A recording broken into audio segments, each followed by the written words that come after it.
Почитувани, благодариме што дојдовте на втората. Ladies and gentlemen, thank you for coming to the second training when it comes to strengthening capacities and mechanisms for supporting Chapter 20 and the reform process. I'm really glad to see all of you. Some of the participants are late, but again, we would like to start. My name is Sofia Tsali Kuzmanova, and I'm a project coordinator when it comes to the strengthening capacities and mechanisms for supporting Chapter 20 and the reform process. Through the program that we have created, and as you know, 6 trainings will be implemented. Today we will work about Иновациски политики, се извинувам. Денеска ќе имате чест да слушнете одлични искуства и пренесување на знаење од двајца експерти кои што имаат доста искуство во областа.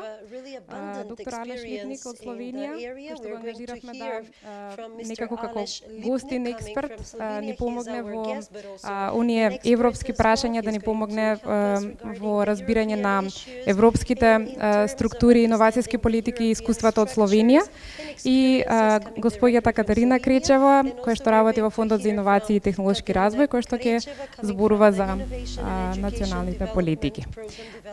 Подот го предавам на нив денеска. Се надевам ќе имате што да научите, ќе прашувате многу и ќе може да споделуваме заедно искуства. Ви благодарам.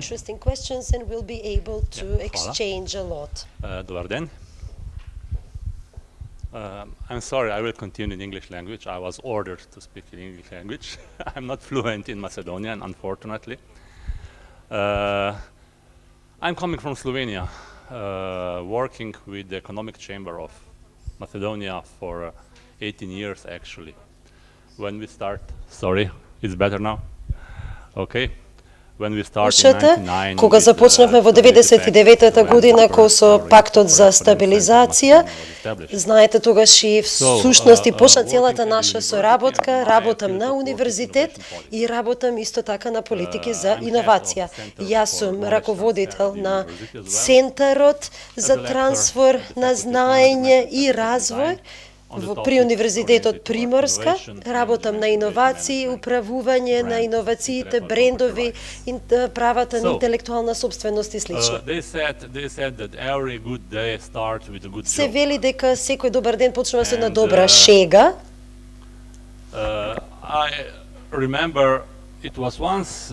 Се сеќавам на еден момент.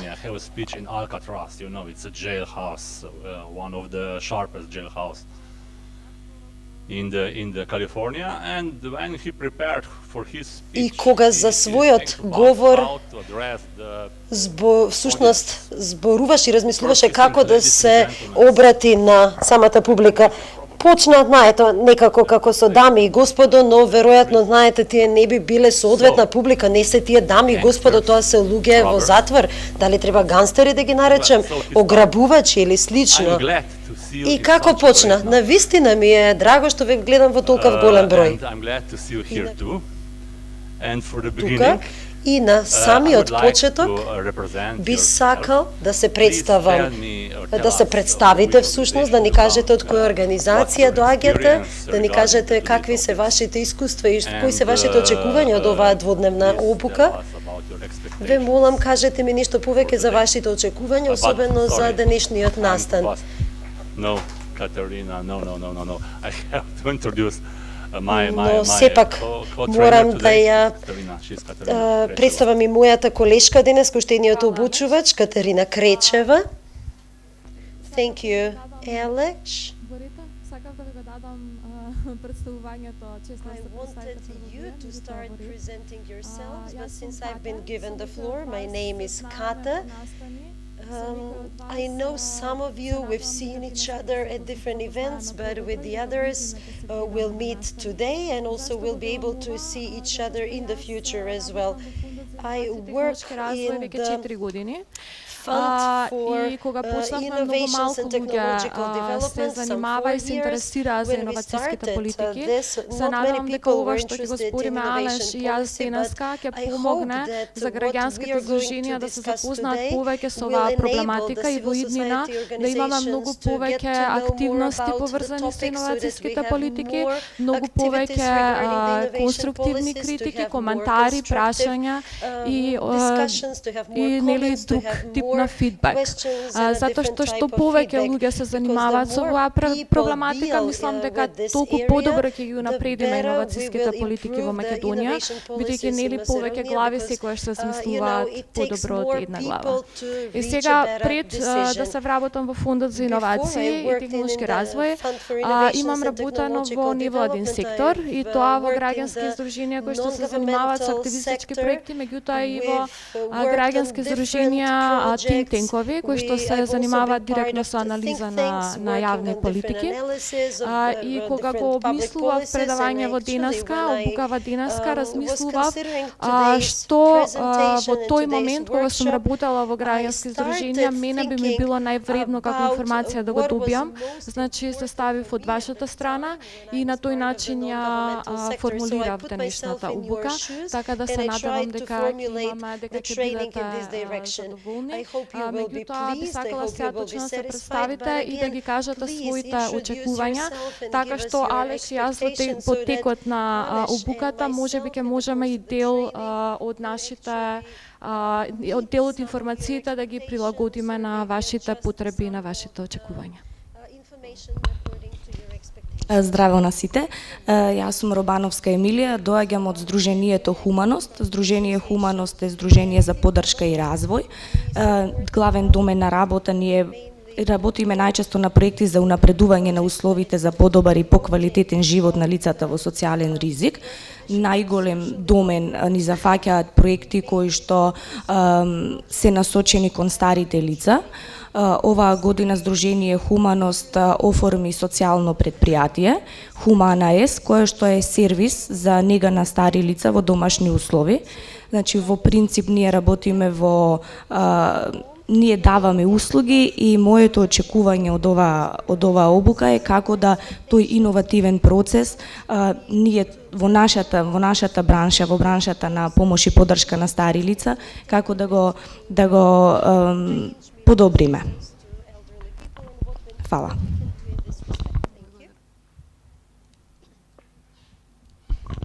Здраво, јас сум Викторија Тодорова и сум волонтер во Национален центар за развој на иновации и предприемничко учење.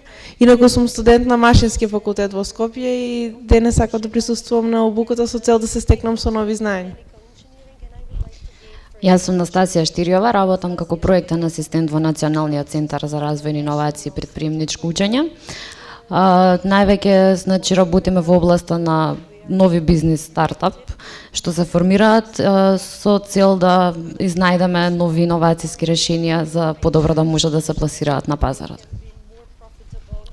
Здраво на сите, јас сум Сандра Димковска, доаѓам од Здруженијето Рурална коалиција.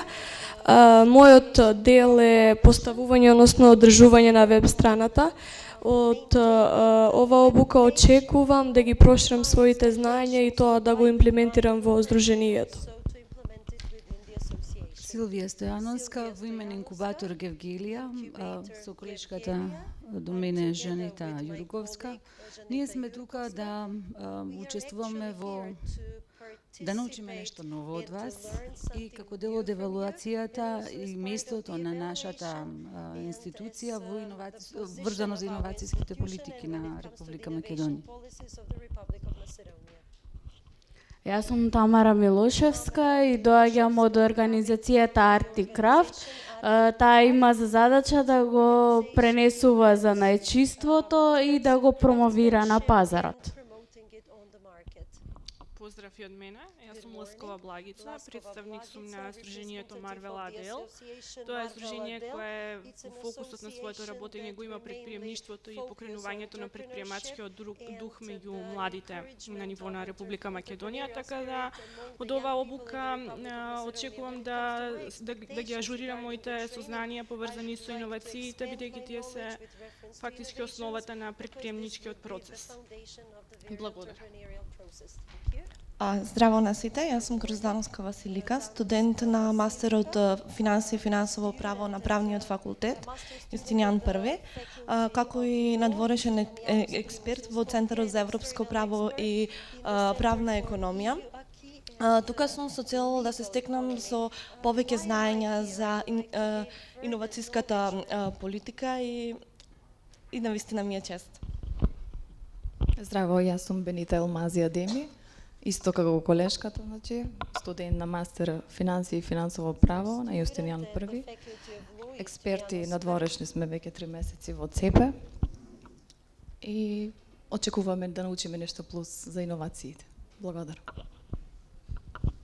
Трајановска Николина, во моментов пензионирана, меѓутоа до неодамна работе во Министерството за економија, во секторот за индустријска и иновациска политика и особено во секторот за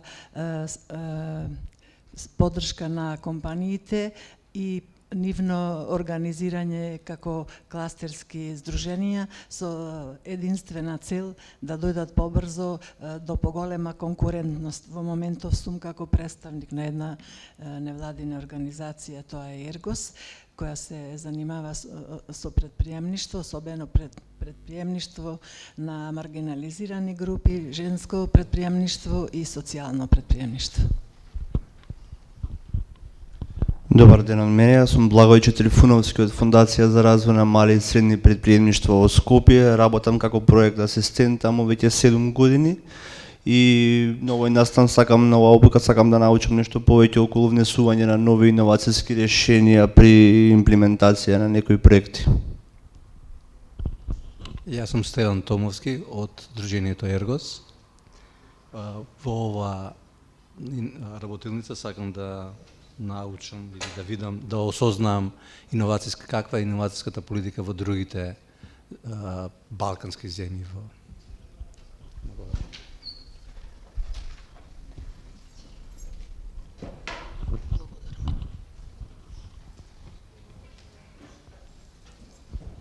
Здраво, јас сум Наташа Здравковска од Сдружение на бизнес жени. Целта на Сдруженијето е да ги потикнуваме жените кон предприемништво, да ги поврзуваме и да ги запознаваме со сите можности кои што постојат. Именно затоа сме и тука, да научиме повеќе за иновацијските политики, затоа што сакаме да ги потикнеме повеќе кон иновации и кон повеќе профитни бизнеси. Ви благодарам. Здраво, јас сум Кристина Јовевска од Сдруженијето на бизнес жени. Тука работам како локален координатор и тренер. И денес сум тука да научам нешто повеќе за иновацијските политики, затоа што се уште немам доволно искуство во тоа поле. Здраво на сите, јас се викам Кристина Тодорова, студент на земјоделски факултет Скопје. Исто така доаѓам од Сдруженијето на граѓани Ековита Неготино, кое што вршиме обука за одгледување на печурки.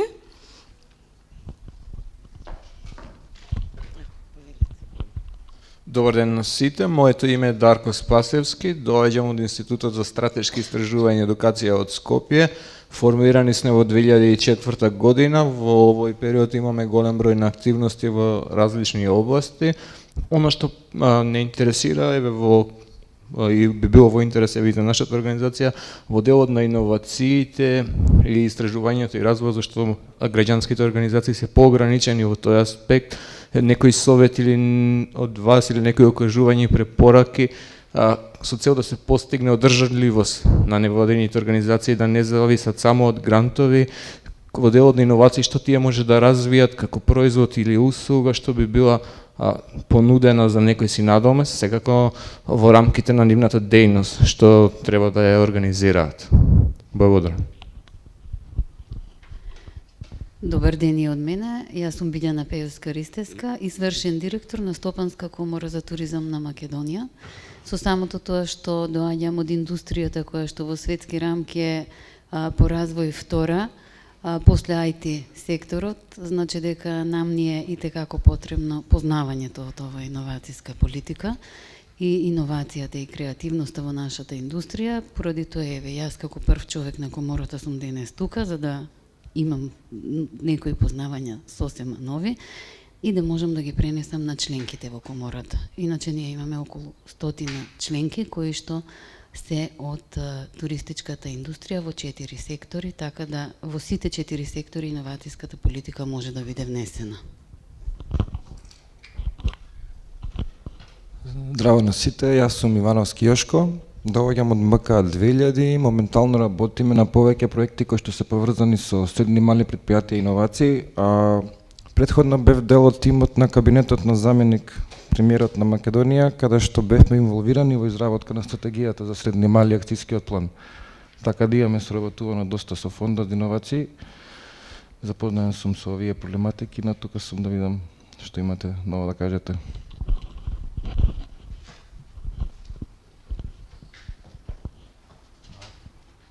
Мислим да смо имали уште некои кои се касне дослед. Може да кажеш? Само што се дочи.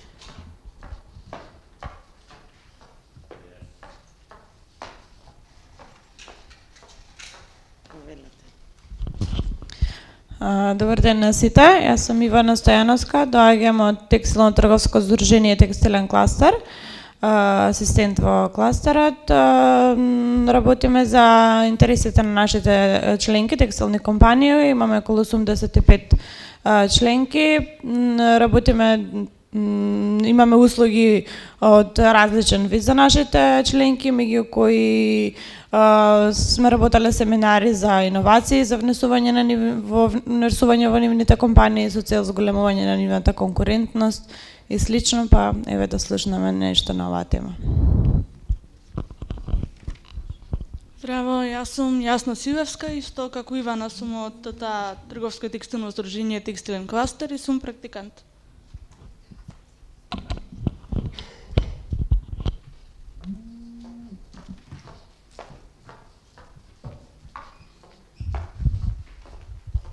Thank you very much. Let's start with a short quiz.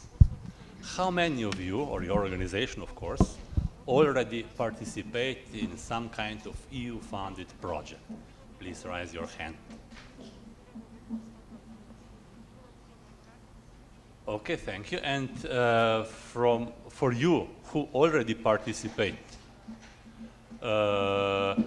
how much of your organization were, if you have this information, invited to participate in program, or they put an initiative by themselves in order to apply for the project? How many of you put their own initiative to try to find some sources for development your services by yourself?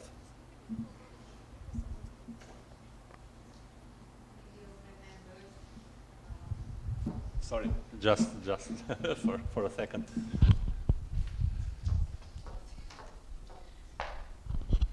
We have a European project where my members were including, but through the Economic Chamber for Tourism, not alone. Yeah, I see. Okay, thank you. Anyone else? Okay, thank you. Today we will learn about how this process, how to decide regarding the topics, how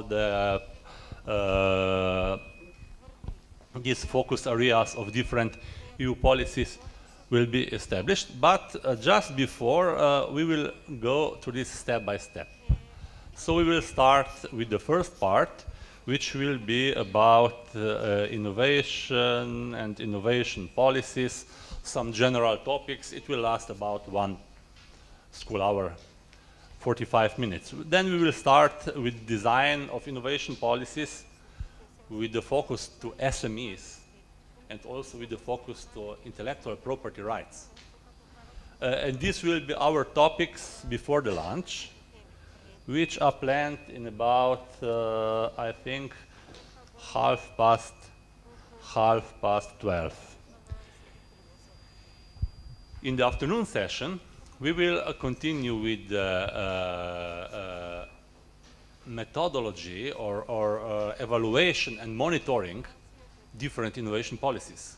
How this system of monitoring is established, how it consists, how to properly understand it, and we will conclude with some practical part, role play, when we will be put in the real situation, negotiation about the priorities, negotiation about the funds available for this, and of course the last session will be a conclusion session when we will discuss everything what we will learn or talking about today.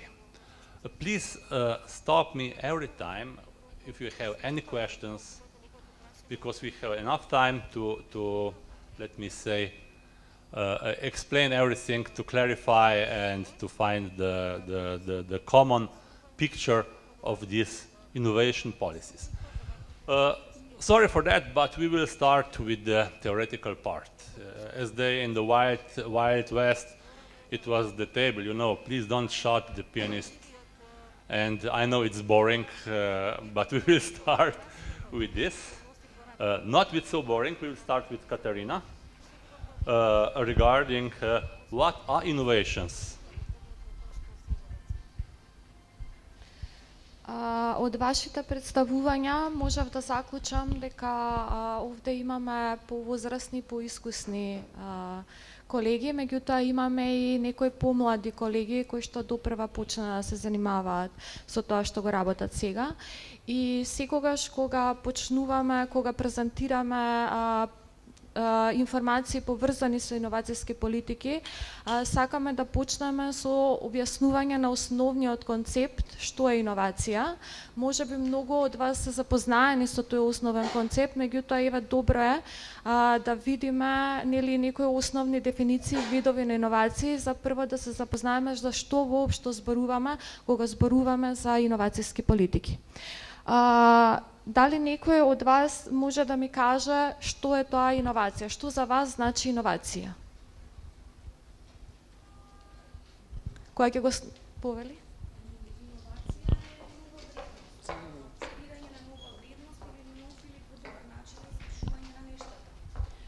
Значи нова вредност, нов или подобрен начин на извршување на нештата. Точно првата работа што е битно да се знае за тоа што е иновација е тоа дека е тоа нешто ново, односно нешто подобрено. Некој друг во врска со тоа што е иновација? Што значи иновативен производ, иновативна? Иновација, според дефиницијата на Европската комисија, нешто истражував па најдов, е обновување, проширување на широк спектар на продукти, услуги, поврзани со пазари, промена во менаџментот, работните организации, работните услови, вештините на работната сила. Некој се припремал за предавањето, фала за придонесот. Значи имаме нов или подобрен производ и имаме дефиниција која е многу поврзана со пазарот. Мислам дека ги погодивте трите клучни работи што се важни за иновација. Тоа е дека прво е нов или подобрен производ, второ дека тоа е нешто применливо, односно кое што решава одреден проблем, и трето дека тоа нешто мора да биде да има комерцијален потенцијал, односно да има комерцијална вредност, да биде поврзано со пазарот. Секогаш кога правиме, многу пати кога правиме презентации во врска со иновации, што е тоа иновација, некои од присутните на информативните сесии имаат дилема околу тоа, ги мешаат иновациите со инвенциите, односно ги мешаат иновациите со нешто креативно, дизајн и слично. Меѓутоа, треба да се знае дека не секој пронајдок е иновација и не секоја креација е иновација. Што е битно за нештото да биде иновација, односно да се разликува од дизајн или од пронајдок, тоа е да ги инкорпорира овие три нешта. Затоа и европската дефиниција на иновација гласи дека иновација е примена на нов или значително подобрен производ, технологија, процес и така натаму. И јас би ве упатила да обрнете посебно внимание на првите зборови, тоа дека е примена на нов или значително подобрен производ. Значи, нештото ново, ако не е применливо, ако не е поврзано со пазарот, не може да го сметаме за иновација. Сега информацијата содржи многу разни видови на иновации, иновација на производ, процес, услуга, техничка спецификација, компоненти и материјали, вграден софтвер и така натаму. Не секогаш овие типови на иновации се јасно раздвоиви, меѓутоа за да сватиме за што станува збор, можеме да дадеме и некои примери. Дали некој од вас може да ми каже пример на иновација на производ? Ако дефиницијата е дека тоа е нов или подобрен производ, што е пример на иновација на производ? Оние што работат со приватните компании, некои од компаниите што имаат воведено?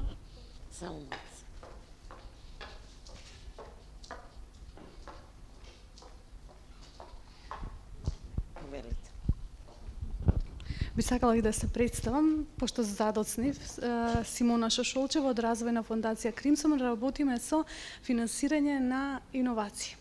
Една од фирмите која што веќе ја спомнам, која што ја финансиравме, беше воведување на енергетски ефикасна цигла од ведралит, која што беше полесна во тежината во однос на стандардните цигли кои што се користат и околу 10 пати поголема ефикасност енергетска и звучна.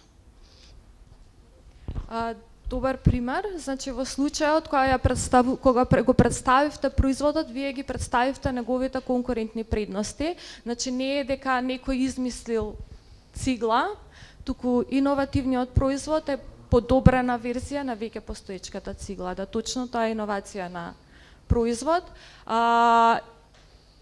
Обично иновацијата на производ многу често е, да речеме, подобрен вид на веќе постоечки производ.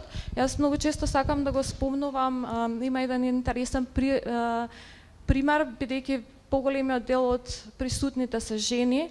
Дали се сеќавате кога влошките немаа крилца? Дали некој веќе купува влошки без крилца? Значи, тоа е многу едноставен пример на подобрен производ. Дали се сеќавате на време кога немаше тампони, например? Еве тампонот е пример на нов производ. Дали некој може да ми каже пример на иновација на услуга?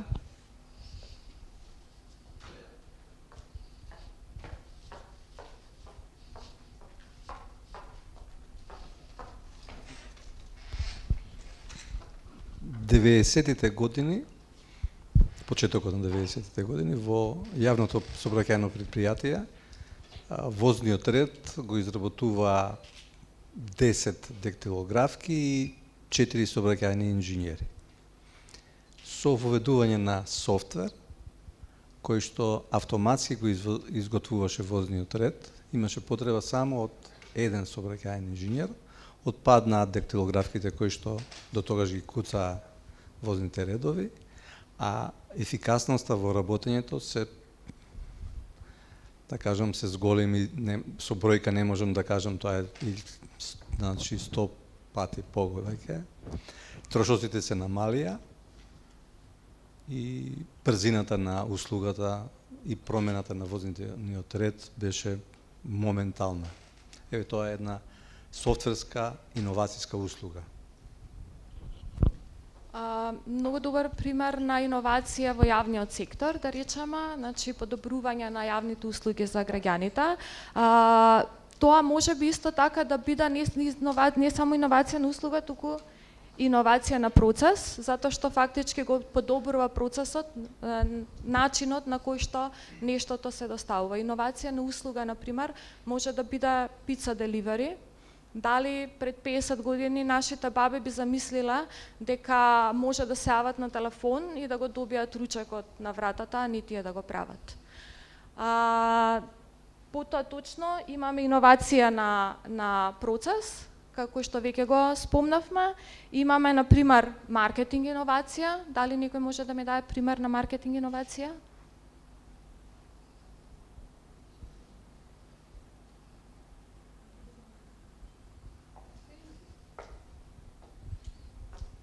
Дали некој од женскиот дел од популацијата ги користи оние апликациите на модниве куки, кога можете да се облечете преку апликација и да видите како нештото ви стои и после да го купите? Може кај нас уште не, меѓутоа во западните земји тоа е и такако веќе тренд, станато тренд. И тоа е еден од начините преку таков вид на мобилни апликации, значи за младата популација која што многу се веќе користени, некоја одреден модна куќа да се изрекламира себе си, тоа да го представи како еден вид и на игра, меѓутоа да допре до специфична таргет публика. И уште еден тип на специфична иновација, тоа е иновација на бизнес модел. Дали некој знае или предпоставува можеби што значи иновација на бизнес модел? Еве, например, социјално предприемништво може да се смета за еден вид на иновација во бизнес модел. Дали може да ни кажеш што е тоа карактеристично за социјалното предприемништво, што го разликува социјалното предприемништво од другите типови на бизнес модели?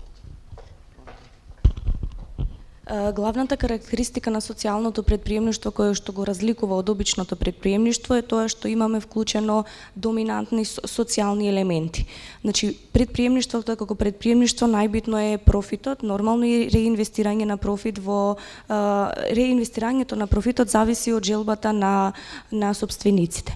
Меѓутоа, кај социјалното предприемништво реинвестирањето на профитот е во социјални цели, односно во зависно од работата и делокругот на работата на самото социјално предпријатие.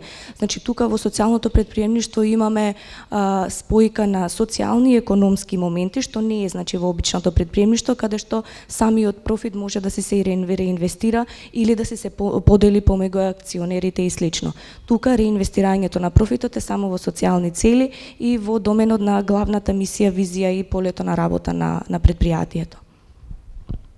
Фала за вака многу стручното објаснување. Значи, социјалното предприемништво, за разлика од другите типи на предприемништва, покрај тоа што го има тој општествено одговорниот модел, има поради тој општествено одговорен модел се разликува од другото предприемништво во однос на тоа што продава кому за какви цели. Еден вид на иновативен бизнес модел е, сите го знаеме, Airbnb.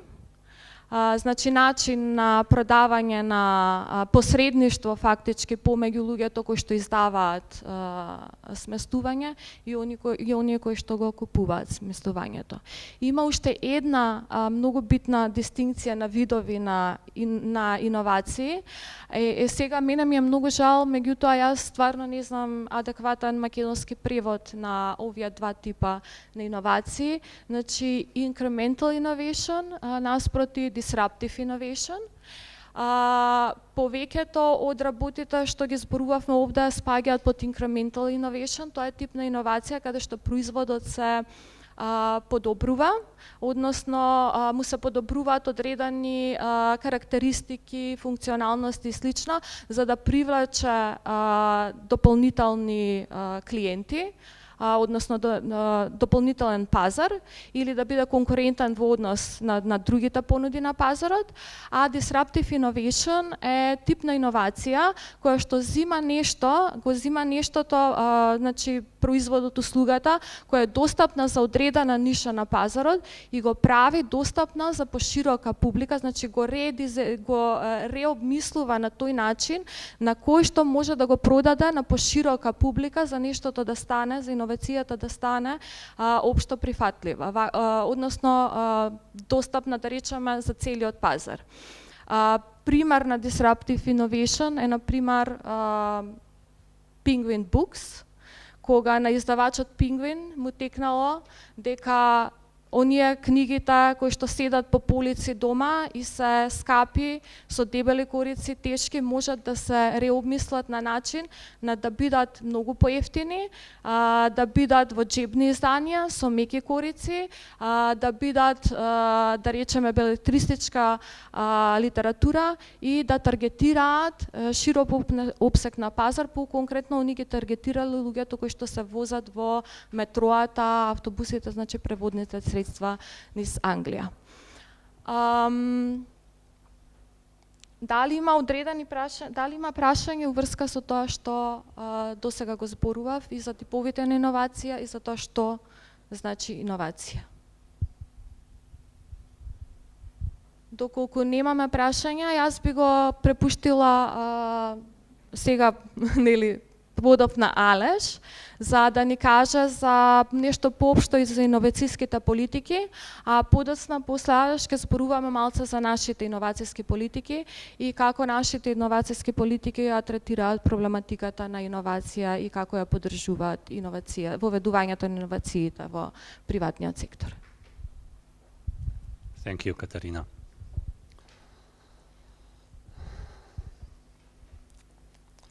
Well,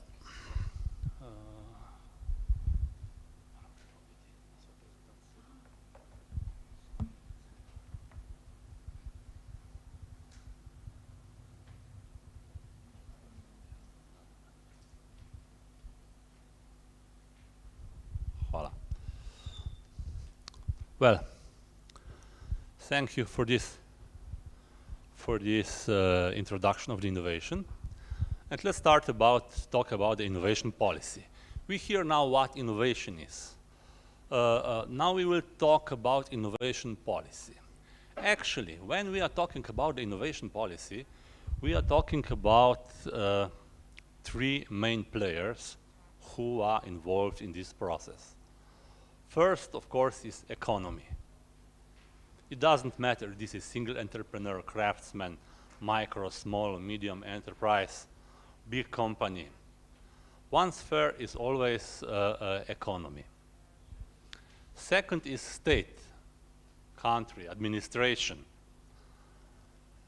legislative framework, which is also very important because it builds a framework. In this framework, all other subsystems run and work. And third, not the last one, it's R&D sector, research and development, means universities, research institutes, which actually discover this new knowledge and try to put it to the economy, to the society, to use it. So, all the talking about the innovation policies is actually talk about the relations between these three spheres. Starting from the history. Probably we all learned about the industry revolution starting in the 18th century, first industry revolution with the discovery of steam machine, which was used for pumping the water from the mines in England. And this actually, in this time, what can we learn about that? Okay, United Kingdom was a kingdom and still is. So it's not democracy or republic or something like this. New knowledge actually was not found by the university, or steam machine was not a result of one EU-funded research project, for example. But it was one single entrepreneur, Newcomb, who actually see when the water boil in the kitchen, that there is some power which could be used for something, and he develops a water pump. And then Stephenson put these steam machines on the tracks, and they developed railways. So some individuals discover some natural discovery actually, and put it into productions. First industrial revolution. In the switch between 19th and 20th century, this leads to mass production. We all know about Henry Ford and the belt production, which actually afford that the production move from the crafts to the companies, big companies, to produce similar products, similar quality in the millions of articles with the same quality, nearly same quality. Third industrial revolution start after the Second World War with introducing the IT technology. We faced this in 80s. And now we are talking about the fourth industrial revolution, which is extended use of robots, cooperation of robots, cooperation of different systems independently without the interaction of human, which is actually so-called fourth industrial revolution. I was in Japan during my postgraduate studies in 2005, and we visit one company, computerized, roboticized company who produce robots. So robots producing new robots. And we discuss regarding their production and the organization of work, and they said, okay, we start this in 80s. Idea was that we put a robot on the working place to exchange the human, and a robot works independently for 8 hours for one work shift. Then in beginning of 90s, we tried to make independent robots who works over weekends, 72 hours. And the next generation was a company or fabric which work independently for 1 month. And now we are talking about the totally independent production. That means automatized ordering system, delivery system, production system, self-repairing system. We are talking about Internet of Things, blockchains, etc. And this have to be somehow regulated by legal framework. For example, you probably read what happened when the autonomous car caused an accident. Who will be the guilty? Who will be responsible for the victim? Driver, he's not driving. A car factory, no, because the brakes works perfect. Software writer, probably, because it was the bug in the software and the car didn't stop, etc. So this put a lot of interesting questions. So, so the state cannot, let me say, be out of this. And so back to the innovation system, legal framework. And probably all of you hear for the term of triple helix. We have one old linear innovation system which goes like this. In some research institutes, research something. They have one new discovery. Engineer develop this into the product.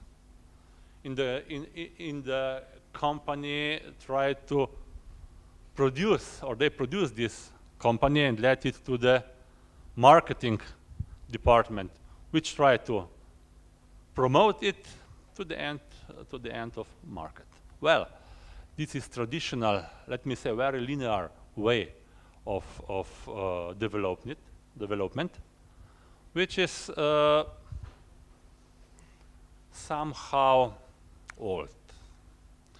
When we are talking about the triple helix model, we actually see these three main spheres, means state, economy, and R&D sector, which are somehow in interaction.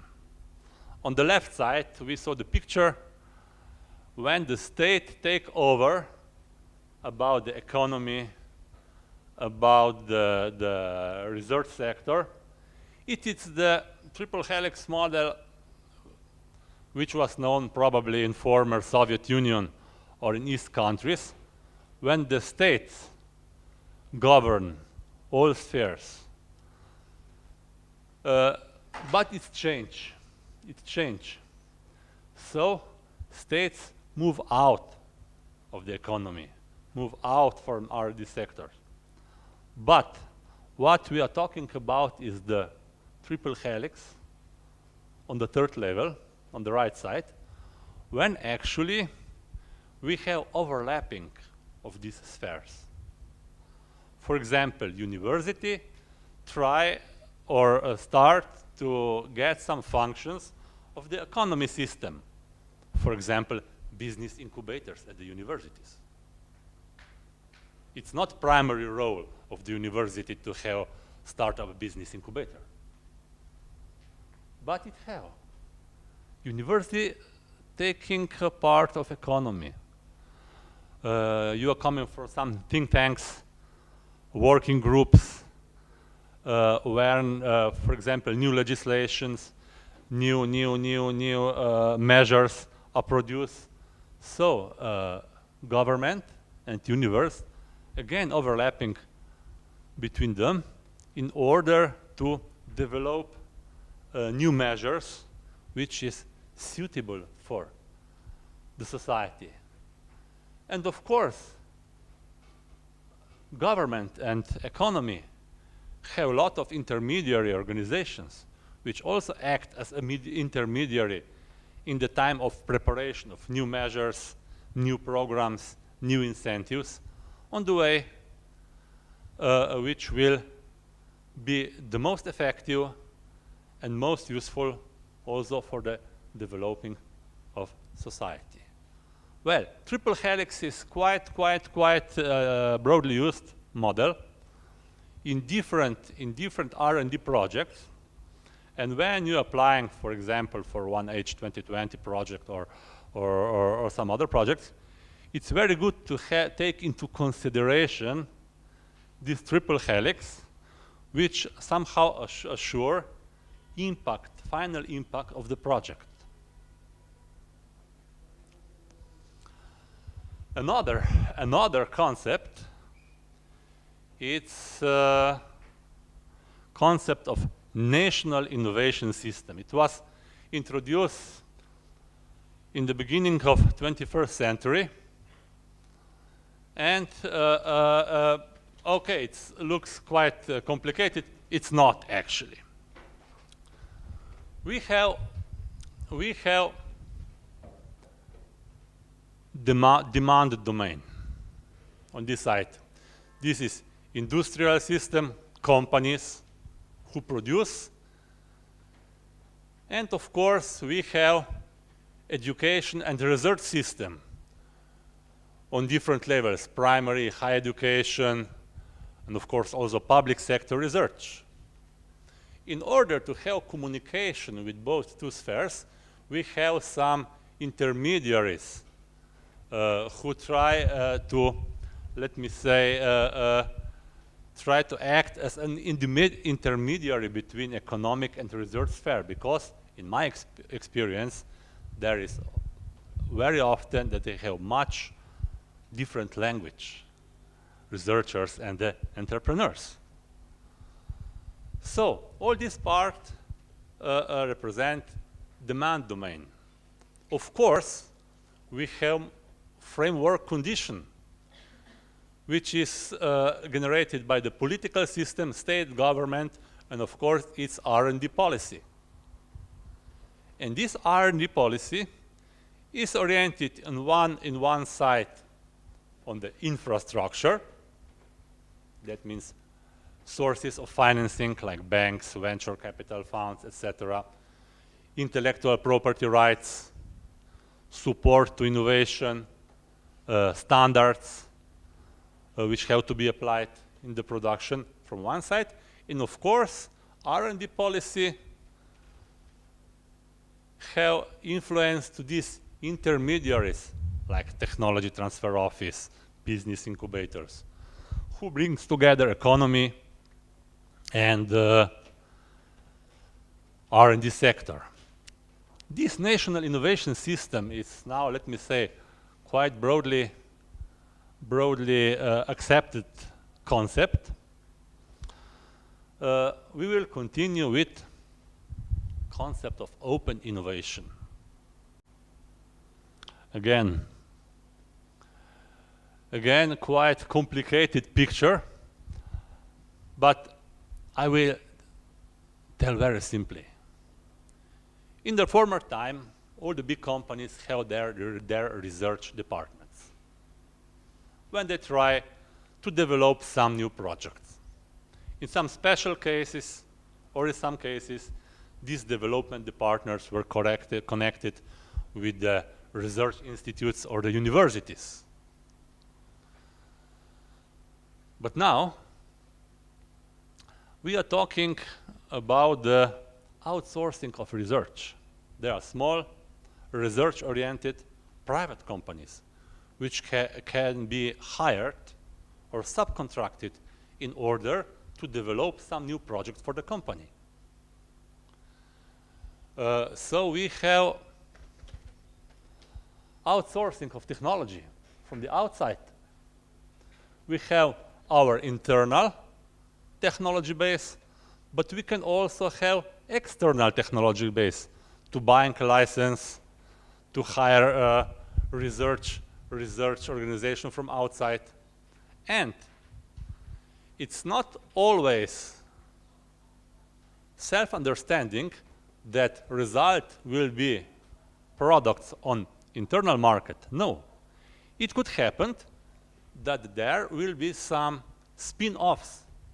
So new companies out of this research which will independently continue developing and working on these products.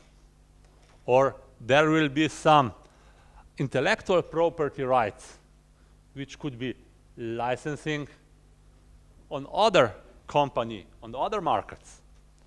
So, again, open innovation means that knowledge is not closed in one company, but could be sold out or could be bought from outside.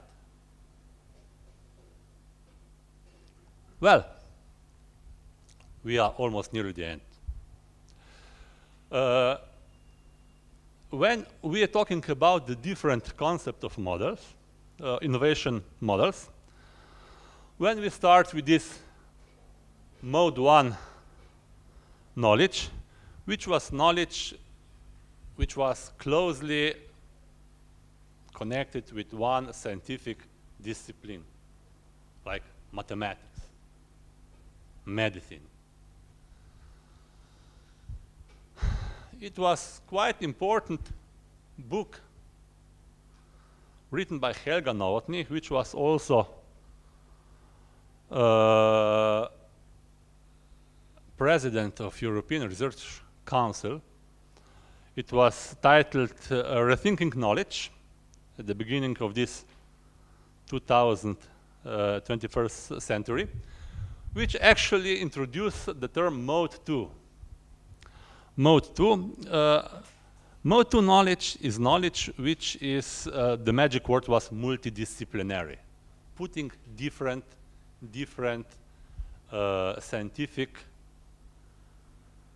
groups together, put together doctors and electrotechnics in order to produce some sensors which could be used in biomedicine. So knowledge is not generated inside one scientific discipline, but it's multidisciplinary. Of course, when another spheres come in, we talk about triple helix. We just talk about, but we are not finished yet. We are now talking about quadruple pentacle helix. What's happened? In the last stage of innovation policy, and this is quite important message for today, end users of the knowledge, customers, take their role. So, we are talking about the quadruple helix when the society, people, citizens take part not only in use of results, but also in the time when they have to determine the focus of the new priorities for the new programs. And when we are talking about quadruple helix, it happened in the last 10 years. About what are people the most worried about at the moment? Climate changes. For example, we are all affected by the climate changes. So the people want that more sources, financial sources, have to be put into the research how to prevent climate changes. That's the beginning of quadruple helix and pentacle helix as well, as people are interested on more and more topics, raw materials, climate changes, reuse, circular economy, etc. Well, and also the last concept, which is now very strong, promoted by the European Union, is concept of responsible research and innovation, shortly RRI. It's again that all societal actors, policymakers, business, researchers, citizens, work together through the whole of innovation process. In practice, that means public engagement in the innovation policy, creating and implementation. It means easier access to scientific result. Probably you heard in the H2020, Horizon 2020, one of the conditions is that all the results, scientific results produced during the EU-funded project in H2020 have to be free accessible to everyone. Take up of gender and ethics, the research, formal and informal science education, etc. So these main elements are public engagement, open access, gender, ethics, science education. More about that, you will get the presentation after all. So you have a link there. You can read on the following link.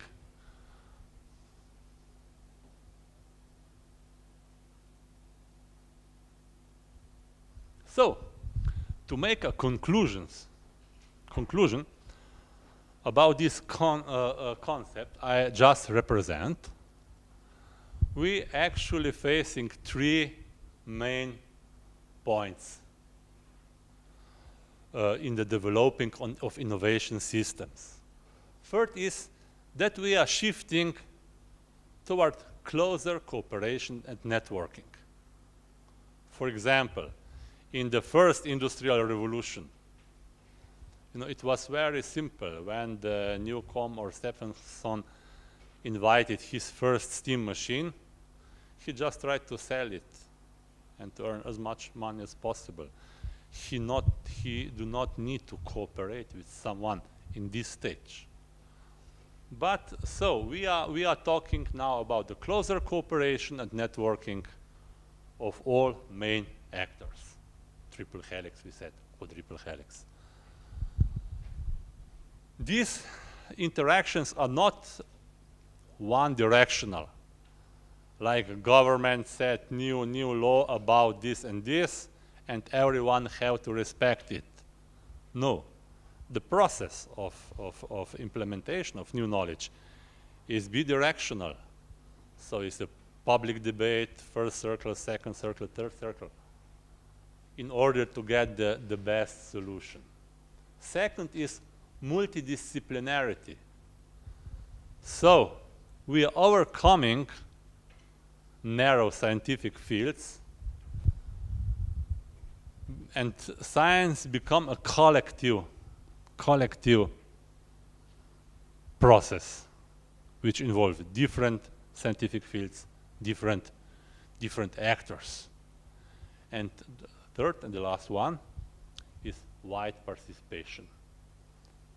So, innovation process involving in all stages, in research, in development, in marketing, and in market at the end,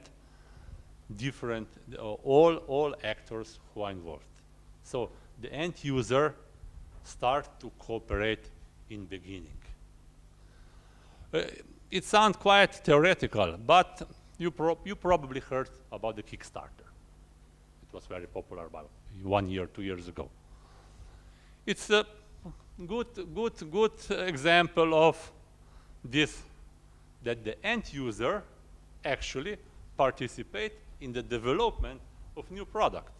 What is Kickstarter? One have an idea, people promise something in the future for, let me say, reasonable amount of money, and then the people, potential users, with their donation and feedback, actually helps cooperate through the all process until the end product is not finished and delivered.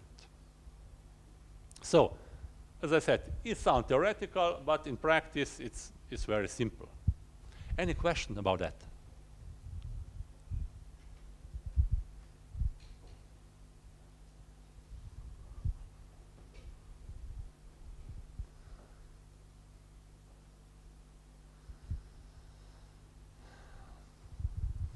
Anyway, so when we have this brief overlook of main innovation concept, I have to tell you that European Union, in their innovation policies, actually try to include all these concepts in the calls, in programs, incentives, which are published.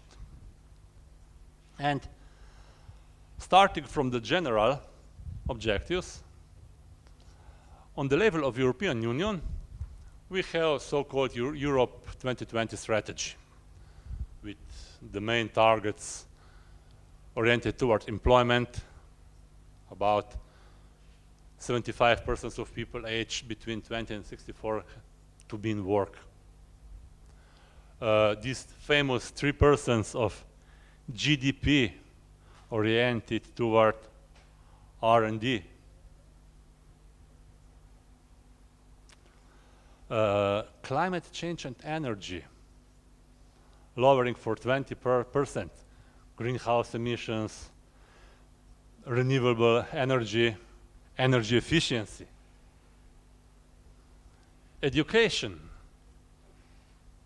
lower early school leavers, below 10%.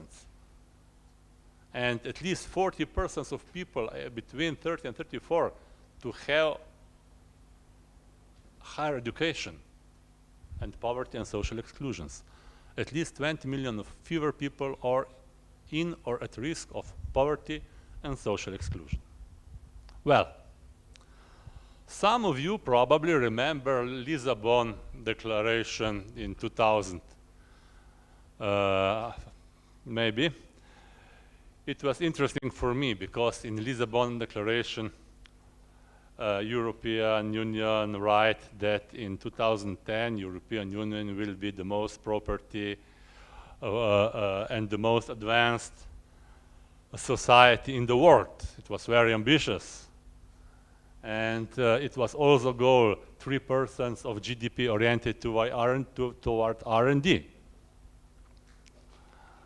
How the goals are changes.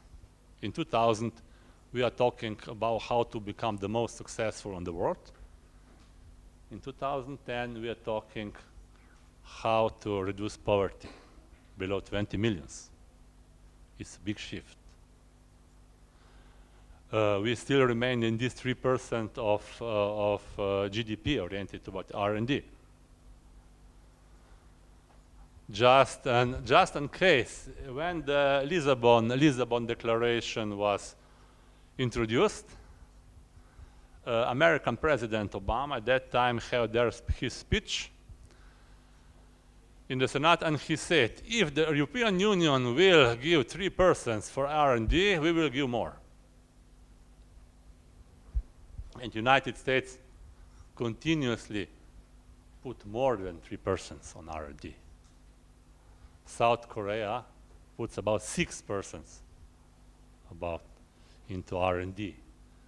I think Slovenia at the moment have rate about 1.65 public GDP into R&D. So we are far away from this target.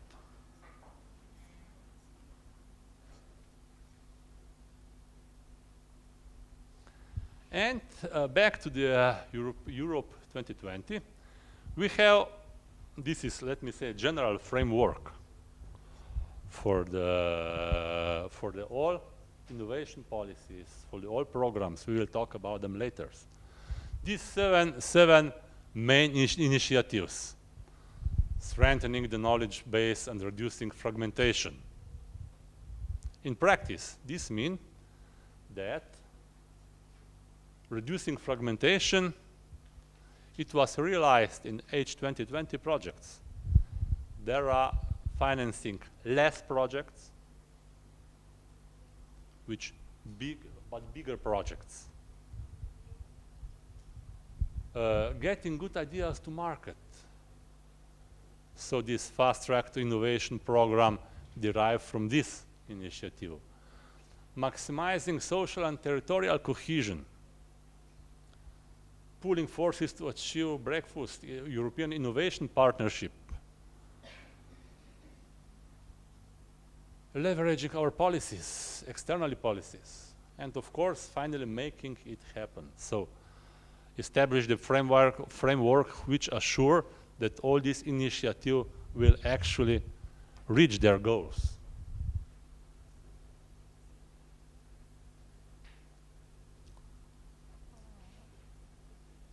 Yes. And of course, in this framework, let's go to less abstractive things. Every country has to prepare its smart specialization strategy. It was part of the financial framework 2014-2020. And smart specialization strategy is actually an exercise which every European Union country has to do in order to get the money from the structural funds. It's interesting that the roots of this smart specialization strategy actually become from Slovenia at the time when the Potočnik was European Commissioner, and he put the initiative's mission to growth in the 2005 to 2006-07. It happened that before this smart specialization strategy, it was so-called a technological foresight. What's the problem behind? You know, every countries establish some kind of think tanks which want to develop potentially the best areas which have to be supported and to develop in order to countries become more successful, economically successful, etc. In almost all countries, these think tanks reach the same result. For example, what is very perspective? IT sector, nanotechnology, biotechnology. Every country have found these sectors as perspective. But, for example, if United States put in the sector of nanotechnology $10 billion,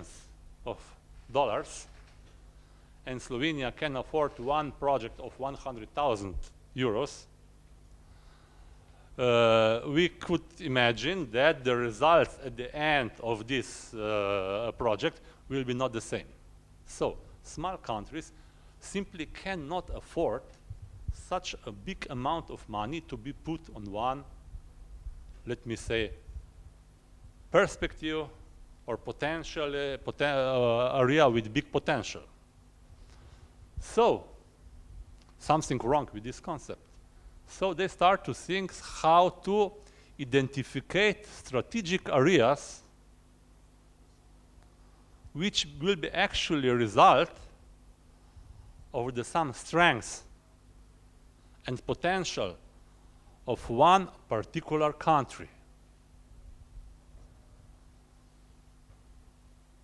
In order to find out their own specialization, which will be not duplicate or multiplicate by other countries, but can find this common complementarity in order to use money for innovations more efficiently. And in order to find out these niche areas, in order to develop our own smart specialization strategy, countries have to go through so-called entrepreneurial discovery process. So, entrepreneurs, from their perceived vision, knowledge about the sector, about their own business, propose some focus area, some priority, which could be later on confirmed on the national or regional level. Of course, later on confirmed by the European Union, and will use as a basis for use of the structural fund.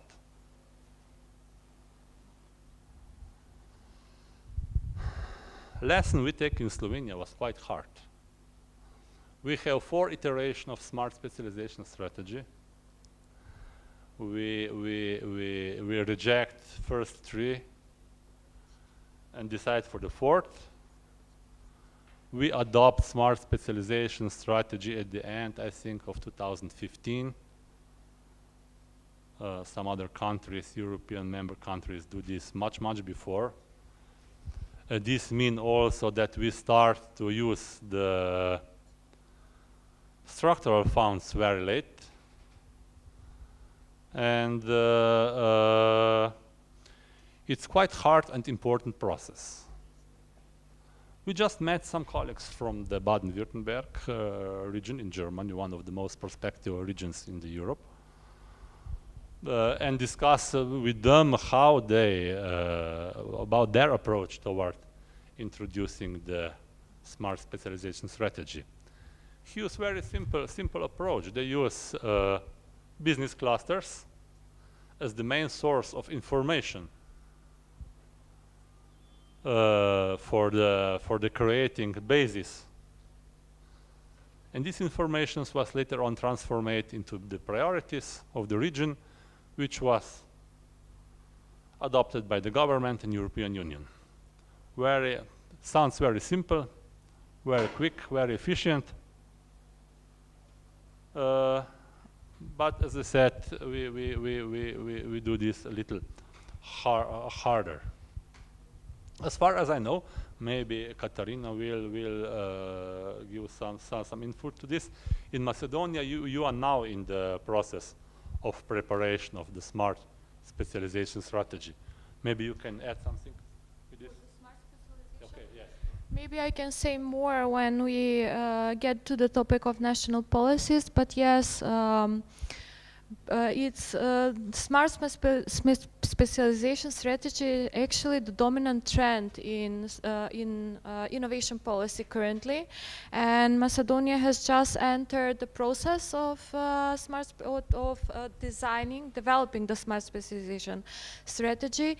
It actually has a standardized methodology of development, which is published and can be reached on the site of the GRC, that's the joint research, yeah.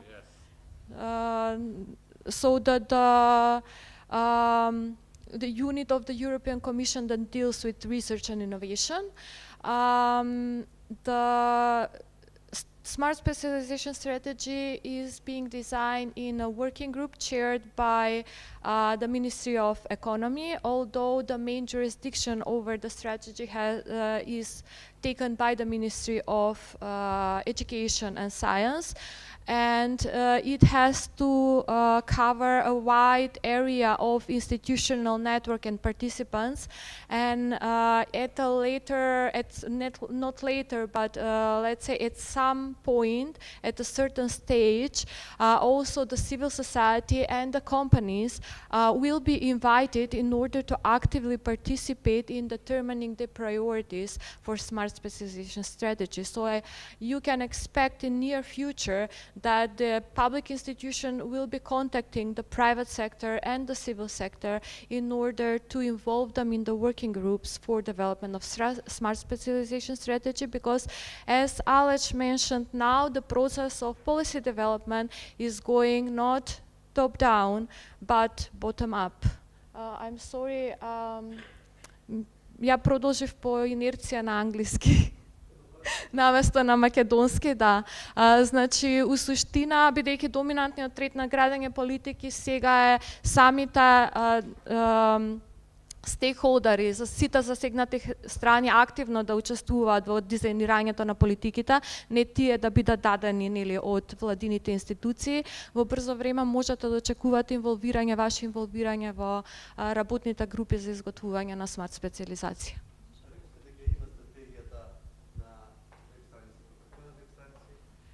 Не стратегијата, значи стратегијата за паметна специализација се уште не е изработена, во процес на изработка, меѓутоа има стандардизирана методологија за изработка на стратегија за паметна специализација, која што е достапна на страната на GRC.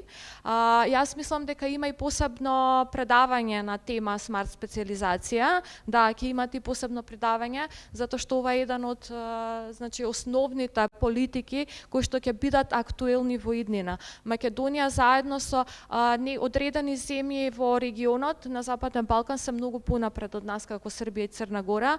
Ние сме многу да речеме ентузијастички настроени во моментов затоа што влеговме во тој процес така динамично и се надеваме дека ќе ги стигнеме овие земји, додека некои од балканските земји се малце поназад, па сега сакаме да се приклучиме на водечките држави. Мислам, од Западен Балкан, Словенија и другите member states веќе ги имаат овие стратегии уште пред неколку години усвоено.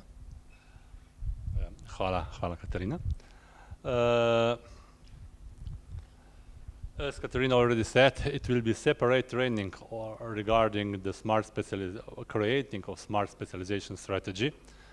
But in this, at this point, I just mentioned this as we are talking about the indirect and direct innovation policies of the European Union. And this strategy is actually very important. As we said, this is prerequisite in order to receive financial funds by European Development Fund. And of course, as I already said, its goal of this smart specialization strategy is to reduce differences between the regions. So it's important document. Well, we are near the finish of this first part of presentation. We have this open discussion now regarding this first topic. So the main question is, why an innovation policy?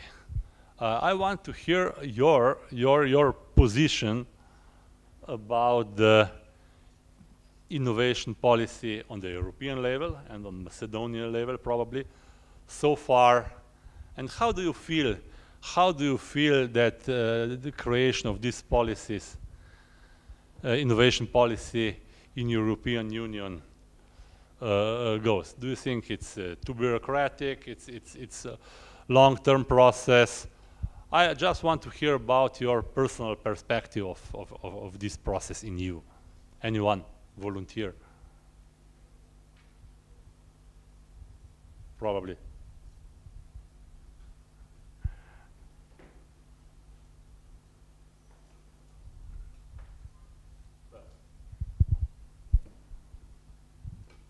Well, as you said, the EU countries are investing a lot more than the Balkan countries.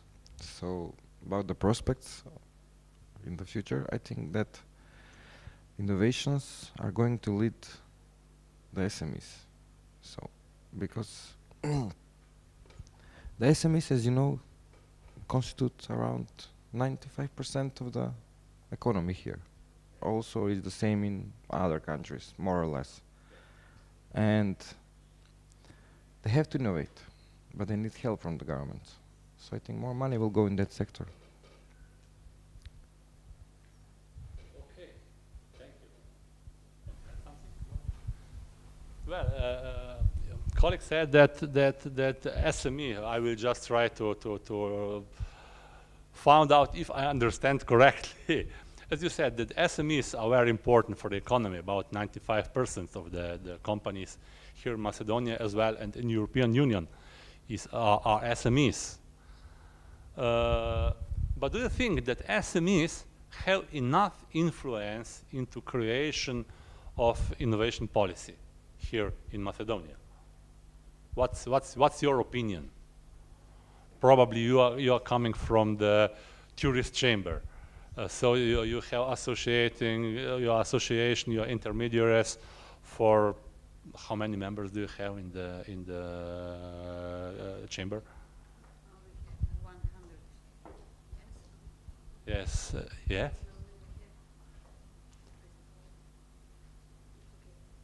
For me, it's okay, but no, probably. We have 100 members for 4 sectors. One of the sectors is the travel agency, one of the sectors is the hotels and restaurants, one of the sectors is the transports and education faculty who have profiles just for the tourism. And our chamber, it's association with more chambers from the European Union. We have a good cooperation and we have fluent changes, issues, experience from the European projects and innovation with the European Union countries. I have impression that the most of your members are small and medium enterprises, or not? Yes, Yeah. yes, They yes. are. More of the companies who are members, it's entrepreneurship. It's not bigger companies. It's a smaller media companies. I can imagine. And what do you think? What are the, let me say, the biggest trouble they're facing in their daily? What information you get from your membership? What they want to change, for example, in the tourist sector? Yes, it's very difficult to change the many ways to new ways to cooperation with European Union issues and experience. From the European Commission, we obtained last year's project from the Erasmus Plus program. We have tour operators, education for tour operators in Paris, and the first time the tourism from tourism industry, my members, travel agencies was there to know which is the new innovation about the reservation. Your colleagues say Airbnb, yes, and the booking.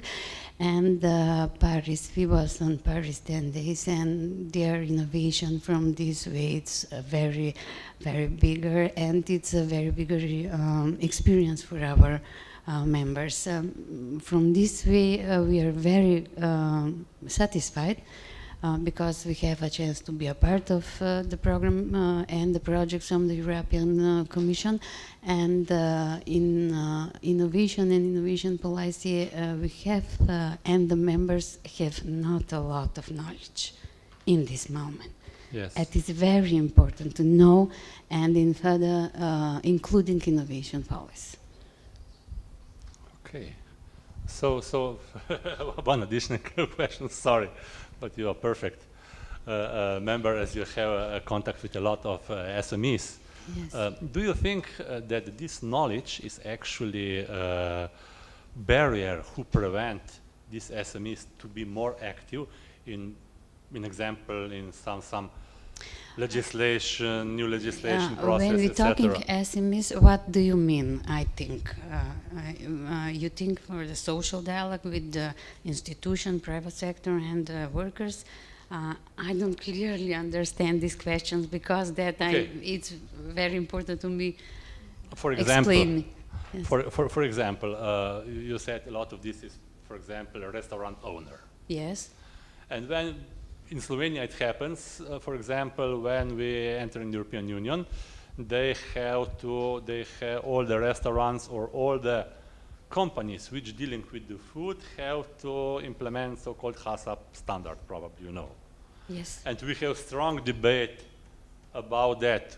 Who has to implement this HACCP standard, who not, why. For example, if some farmer sell milk at home, for example, have to implement HACCP standard or not, etc. In that kind of debate, do you think are your companies, let me say, aware of the changes which actually waiting for this? They must change. Yes, they have to because change. they are standards, and they must including in standards as if they working about the legislative law from tourism and touristic workers. So they accept everything without complaints? Yes, it's a very complex activity. Tourism is a very, very complex activity because they must including this. Okay, thank you. Because in Slovenia they complain about everyone and about everything. That's why. Thank you very much. Do you have some other input regarding that? Probably. Someone else? Yes? Katarina? If no one else, ако никој друг нема прашање. Значи, генерално кога би се вратила на тоа што е иновација, дека тоа значи подобрен нов производ кој што има комерцијална вредност, може да ги идентификуваме бенефитите кои што иновацијата ги носи. Значи за предпријатијата, како што збореше госпоѓата, тоа носи нови пазари, одржливост на компаниите, поголем профит, значи успешност на приватниот сектор, за купувачите, односно за клиентите, тоа значи за потрошувачите, тоа значи подобрен квалитет на производите, пониски цени и слично, а како што беше споменато во презентациите, значи се почесто и почесто иновациите се ориентираат кон општествени проблеми кои што заеднички доаѓаат од страна на општеството, односно иновациите ги решаваат многу од горливите и најпроблематичните проблеми од социјален аспект, климатски аспект, економски аспект и слично. Тоа што иновацијските политики се трудат да го направат е да овозможат по-добри услови за иновацијските процеси, односно да ги отстранат пречките и да има возможност на сите чинители во овој процес да можат непречено да имаат ресурси и да можат непречено да спроведуваат активности поврзани со иновација и комерцијализација на иновации. Така што овие политики кои што се сега креирани и начинот на кој што се менуваат парадигмите за да се менува начинот на кој што се креираат политиките и што содржат тие политики е всушност циклус на учење, како подобро низ овие иновацијски политики да се достигнат оние таргети кои што беа идентификувани во европските политики, нели намалување на сиромаштија, намалување на климатски климатски промени и слично. И нормално за тоа е потребно добро дефинирање на таргетите, добро дефинирање на процесите и учество на сите чинители во овие процеси. Дали има некој нешто да додаде, да праша, да искоментира? Ако нема, тогаш да, може би сега да имаме една кафе пауза. Не? Не може да имаме кафе пауза. Алиш мора да продолжи за презентација, се извинувам. Во ред, идеме тогаш на наредниот дел. Извинявам се. Ако нема више питања, we will continue in second presentation. Nismo, još smo kod prve. Samo kako da sad to završim. Gdje je Miška? Izgubio sam Miš.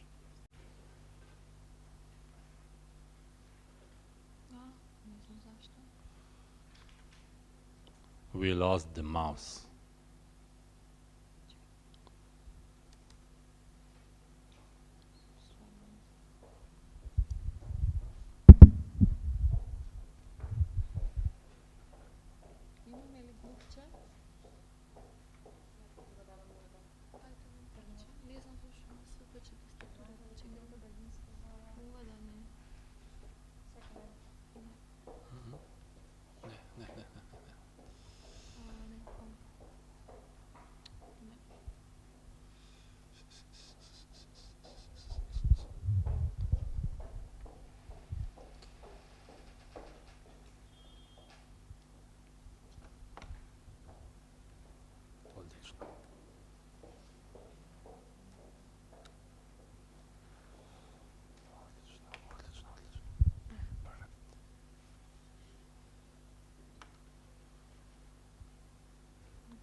Su moje prezentacije?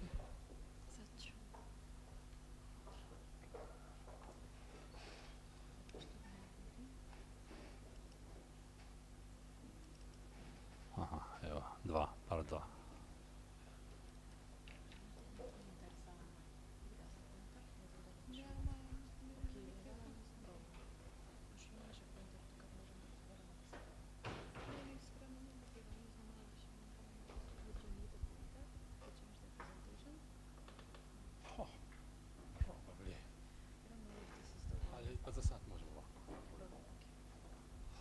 Okay, let's continue with the second presentation. Sorry for this.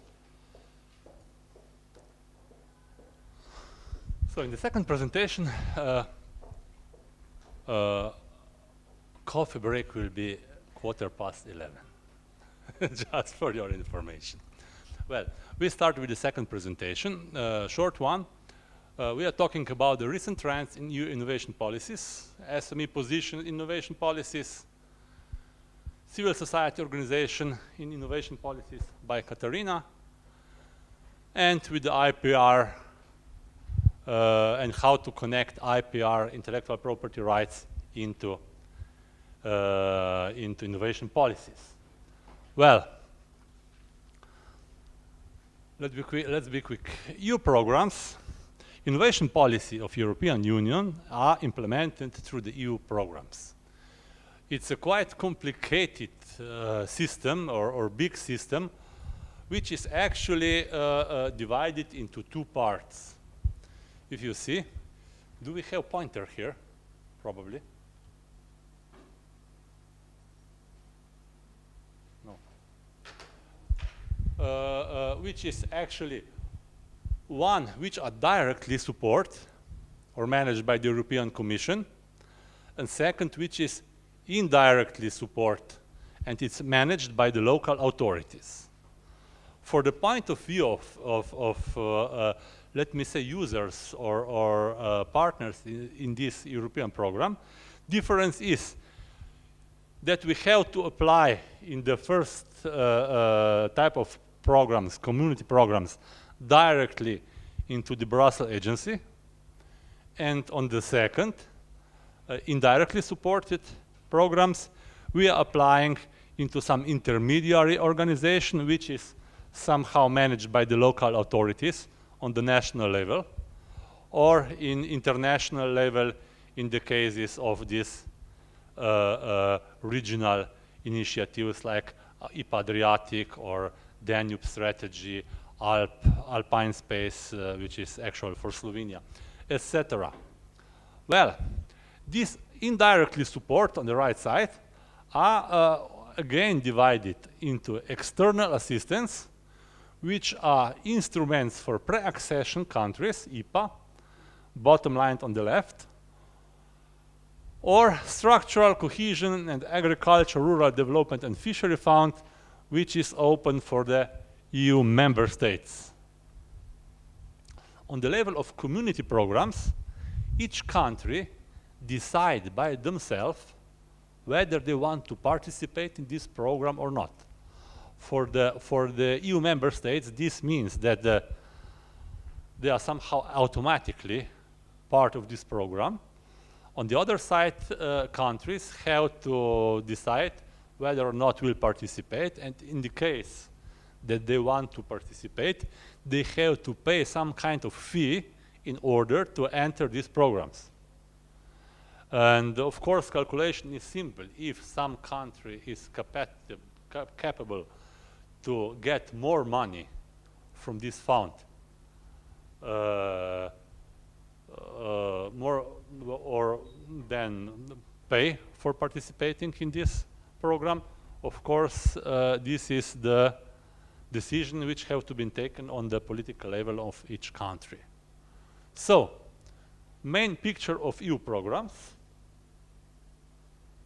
And if we are talking about the community programs, we will talk about the main, this on the left, blue side, main programs. All oriented into innovation and implementation of innovation policy. First and the most important, the biggest program actually is Horizon 2020. Oriented generally in research and development.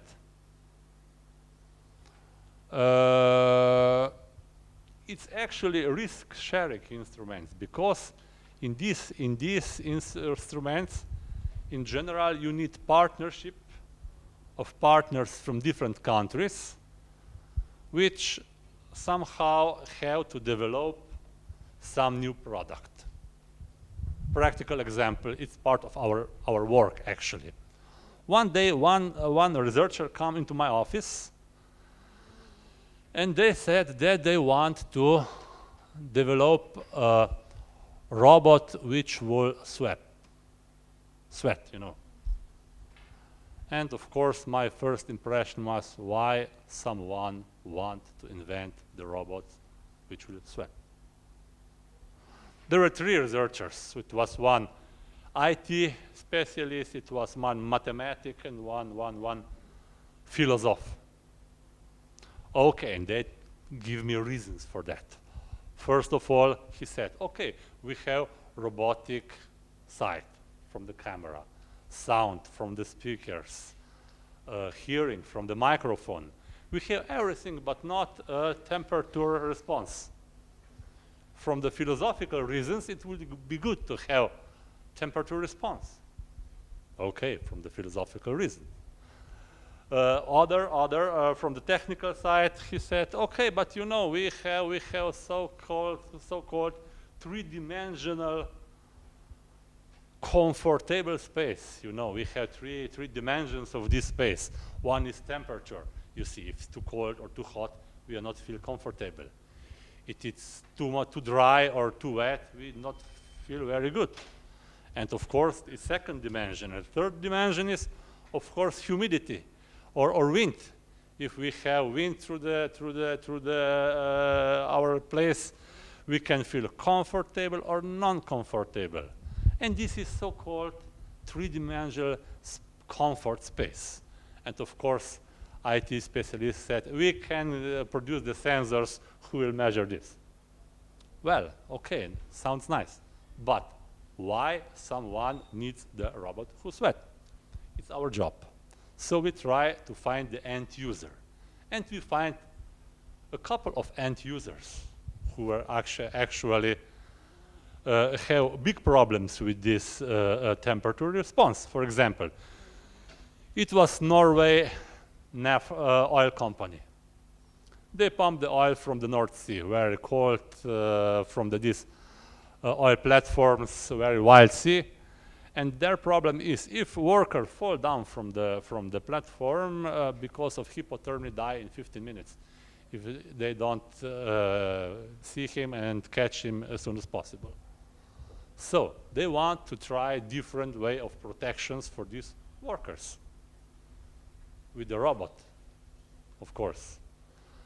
It was the first potential user. Second user was UK hospital. They have another problem. They have people which were in coma between the life and death, actually, which cannot respond if they feel comfortable, for example. And every difference probably can mean difference between death and life. So they try to get this optimal conditions for these people by the robot to get this temperature response. Of course, economists immediately calculate the cost of a day in this, etc. So how much they will save in the hospitals with that kind of robot. Etc., etc. We find 4 users and we prepare the project for developing this. Researcher by themselves cannot afford so much money for developing, for researching, developing, testing this. But within the EU program, we share this risk actually. We get money, or they get money actually for this project. And of course, it was not their risk in the case that projects will not succeed. On the other side, we have COSME program, another big EU program, which is oriented into growth of the companies, jobs, and social cohesions, competitiveness, oriented towards small and medium enterprises, together with the financial instrument as well, like equities or guarantees. These are the main projects or main programs of the European Union oriented toward SMEs. And for example, I just take a look how Macedonia used these sources. You see that competitiveness is very high. We have about 10% of success rate of this project. For example, a little less than 500 applications for Macedonia so far was applied for the grants for the H2020. Among them, a little more than 400 was eligible, so it was correctly written without mistake. About 100 was rejected because of this. And from these 44, 46 get some grants. It's not bad actually. It's not bad actually. We have more than 10% success rate. You have more than 10% success rate. It's not bad. But for example, the main users of these funds are big research institutes from Germany. For example, Max Planck have about 380 projects retained in parallel, running projects. Fraunhofer as well.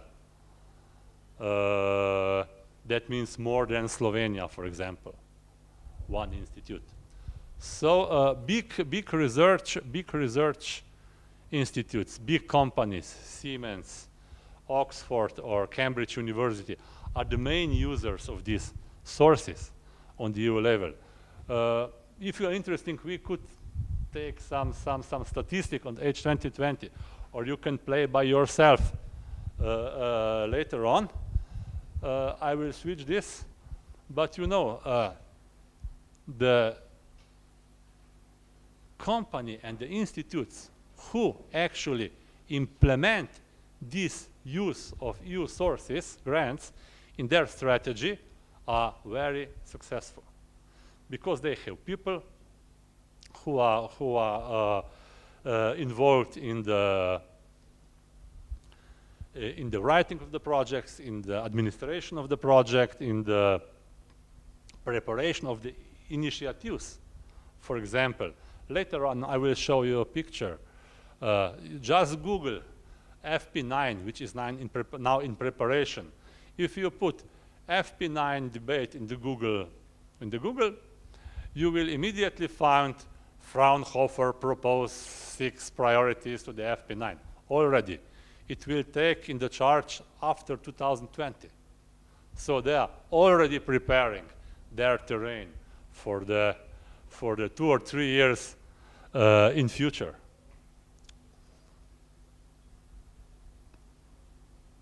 Okay, here it is, for example. Debate is already open. So now, that's why I'm asking you before. Are you have been invited in the project, or you decide by yourself to become a part of projects? Once upon a time, I asked one colleague. We worked on the FP projects since '99, and I asked one colleague, I through time get at the European Commission, regarding the priorities. We always waiting for the call, read what the priorities are, and then try to answer to this call as much or as best as possible. We know. And then once I asked one colleague there, and then I asked, sorry, but is it possible to propose some of the topics which will be content of future calls? And the guy looked at me, and he said, look, Aleš, you know, every topics are proposed from someone. No one is produced by us. Company, institutes tell us what are the topics we have to put in the calls. So,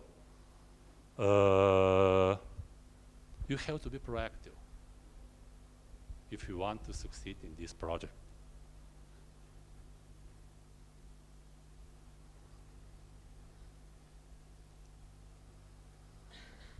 Of course, we are now talking about the big institutes, big companies, Siemens, Cambridge, Oxford, Fraunhofer, etc.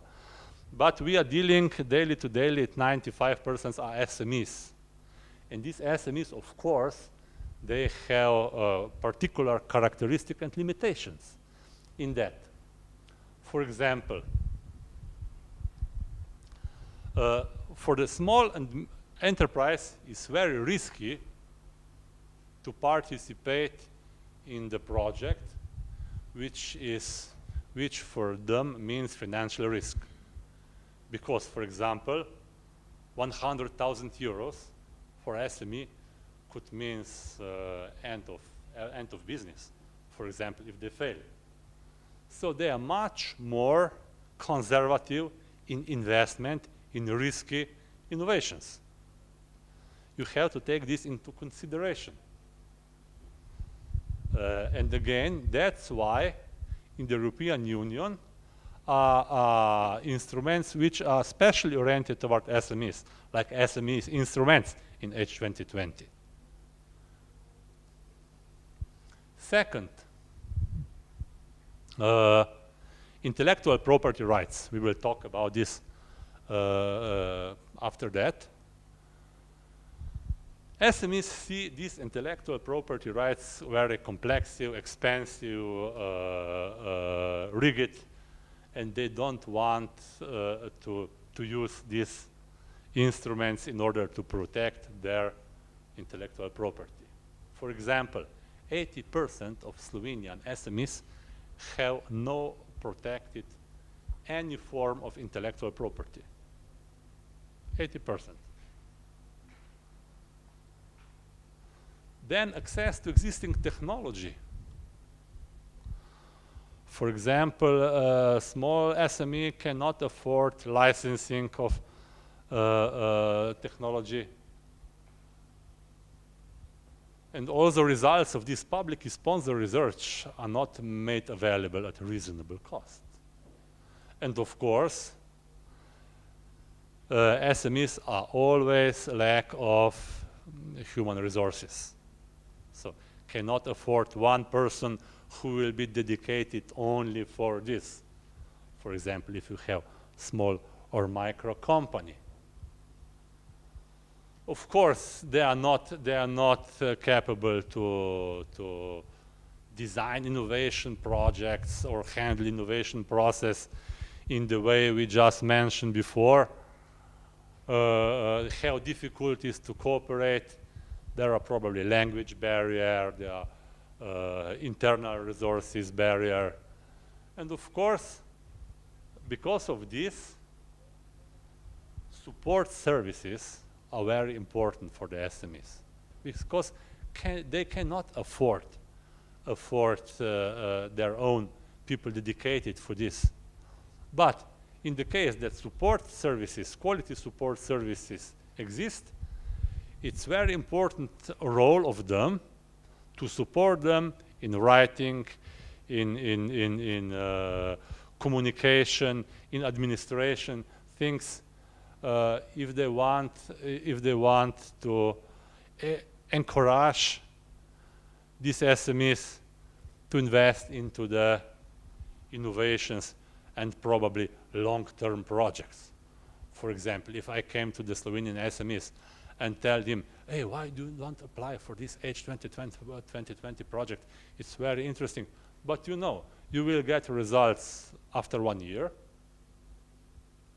It's about 10% possibility that we will reach the grant. And he tell me, sorry, but I need to get money for the salary next month, not for the project after 2 years. So this long-term thinking, it's barrier for a lot of small and medium enterprises. So please take this into consideration when you will prepare your own smart specialization strategy, because you need, on the other side, you need input from them.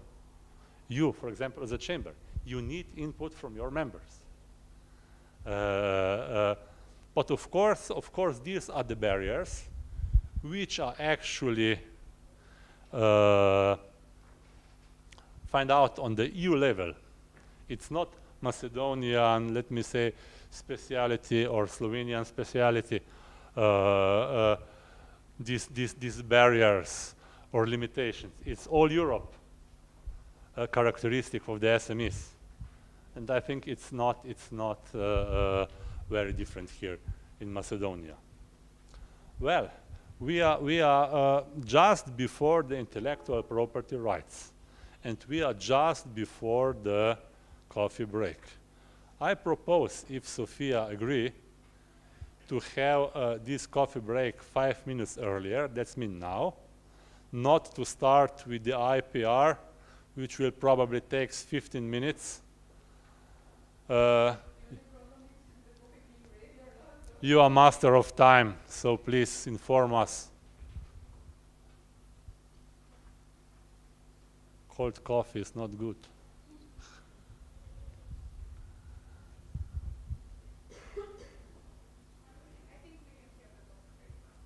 Okay, perfect. So if you agree, we will have 15 minutes of break, coffee break now. And of course, if you have some kind of questions now or during the break, you're welcome. Thank you.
It works better when you switch on, yes. Okay, so we will have a brief overview about the industrial rights. We will not talking about the copyrights.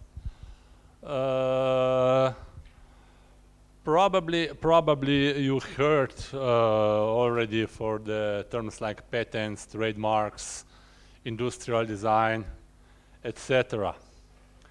Well, you know, in general,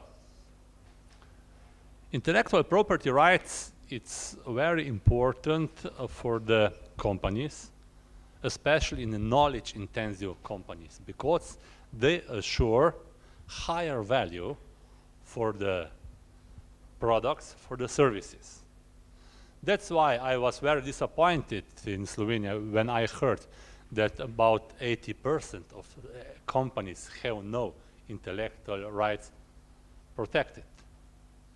Because this means that this company with no intellectual property rights protected can compete only with the price, with the low price. And if you compete with the low price, it's actually not very good paid work.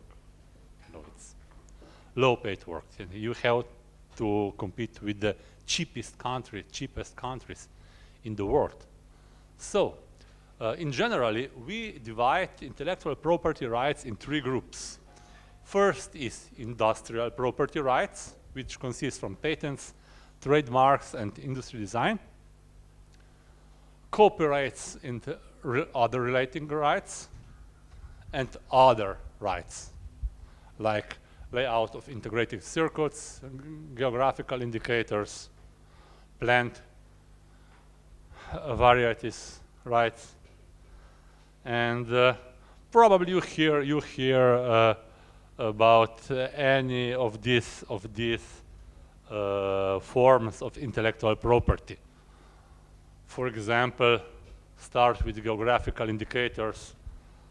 A few years ago, it was champagne, like wine, which was protected by the French, that only wine produced in the region Champagne can called champagne. Other producer cannot name it champagne, but they have to use other names. It's a lot of these geographical indicators and complaints, etc. For example, you probably heard that Slovenia somehow protect ivar, a Slovenian product. And last year we have strong debate when Croatians protect teran as a wine, which yes, we distribute as a Slovenian wine, etc. And Italian protect prosciutto, dried ham, as Italian as well. So it's a lot of actions like first come, first served in this area. Unfortunately, regarding the copyrights, you know, this is the sole right of the author to have control of its work. It's quite interesting also stories about that. We will not go there, but we will focus on the industrial property rights. These are patents, trademarks, and industrial design. You think that ordinary products are not quite protected by the intellectual property rights. For example, we drink a Coca-Cola during the coffee break, and if you see one bottle of Coca-Cola, it's pure IPR. It's pure IPR. You can see they invented the tap, so how to close the bottle and protect it as a patent. Bottle, design of bottle is protected. Coca-Cola name is protected as a trademark on the brand. Text, things go better with cola. It's protected by the copyright and by brand. Combination of colors is protected as a brand. And finally, we even do not know what we are drinking. You know, it's a business secret. So, one bottle of sugared water, is full of intellectual property. And in practice, it's very important to know why to protect and when to protect. But we will go through case by case. We will start with trademark or brand. This is actually a combination of different signs which assure differentiation. So, why we want to protect our brand, for example? Because we want to be different. We want to be recognized by the customers. Of course, this will help customers to find our products between the group of similar products. For example, you know this brand. Another question why this is important, it's a visibility. You know, blue pasta, we always connect it with Barilla, for example. You go to the, or brand is central point of marketing strategies or marketing campaigns. Public image, reputation of company, it's also business asset. For example, cost of Coca-Cola brand exceeds $70 billion. On the other side, you probably remember Kekec Pašteta.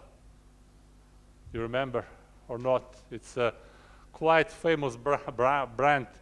Sorry? No, it's from Slovenia. But brand was sold for 5,000 euro, you know, very cheap. The most recognizable brand in Slovenia was Mobitel,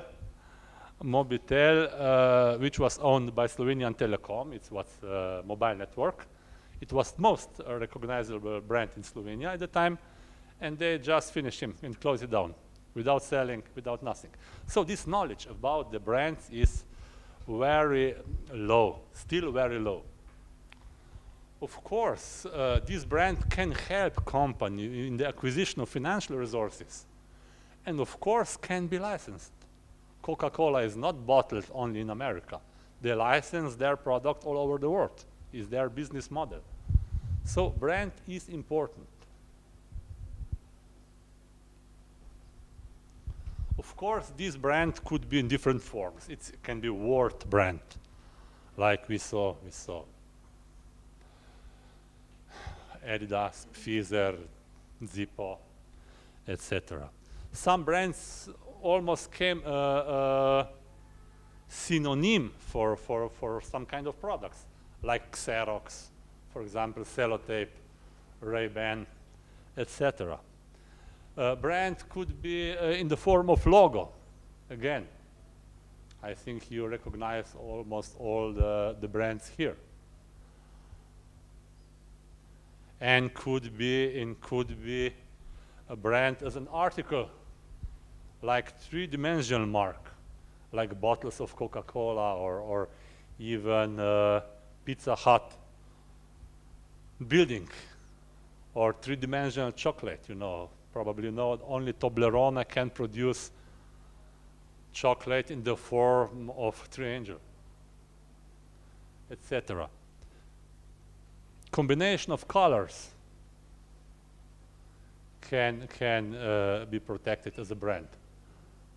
Purple color always remind us to Milka chocolate, for example. So, idea how to protect this brand. There are two ways: by registration or by use in the case of very known brands. In the intellectual property rights, it's very important to know that you have to decide in which country you want to protect your brand, design, or patent. You can apply only for Macedonia, you can apply for EU, or for each country of your interest separately. So, applying for the IPR protection in Macedonia do not mean that you are protected, for example, in Albania, Greece, Bulgaria, Serbia, or anywhere else. So, why I'm talking you this? Because with registration or by use, for example, if you want, sorry, yes?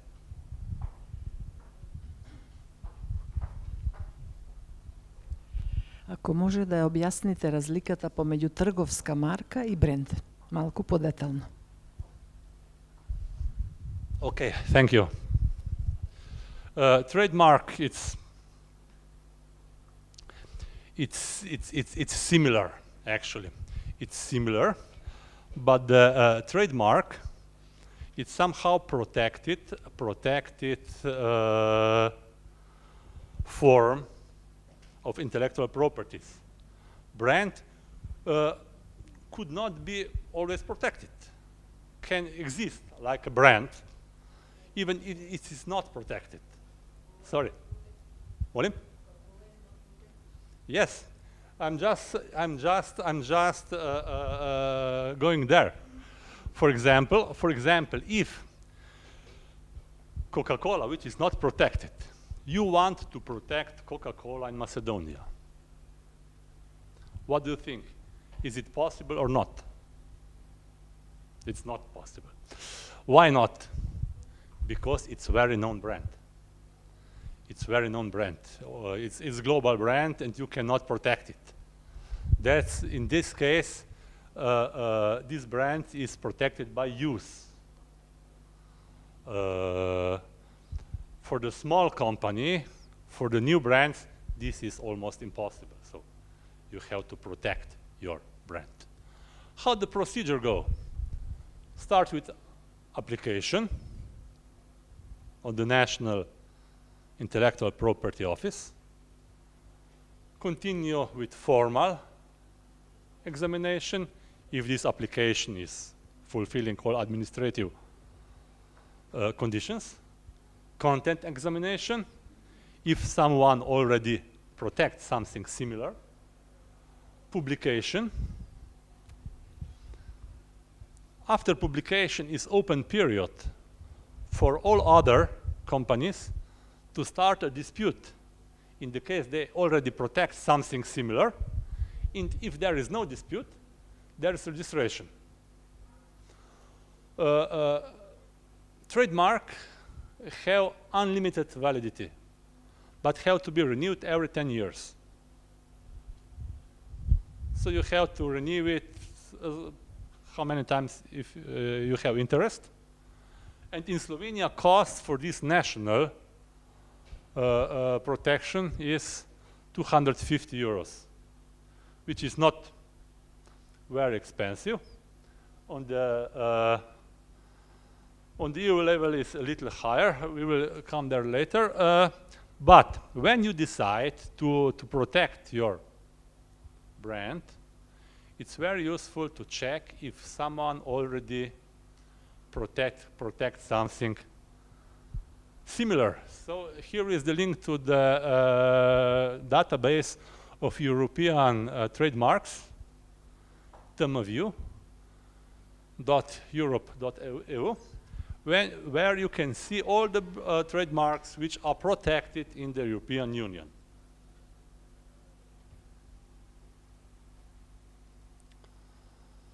In the case that you want to protect this in the whole EU territory, it costs about 850 euros for the trademark.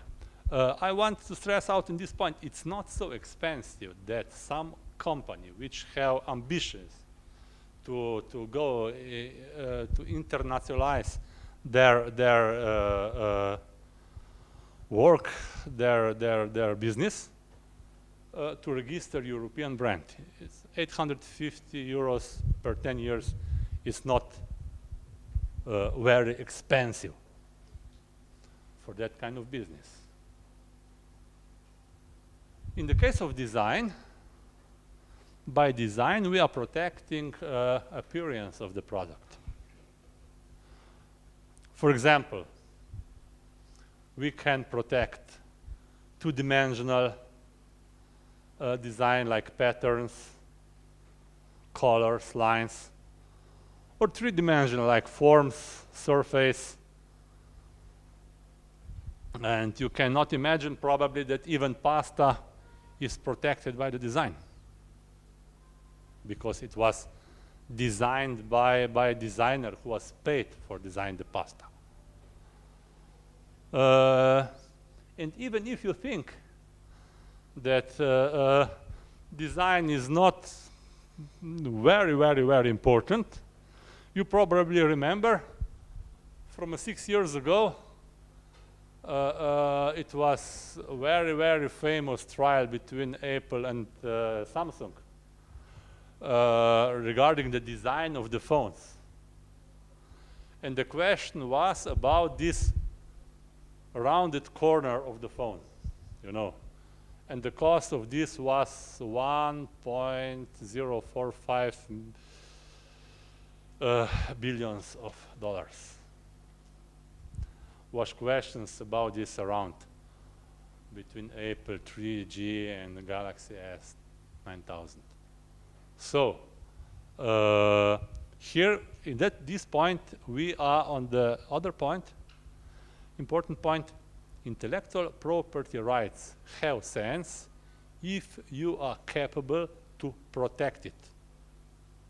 Not just to pay for protections, but when you can act in the case on infringement. For example, quite fresh example, it was one Slovenian company which produced the toys. And they produce toy car, Formula 1 Ferrari, you know.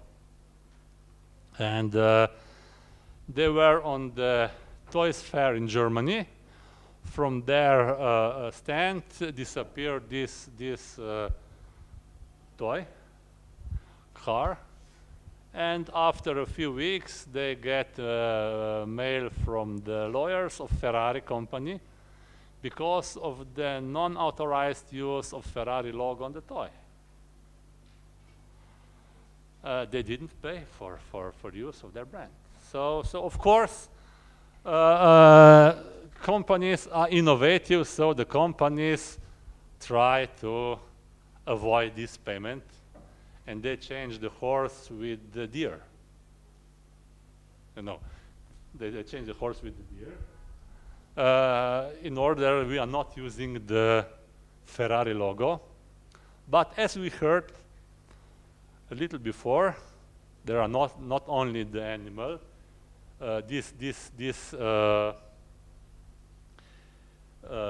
Differentiations is important. So, end user cannot differ between real Ferrari and the deer on the car. Everyone, when you see, you know, the red car with the emblem with one animal on the last foot, they think it's Ferrari. It's not the deer. So differentiation was too small, so they didn't succeed in the court. Okay, Slovenian company persist and try to sell these toys in third country, which is not signed agreement with regarding IPR, but they were not succeed.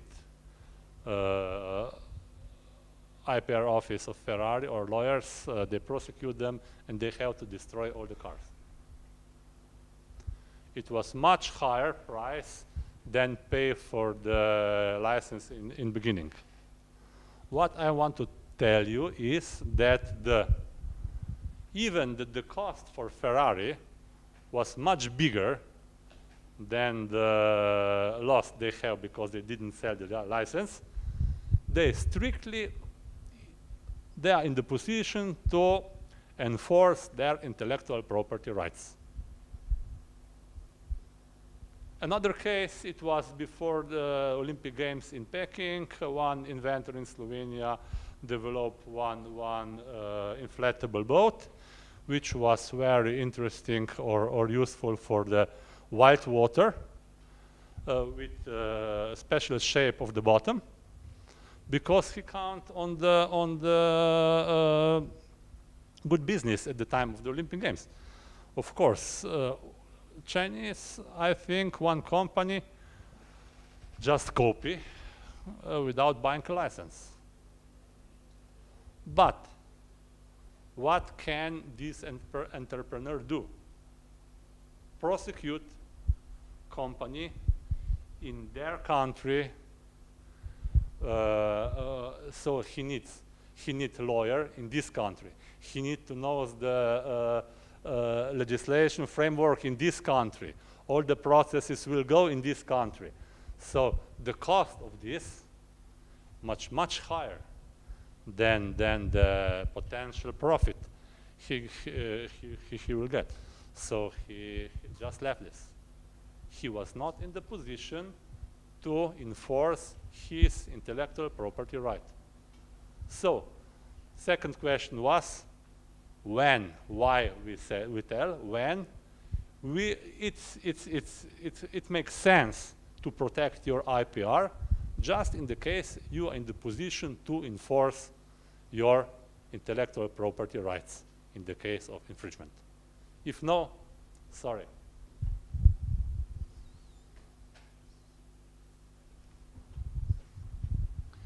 Design, okay, there are procedure is similar. Application, formal, examination, publishing, dispute, if not registration.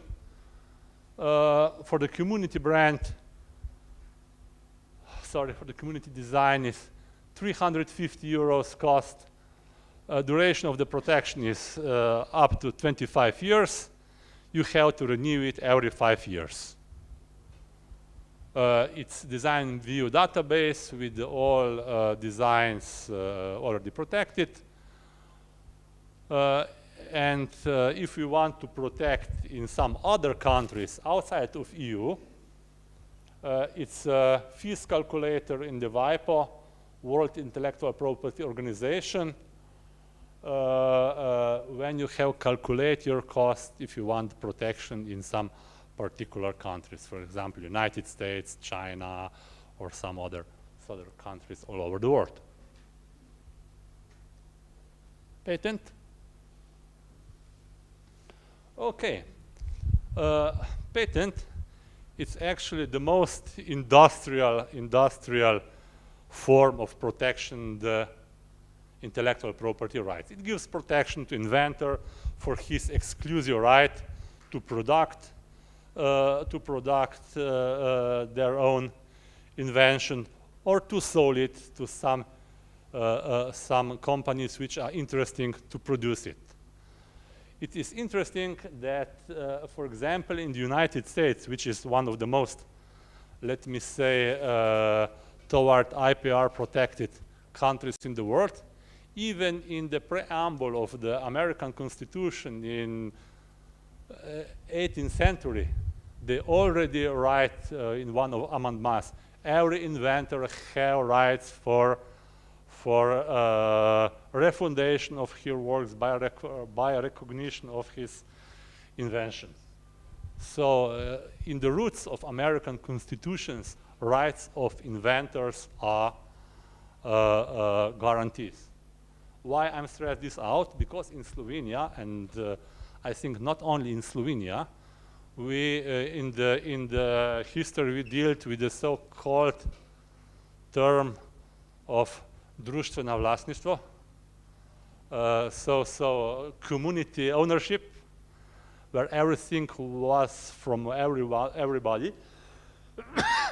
Sorry, and this concept is not.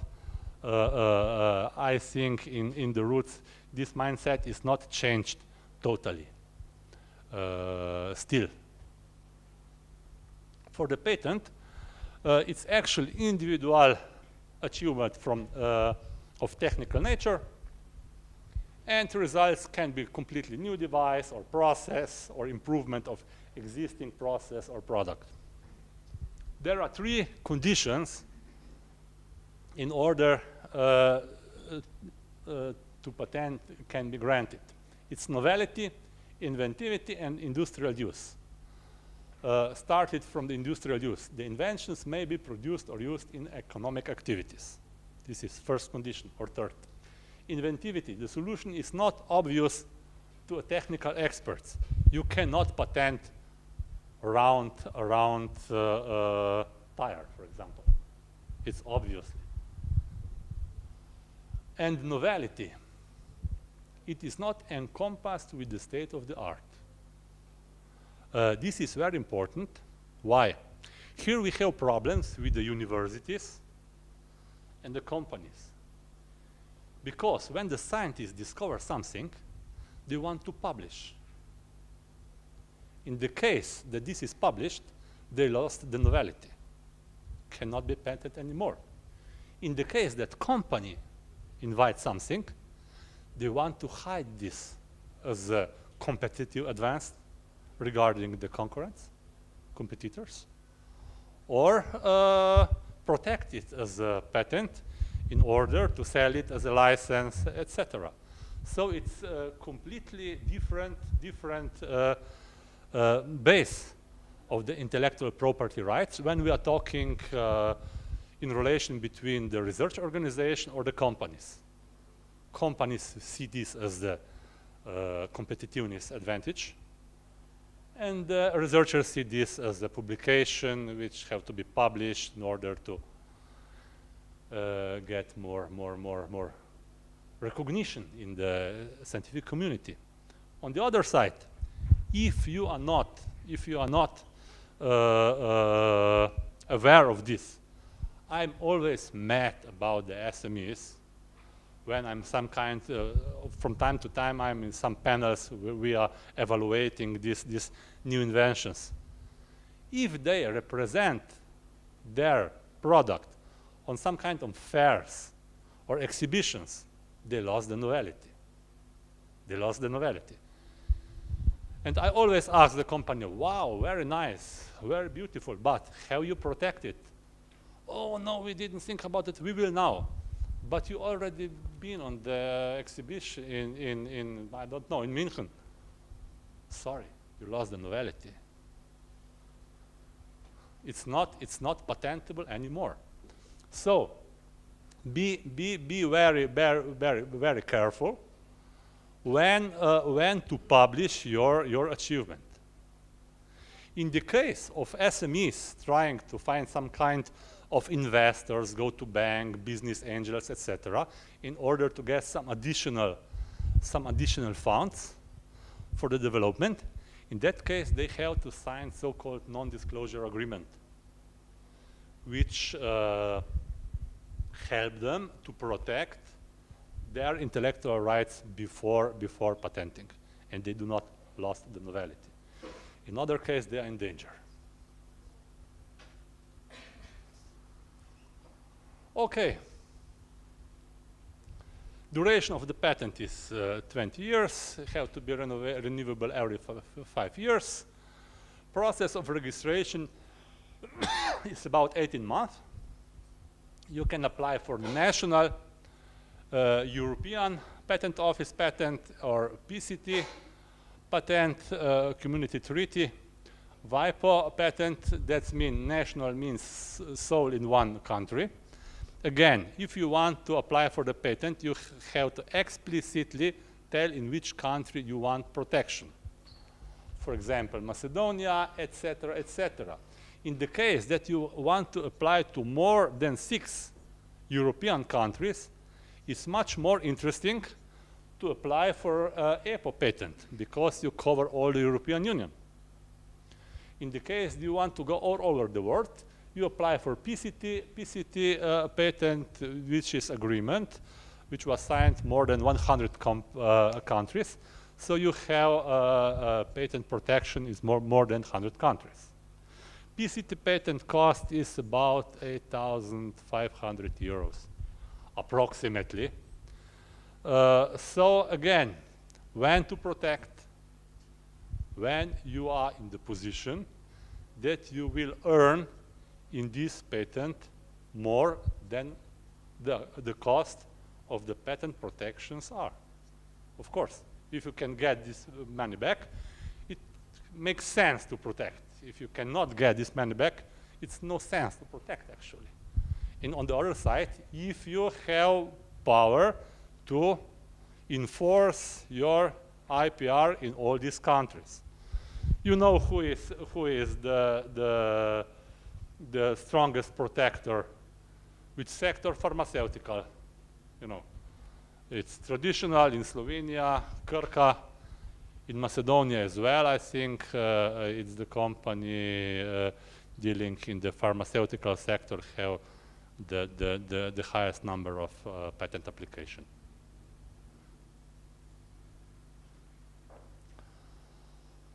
Of course, when we are talking about the SMEs, especially innovators, there are often things that their discovery is innovation. But probably it's someone somewhere who already discovered this, or probably even protect this. In this case, it's useful to see database of the projects is espacenet, spacenet.com. It's a worldwide patent database, which is worth to see before start the procedure of protecting the IPR, because you can find that someone already discovered this, protect this, etc. It's a very, very, very useful tool, because it's also save you money. But patents cannot be applied by yourself. For example, brand, trademark, you can apply it without the lawyer. But patents, you have to hire a patent office in order to fulfill the application. And it costs money and time. And finally, of course, business secret is costless. If you want to protect your business by business secret, it's fair form of protecting your intellectual properties. Of course, this not means that you only not talking about it, but that you have in the company system of protecting this secret. Who have access to this secret? What happened with the people who probably left the business, for example, etc. In order that this intellectual property right is really protected. Well, just for example, statistical profile for the Macedonia on the WIPO database.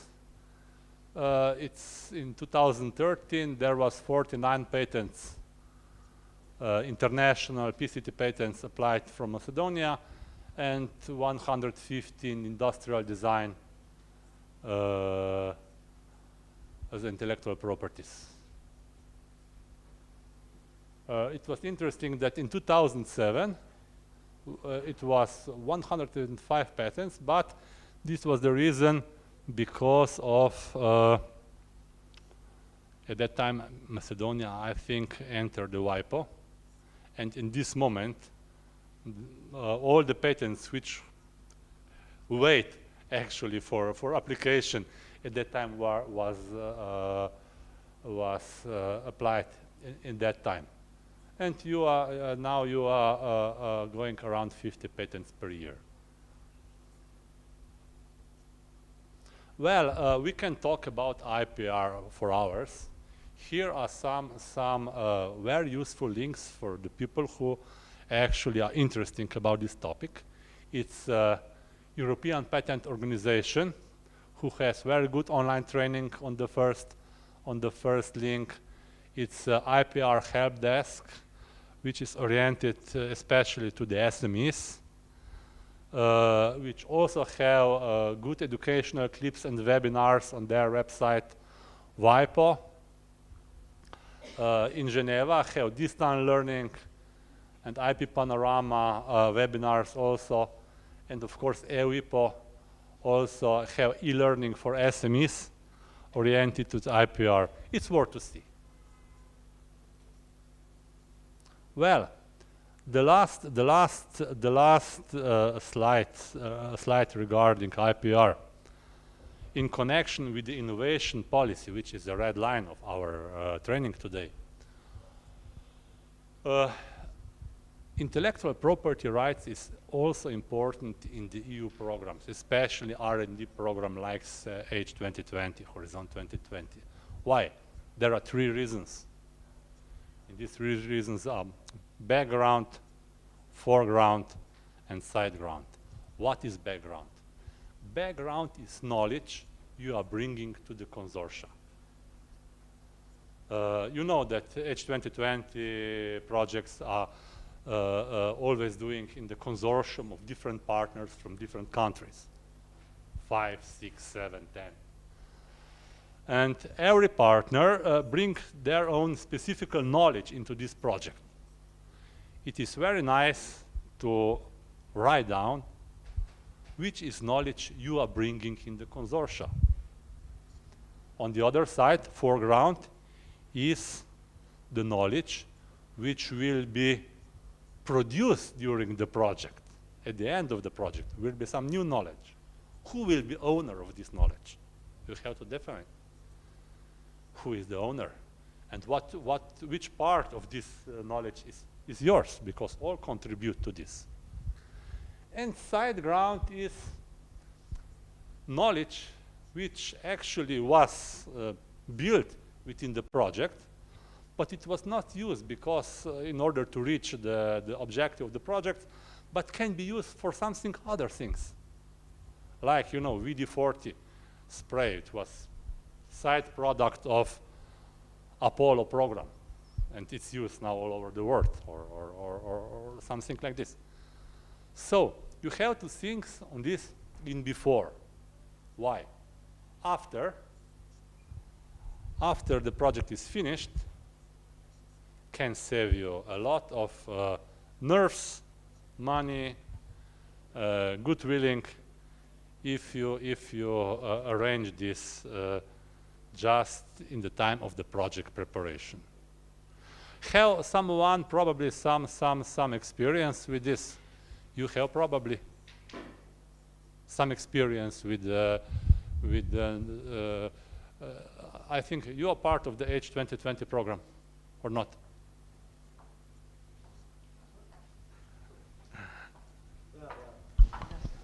Имате некој проект со Хоризонт 2020 во делот на повеќе земји од регионот и од Европската Унија. Тоа беа повеќе од 7 земји во кои што аплициравме. Се уште ги чекаме резултатите од нашата апликација. Апликацијата беше вклучена научни институции и мали и средни предпријатија и невладин сектор. Заеднички сите аплициравме на еден проект во иновативниот дел и ги очекуваме резултатите. Да. И интересира ме дали сте можда на кој начин сте адресирали ово интелектуално власништво? Интелектуалното власништво се уште не е адресирано од причина што самиот проект предвидува иновација во тој дел. Иновацијата би требало да произлезе од проектното решение.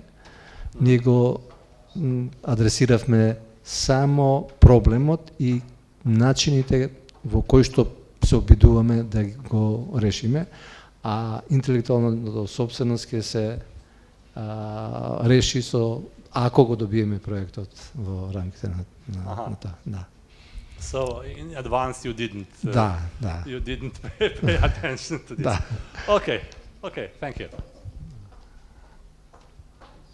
Yes. Наравно, изволи.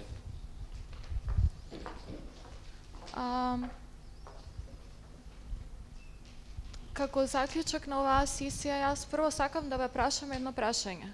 Затоа што некои од вас работат како представници на здруженија на СМИ или работат директно со мали и средни компании. После ова што го слушнавте, кажете ми зошто би ги причината зошто би ги охрабриле предпријатијата да заштитат интелектуална собственост, кога видовме во случајов дека тоа може да биде скапо, особено патентирањето на светско или европско ниво, дека бара стручна помош од аспект на адвокатски услуги, правни услуги и дека трае долг временски период.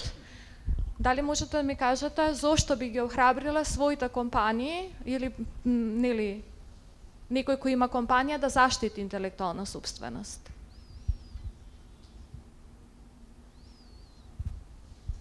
Основната причина зошто да се заштити интелектуалната собственост, обично сите викаат за некој друг да не го направи истото. Меѓутоа, бидејќи, да речеме, дури некој друг да го направи истото, тоа нешто не би вредало доколку не се комерцијализира. Основната причина зошто да заштитите интелектуална собственост или уште поточно патентирање, пошто бидејќи тоа е еден од најскапите заштити на интелектуална собственост, е за да имате монопол на пазарот. Значи, кога ќе го заштитите, кога ќе го патентирате производот на одредена географска локација, никој друг, освен вас, не може да го продава тој производ на тој пазар. Вие имате монопол на пазарот, што значи енормно голем профит, под претпоставка. Сега,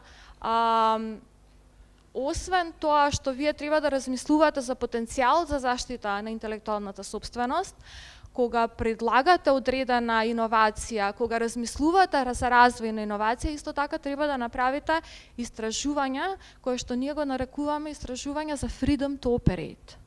Значи, не е важно само нештото да има потенцијал на заштита на интелектуална собственост, туку е важно да видите дали некој друг случајно не го заштитил тоа нешто на пазарот каде што вие сакате да продавате. Бидејќи дури да имате иновативен потенцијал, ако тоа нешто што сакате да го направите е веќе заштитено или нешто слично такво е заштитено на пазарот на кој што вие сакате да продавате, во тој случај вие можете да го изгубите пазарот. Значи, може да инвестирате во развојот на иновацијата, да дојдете блиску до пазарот, меѓутоа, кога ќе дојде редот да го пласирате производот услугата на пазарот, тој веќе да биде заштитен и да не можете да правите таа комерцијална дејност.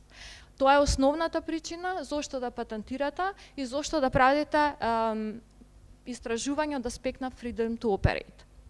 И сега можам да кажам неколку работи дека, да речеме, Але зборуваше за европските инструменти. Јас можам да кажам дека нашите инструменти за поддршка на иновативни предпријатија имаат неколку механизми кои што ги охрабруваат компаниите да заштитат интелектуална собственост. Прво, во самата апликација ние бараме компанијата да каже дали евентуално постои претходно заштитена интелектуална собственост. Значи, доколку одреден истражувачки центар, универзитет или компанија работела веќе на R&D и веќе има одредена интелектуална собственост поврзана со иновацијата која што апликантот сака да ја развија, односно да комерцијализира, ние бараме да има помеѓу двете страни да има договор, затоа што во случај тој бекграунд IP ако се изгуби, компанијата, апликантот, односно корисникот нема да има можноста да го комерцијализира иновацијата. Исто така бараме правото на интелектуална собственост кој што ќе се создаде за време трајање на проектот да остане во самата компанија, од причина што ако правото на интелектуална собственост излезе надвор од компанијата, компанијата нема право на комерцијализација на тоа интелектуална собственост. Значи, не може да биде интелектуалната собственост заштитена на име на физичко лице, доколку физичкото лице не го отстапи правото на комерцијализација на компанијата од една компанија чија што бизнес модел се основа на продажба на иновативен производ, доколку го нема правото на интелектуална собственост, не може производот да го комерцијализира. Дали има некои прашања? Само да кажам дека до сега од 52 финансирани проекти, во ред некои се уште и во имплементација, меѓутоа досега имаме од страна на 2 компании поднесено PCT, односно барање за заштита на интелектуална собственост на светско ниво. Од оние кои што се финансирани од страна на фондот, и ние сериозно го охрабруваме таквиот чекор, зашто тоа е еден од најефикасните начини како да освоите некој пазар. Дали има некој прашање врска со интелектуалната собственост? Ако немаме прашања за крај на сесијава, би ве прашала сега од кога слушнавте за концептите и трендовите на иновативните политики, како ја гледате улогата на својата организација и вашата улога во креирањето, спроведувањето или мониторингот и евалуацијата на политиките?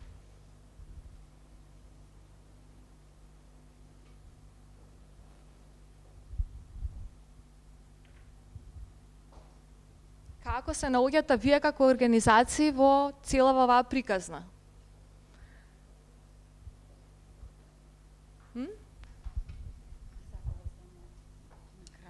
Значи, сето што беше изложено, ние како компании, поготово од мал и среден калибар, се наоѓаме во секој дел од ова што беше искажано.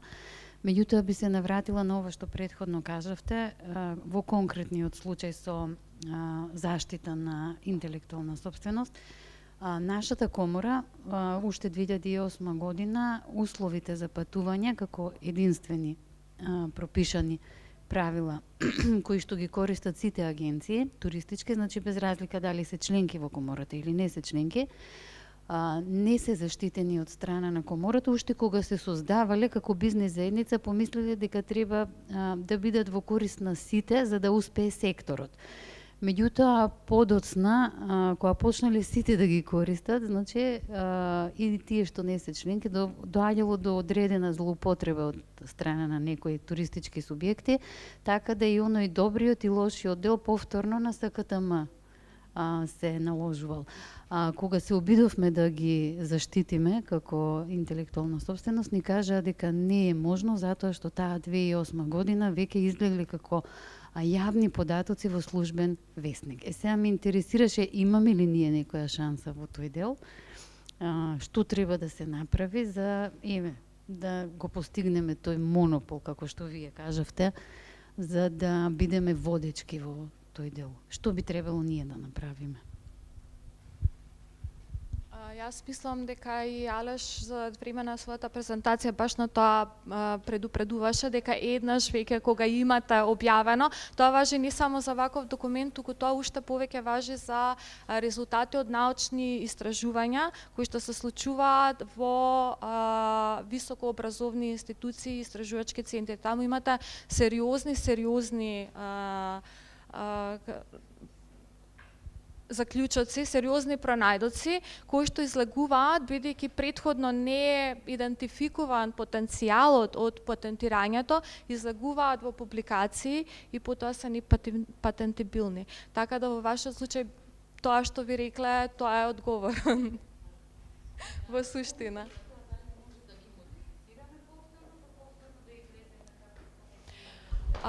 Значи, за тоа треба да ви одговорат експерти по интелектуална собственост, затоа што кога се заштитува нешто кое е слично на нешто друго, постои зависно од тоа што се заштитува, постои одреден размер на разлики што треба да се содржат помеѓу новото нешто што треба да се заштити, за тоа да може да биде да подлежи на право на заштита на нова интелектуална собственост.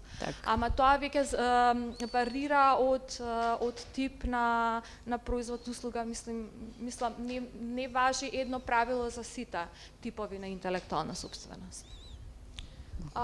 Тоа што вие го спомнавте за вашите членки, дека сте вие практично представник на членки на повеќе мали и средни предпријатија, и тоа што сте го правеле вие е фактички сте ги застапувале интересите, сте се труделе да ги застапувате интересите на своите членки.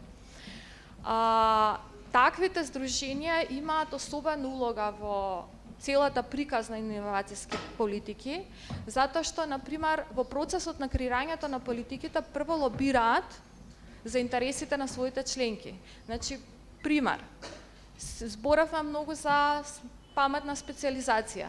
Ако вие доаѓате во од одреден сектор, како што е туристичкиот, од ваш интерес е многу да лобирате во процесот на креирање на стратегија за смарт специализација, за вашиот сектор да биде идентификуван како приоритетен сектор.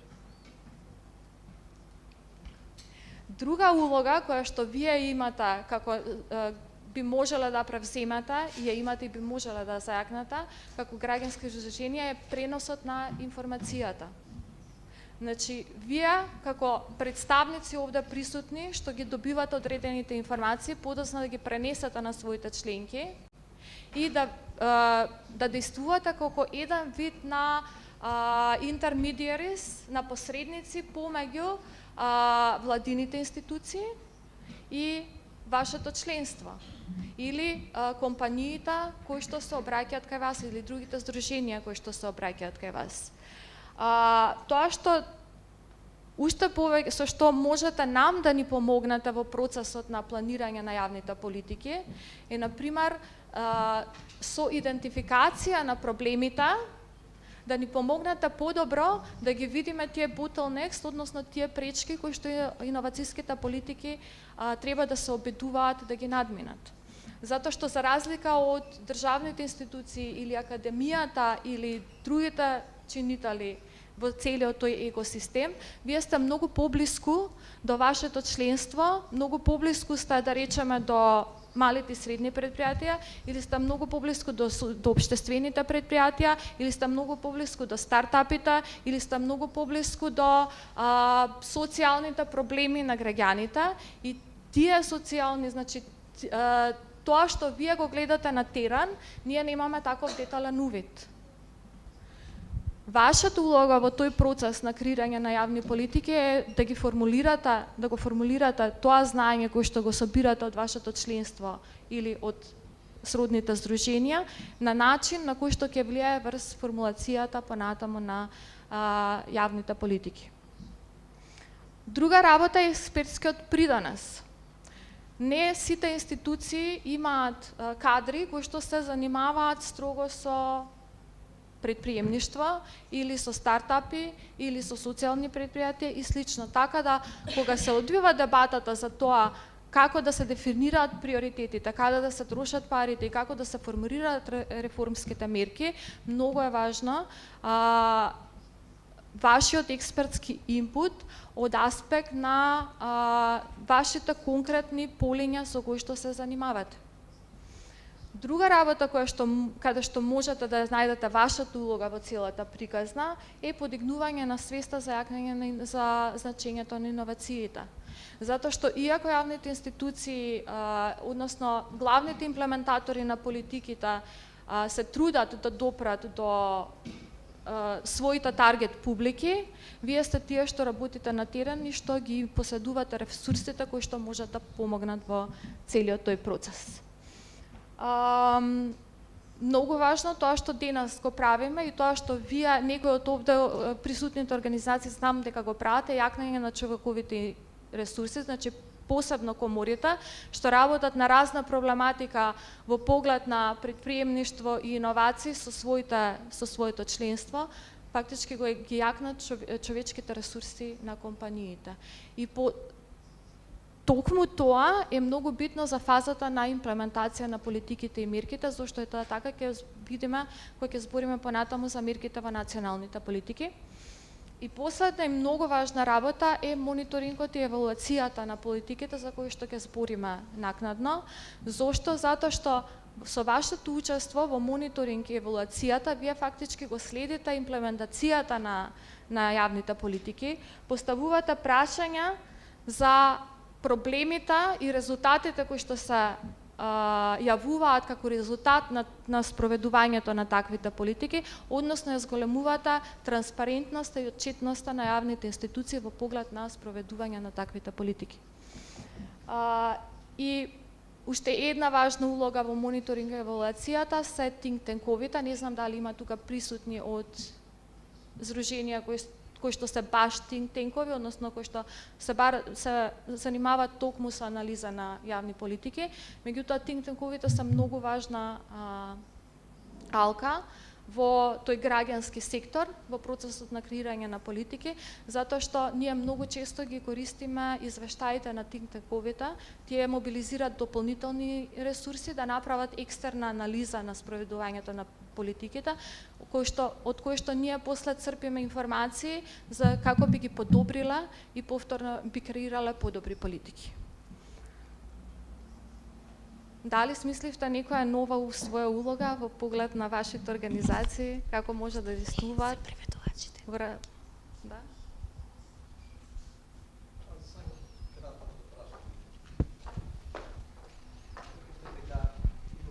Собственост за фирмите, за мали и средни предпријатија, за да се треба да остане во компанијата.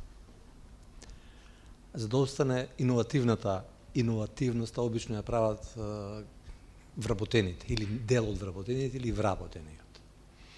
Ако еден вработен направи некоја иновативност во соодветното предпријатие, а неговите работни задачи со описот не се предвидени за дизајнирање на иновативност или подобрување на процесот во работењето, во тој случај како компаниите, малите и средните предпријатија, да се заштитат или пак да од тоа е првото прашање, како компаниите да склучат договор со вработените за иновативната собственост, која што произлегува од работењето во таа фирма, а второто прашање е како граѓаните, вработениот или експертите да се заштитат, да го заштитат својот иновативен труд, давајќи го иновативноста во одредена компанија. Тоа е многу често присутно кај овој проблем е често присутно кај софтверските компании, од причина што ќе направат одредена група или поединец или софтвер во, да кажеме, COBOL или C++ јазик, истата или друга компанија, користејќи ги искуствата и она што е веќе направено, ќе го искористи, ќе го направи софтверот во Java или некој друг програмски јазик и веќе тоа не представува иновативност као тако. И се третира дека е тоа нова иновативност. Ова се многу специфични и тешки прашања, не знам дали во Македонија има експерти кои што можат да помогнат во овие насоки. Благодарам. Можам да кажам што ние правиме да ги советуваме, како ги советуваме компаниите кои што се корисници на нашите средства. Прво, по однос на отстапување на право на интелектуална собственост од физичко лице кон компанија. За да го отстапите таквото право, прво интелектуалната собственост треба да биде заштитена. Значи, доколку е интелектуалната собственост заштитена од страна на физичко лице, тогаш имате чиста ситуација на заштитена интелектуална собственост и компанијата склучува договор со физичкото лице. Физичкото лице има, начин како да го отстапи правото на користење или на комерцијализација на интелектуалната собственост и тоа се уредува со договор во зависност на интересите на двете страни. Од аспект на заштита на интелектуалната собственост во самата компанија, кога вработениот работи за компанијата, ние бараме во договорите кои што ги имаат компаниите,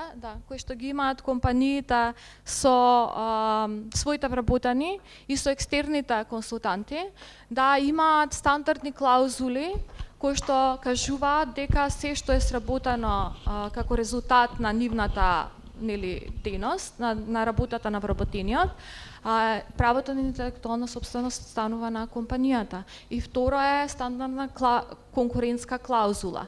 Сега кога зборувате за софтвер, да, точно дека тоа многу чест случај, вработените да го земат повеќе ноу-хауто, зборуваме за код или слично и да го пренесат у компанија.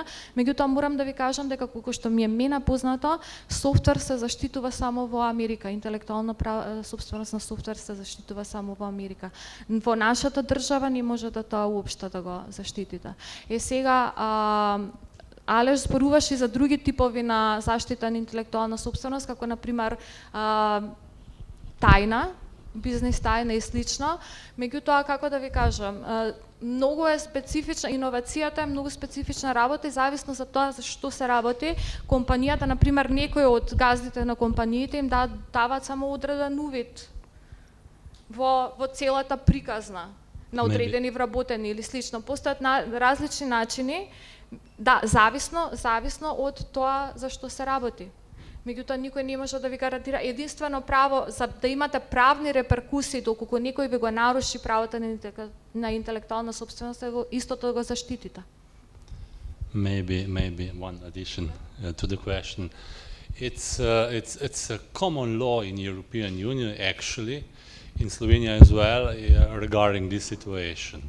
So, the employer have the rights for all the innovations which have been produced during the working time and with the equipment of the employer. So not employee, employer. It's from the law. It's different in Sweden. In Sweden, have researchers sole right for their inventions and they are individually owned.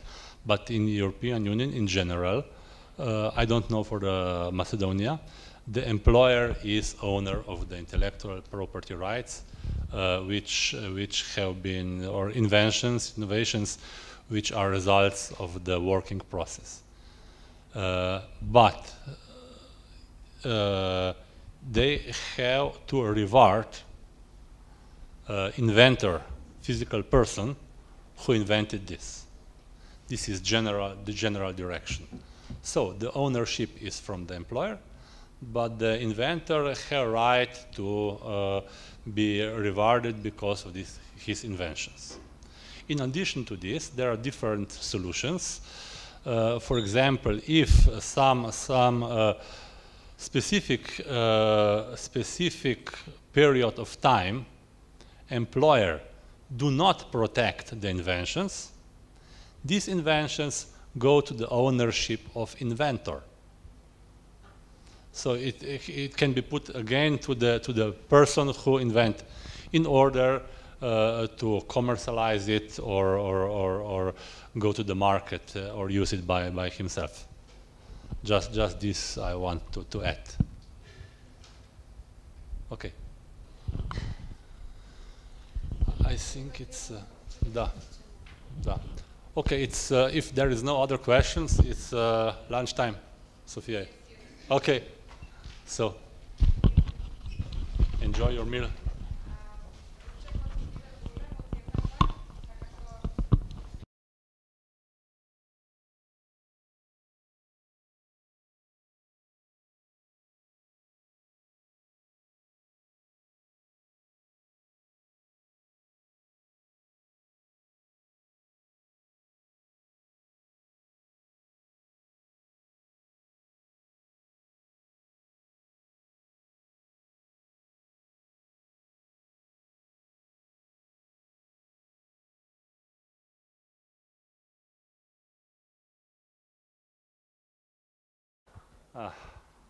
But I think we all enjoy the meal and we have now enough energy for continue very quickly. I will run through this presentation as we are a little delayed. So in third part we will talk about the monitoring and evaluation of innovation policies, which are red line of today. And of course, if you want to evaluate, if you want to monitoring something, the most important thing is that you operate with coherent data. And we are always facing with the problem with limited accessibility of data, and coherent statistic is very important for that kind of business. I will not show you the link, but for example, there are three main sources: Eurostat, OECD, and World Bank have a lot of statistics regarding regarding economical, technological innovation indicators, but these statistics are not available for all countries. Well, first of all, we have to discuss the difference between monitoring and evaluating. Of course, why we are doing monitoring, why we are doing evaluation. We are doing monitoring in order to see if the goals or objectives of different programs will be achieved in the right time. So, on the left side we have monitoring. Purpose of the monitoring is clarified program objectives. Link activities and resources with objectives, because if we want to achieve some objectives, we need resources and of course activities which lead to that. Translate objectivities into performance indicators and set targets. So we have to set baseline situation where we are starting from and situation at the finish of the project. Of course, when we set these performance indicators, we have to collect the data regarding these indicators and of course compare these actual results with the targets set in the beginning. And purpose of monitoring is to report progress and of course to report problems, to alert about the progress or about the problems soon enough in order to have some measures in charge in order to achieve these objectives. So monitoring is doing in the time of preparation or implementation of some program. Evaluation is more qualitative oriented. We are not asking ourselves if we, let me say, reach, if final results is like the set targets is, but we analyze why results were achieved or probably were not achieved. Why? What are the causes behind that? Special contributions of activities to results. So to see which activities were more efficient, which were less efficient. So it's not common that all activities are efficient in the same way. In the evaluation, we evaluate the implementation process. We explored probably some unintended results. For example, Slovenia have a problem with the number of patents, let me say about 10 years ago. And then suddenly it's happened that the number of patents rise very high in 1 year, 2 years. Why? What happened in the innovation, let me say, in the innovation area that the number of patents rise so high? It was a simple answer. National Research Agency, which funded the most of research in Slovenia, put into their indicators, you know, when the researchers apply for the fundings for the research projects, they have to put their CV and their results. They already achieve like publications, most cited publication, etc. And they add new indicators, number of patents. Well, so if you want to get money for research, you have to have patent. It's happened that suddenly, in the moment, a lot of patents were applied from the research institution. And this was significant change. But on the other side, these patents were not applied for the reason of commercialization of research result. They were applied only for the reason to get the money for research. So there was no change in the impact of these patents in some economic indicators. It was just impact on number of applied patents. So it's some kind unintended result which was achieved because of this change of methodology. And of course, provide lessons and offers recommendations for improvement. So evaluations give policy recommendations for the people in order to the policy makers in order to improve further instruments of innovation policy.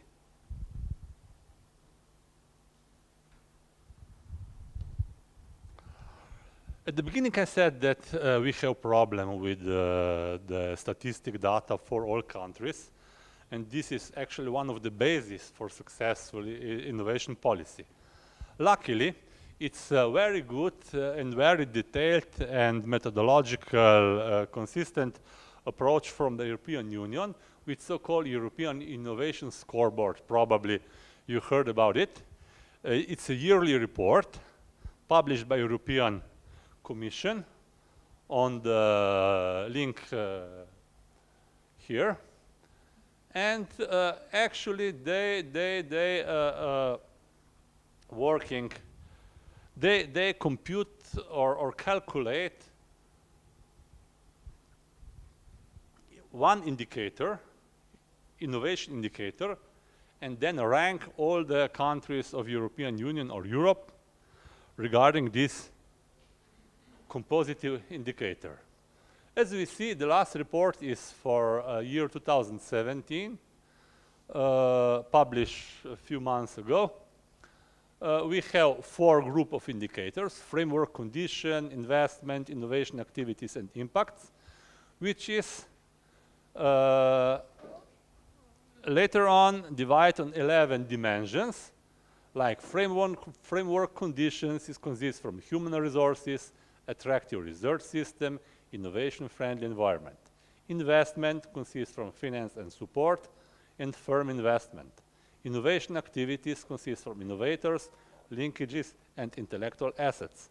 And impact, new one, employment impacts and sales impact. Every of these dimensions consists further on different indicators. It's 27 indicators in all these categories, from which is calculated European Innovation Scoreboard.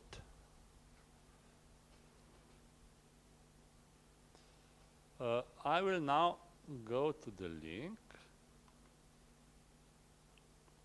This is password. Imamo dostęp do interneta. Just a moment. Yes, we have.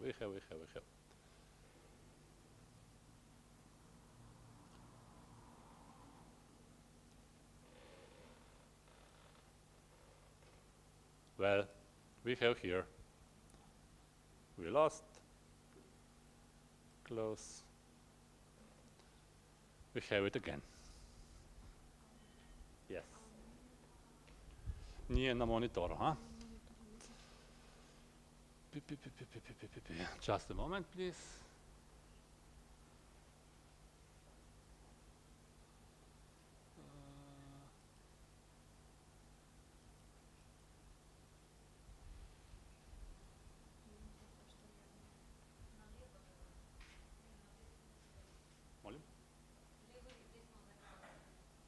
Da.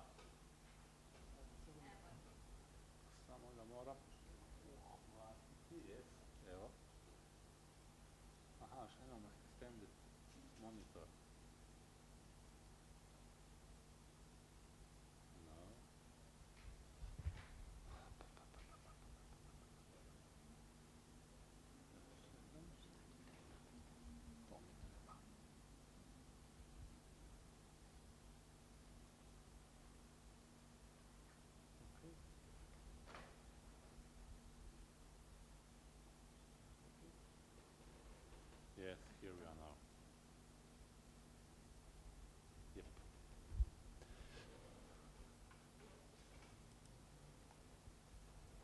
So here we are.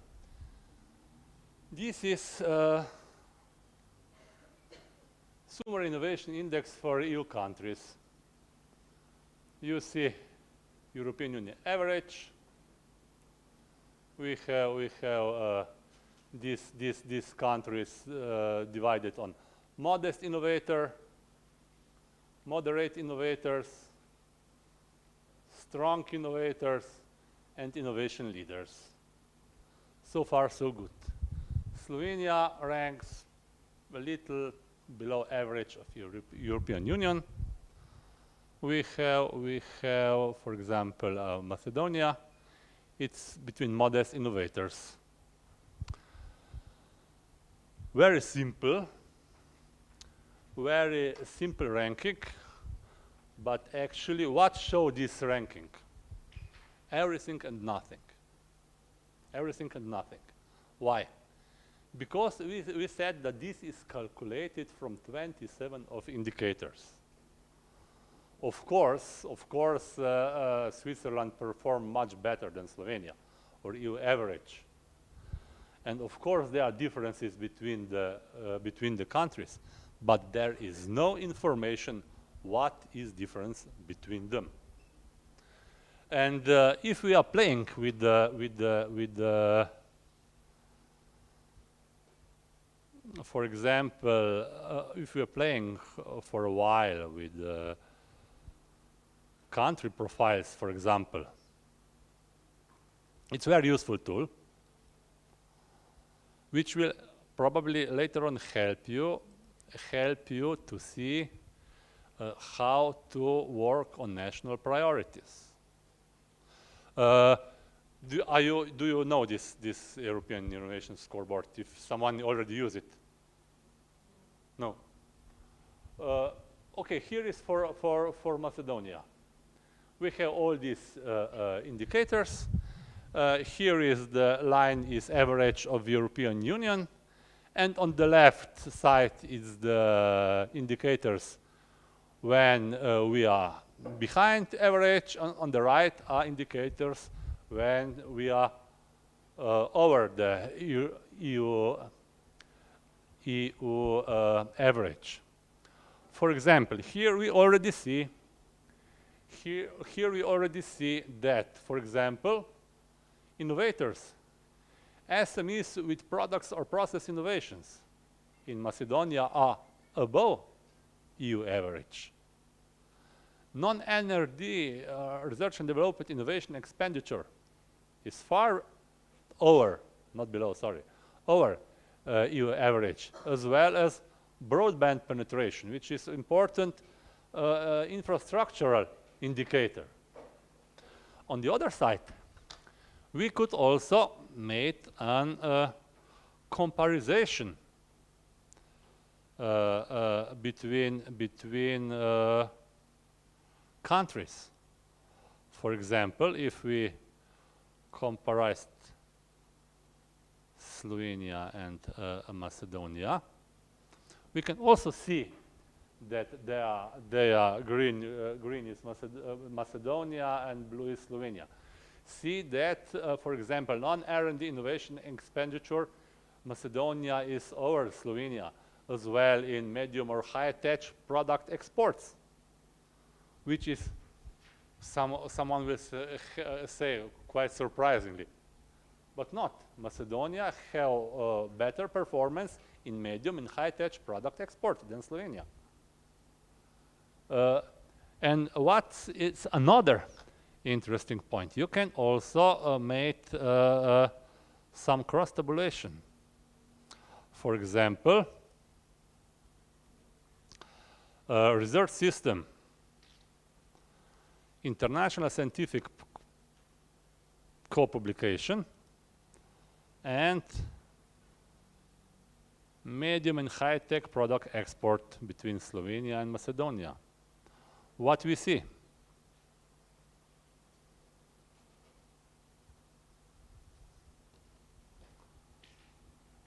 Slovenia have a little less than Macedonia. Okay, Slovenia have more international scientific co-publications, But on the other side, medium and high-tech product export, which actually correlate with these scientific co-publications, is much higher. So, efficiency of the system in Macedonia is much more efficient than in Slovenia. We can see. With more scientific co-publications, we achieve in Slovenia less high-tech product exports than in Macedonia. So, what I'm trying to tell you? I'm trying to tell you that, back to my presentation, summary innovation index shows everything. And on the other side shows nothing. Because it told nothing about the performance, efficiency, some sectors, etc. In my PhD, I work just on these indicators, and in the former Innovation Union scoreboard, Slovenia performed over average of European Union. And for the people who work in the innovation policy, this was very surprising. And I was asking myself, why? How is this possible? We are on statistical perform perfect, but we are not perfect. Why? Because first, data are behind for 2 to 3 years. It's methodological. When the National Statistical Office collect the data and they are processed to Eurostat, so Innovation Scoreboard 2017 relies on the data from 2015, for example. Second is that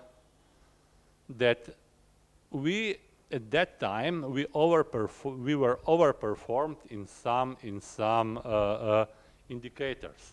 For example, in the dimension of investment, finance, and support. When Slovenia entered European Union, get access to a lot of very strong financial sources. And at that time, we have three instruments, national instruments, centers of excellence, competitive centers, development centers, where we invest huge amount of money in these centers. And this indicator actually push overall indicator calculated very high. On the other side, Slovenia performed in the efficiency in use of these financial sources very low. We put a lot of money to get a very bad result, actually, low result. And this is one of the characteristics of Slovenia innovation system. In past, I hope that it's not efficient. And because of this huge investment, we were ranked very high, but it tells nothing about the efficiency. So, to conclude and not go further, you have a link and you can play with the numbers to see what the different efficiency and relations between specific indicators are. We have to know that when we see indicators or this summer innovation index, it's very good for the politicians. We are performing perfect. We are above the EU average, etc. But on the other side, this is, let me say, misuse or mistake if we interpret indicators in that manner. So, some classical abuses or mistakes is that we are actually excessively rely on the single indicators. We see, okay, summary innovation index, we are performing good, we are strong moderators, yes. No, it's not enough. We have to look on the context.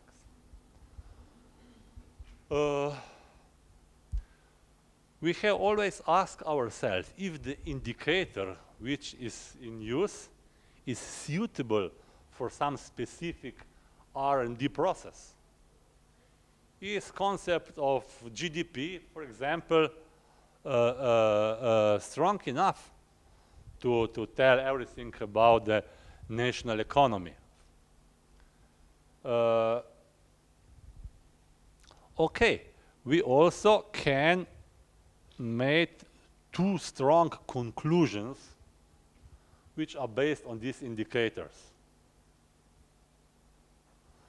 So, always, before you try to interpret some indicator set, you have to always look at the background of the indicator and to see what is actually measured and what is actually showed.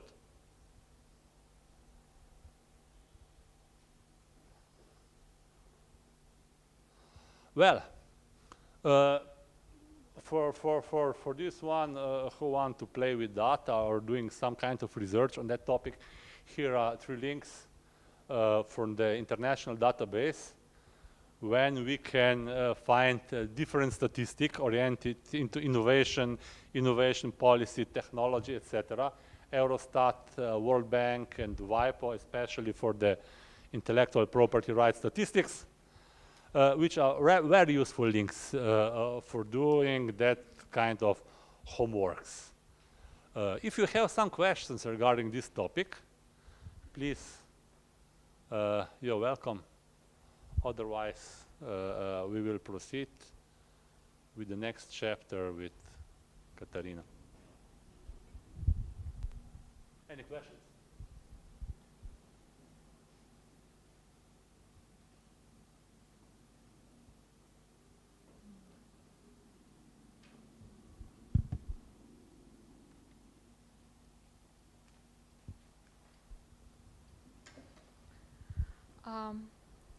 Значи, многу поврзано со тоа што Алеш го збореше до сега.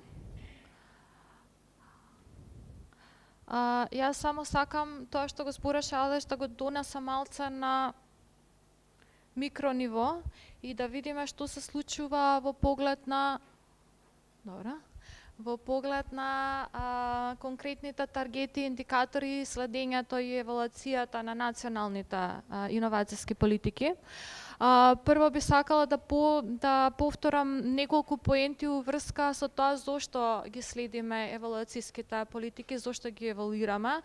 Значи, како што веќе беше кажано, политиката е нешто што ние го формулираме на хартија, меѓутоа при имплементација, кога го имплементираме тоа што сме го замислили, не секогаш работите излагуваат така како што сме ги планирали и сме ги замислувале. Многу чести се непредвидени развои од различни контекстуални причини и ќе покажам после неколку примери зошто е тоа така. И затоа е многу битно да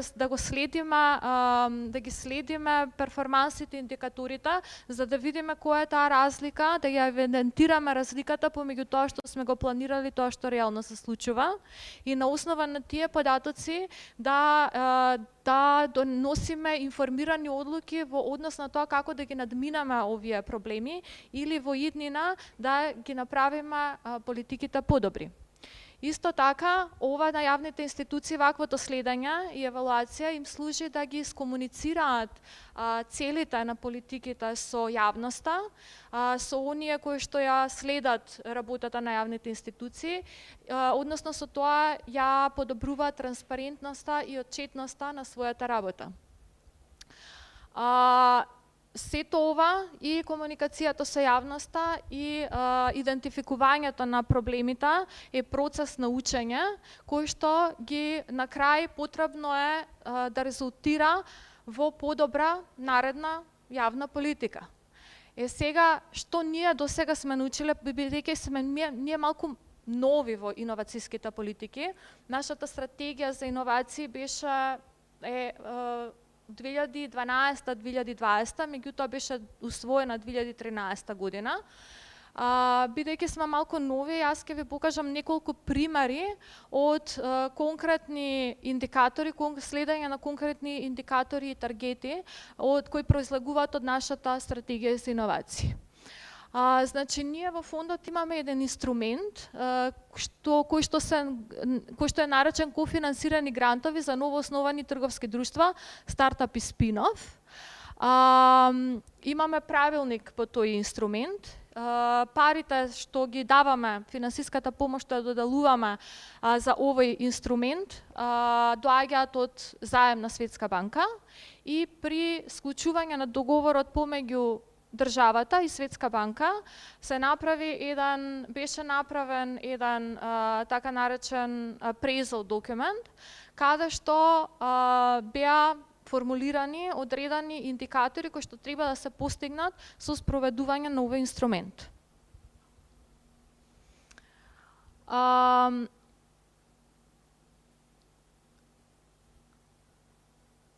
Океј, значи јас се извинувам, изгледав гутнав претходно насловот на инструментот, нема веќе зборев за еден друг инструмент, меѓутоа ева да го земаме инструментот кофинансирани грантови условени заеми за комерцијализација на иновации.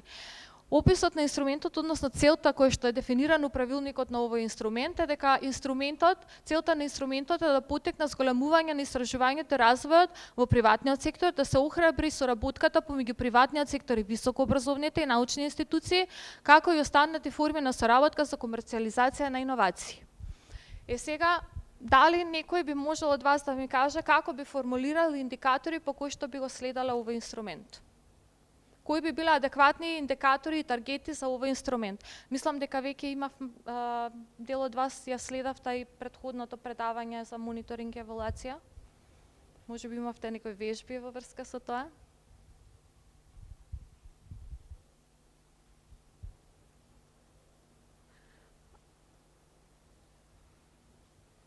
Ако целта е да се охрабри соработката помеѓу приватниот сектор и високообразовните институции, кој би бил индикатор, да речеме, што би ја покажал успешноста на ваквиот тип на инструмент?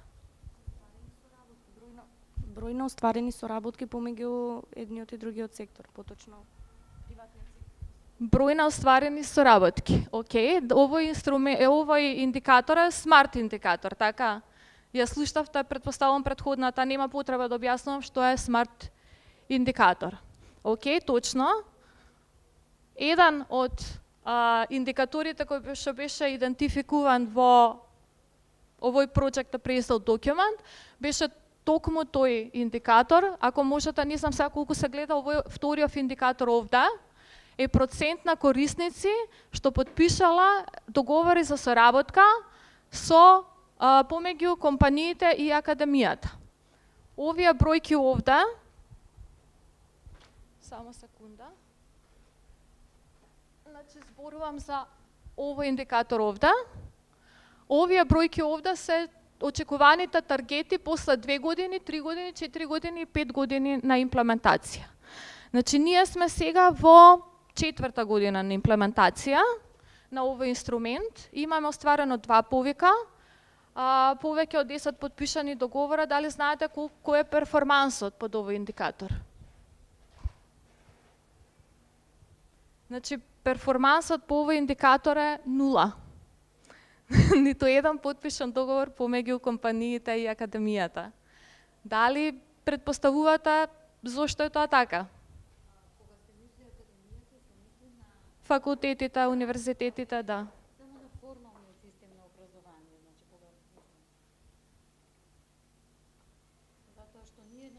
Како комора имаме меморандуми за соработка со факултетите, значи високообразовните институции од областа на туризмот, истовремено се и членки.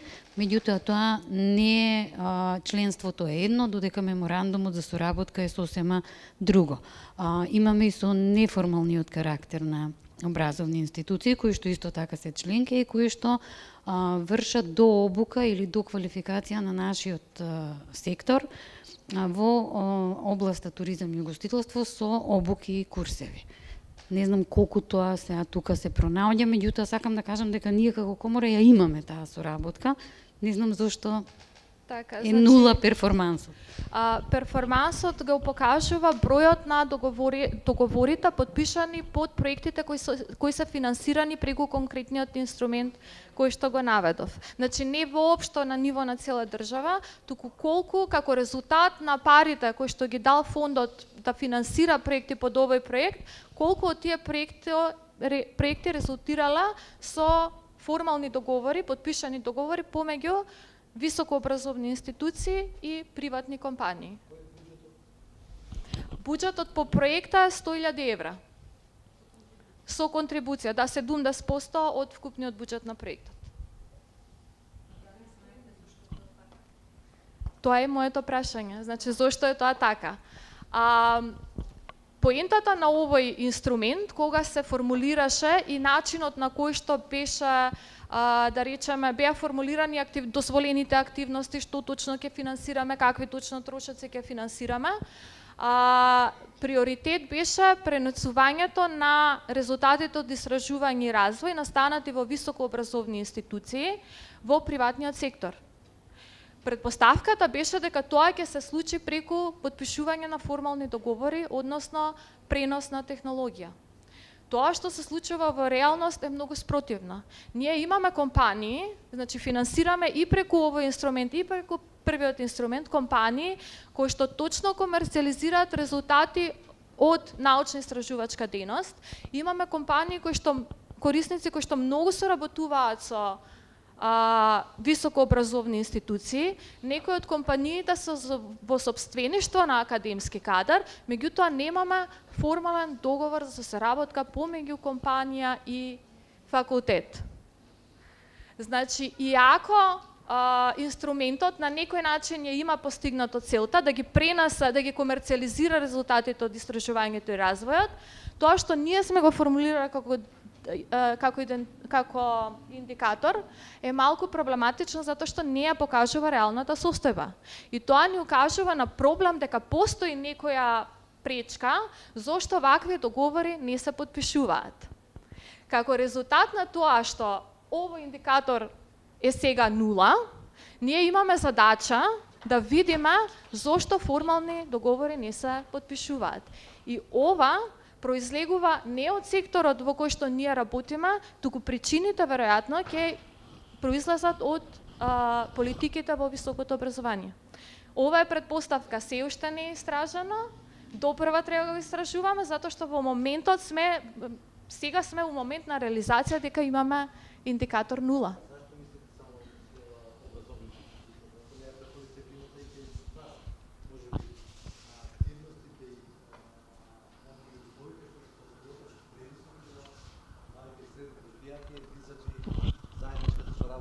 Средни предпријатија и научни институции. Само еден податок да ви кажам. До прошлата година имаше Министерството за за образование доделуваше средства во висина од 3 до 5.000 евра, не ме фаќате за збор, на научни институции кои што на професори, значи на кои што ќе пријават одредени проекти.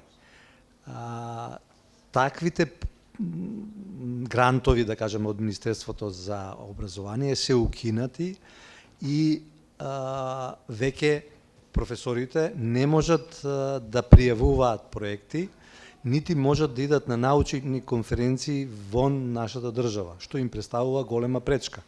Ова е резултат со ова што ви го кажувам е дискусија во научната сфера меѓу мои колеги и пријатели кои се жалат на таквиот однос.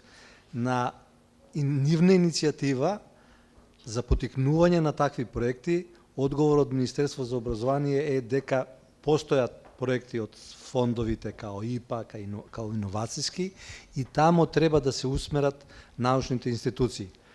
Јас не сум во научна институција и не можам да кажам каде треба да се усмерат и што, меѓутоа факт е дека соработката помеѓу научните институции и приватниот сектор не е на високо ниво и факт е дека многу малку се работи на тоа поле, а се подпишуваат меморандуми за соработка, и со нас од невладениот сектор, ние имаме подпишано многу меморандуми за соработка од формална причина, заради тоа што во одреден повик, одредени министерства бараат такви меморандуми за соработка, дури во некои случаеви факултетите одбиваат да подпишат соработка со невладениот сектор, сметајќи го тоа како второ најмалку значајно.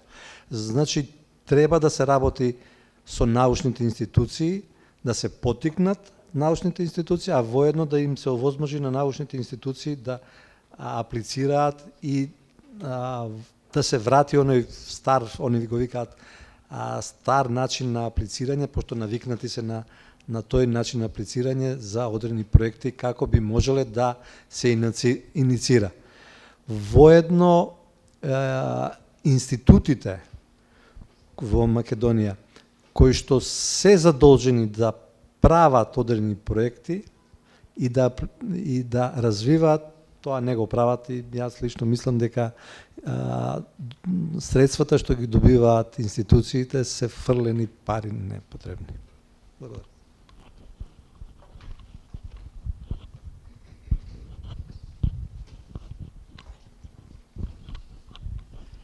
Колку што мене ми е познато, мислам дека постојат и законски пречки.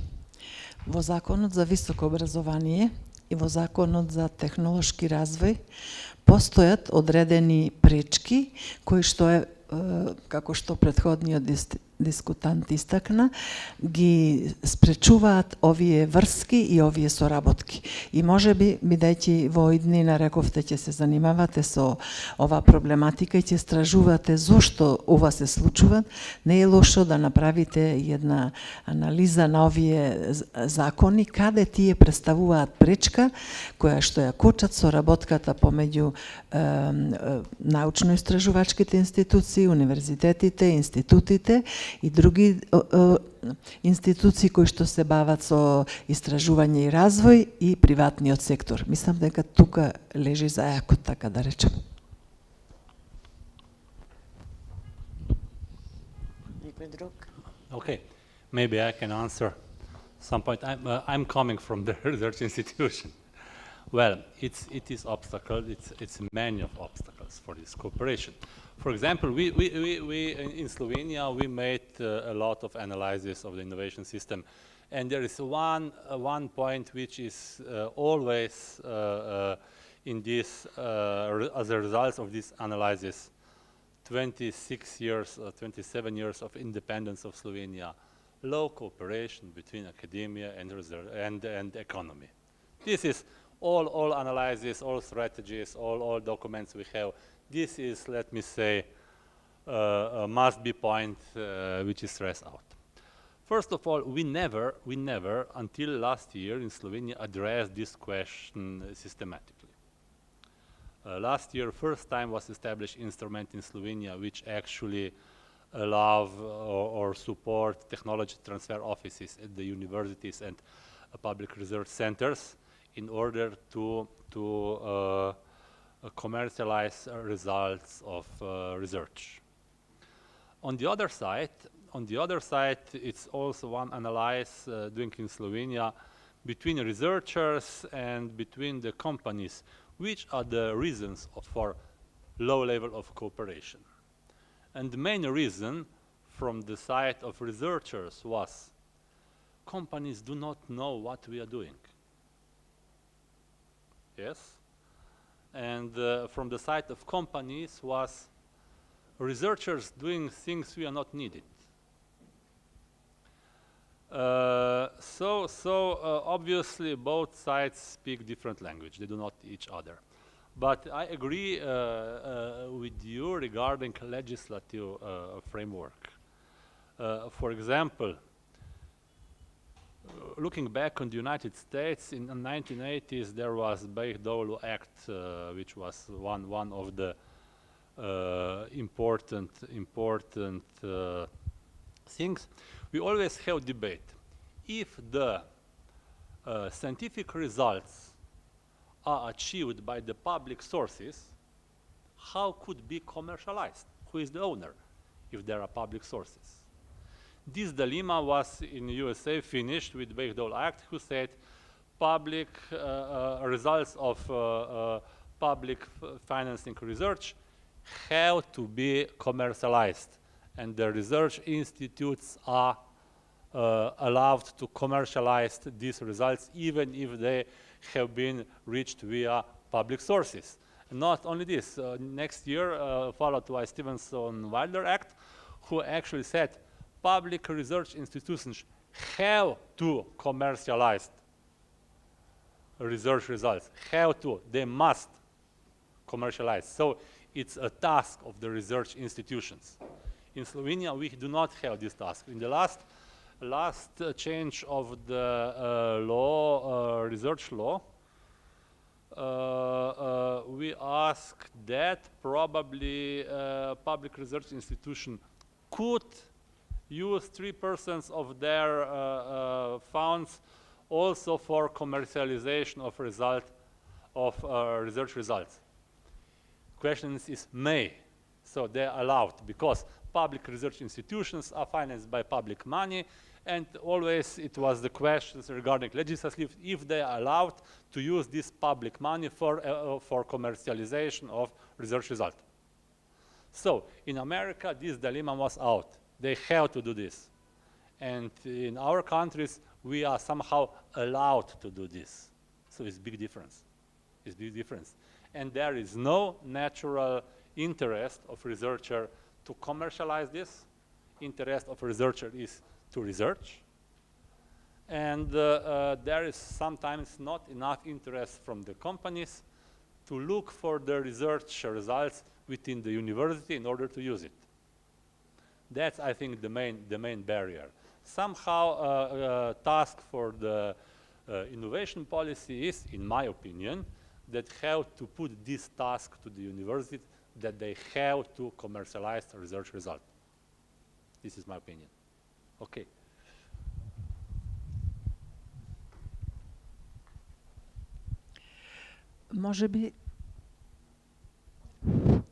Може би требало да се размислува, затоа што парите се тие што го движат светот. И ако вие,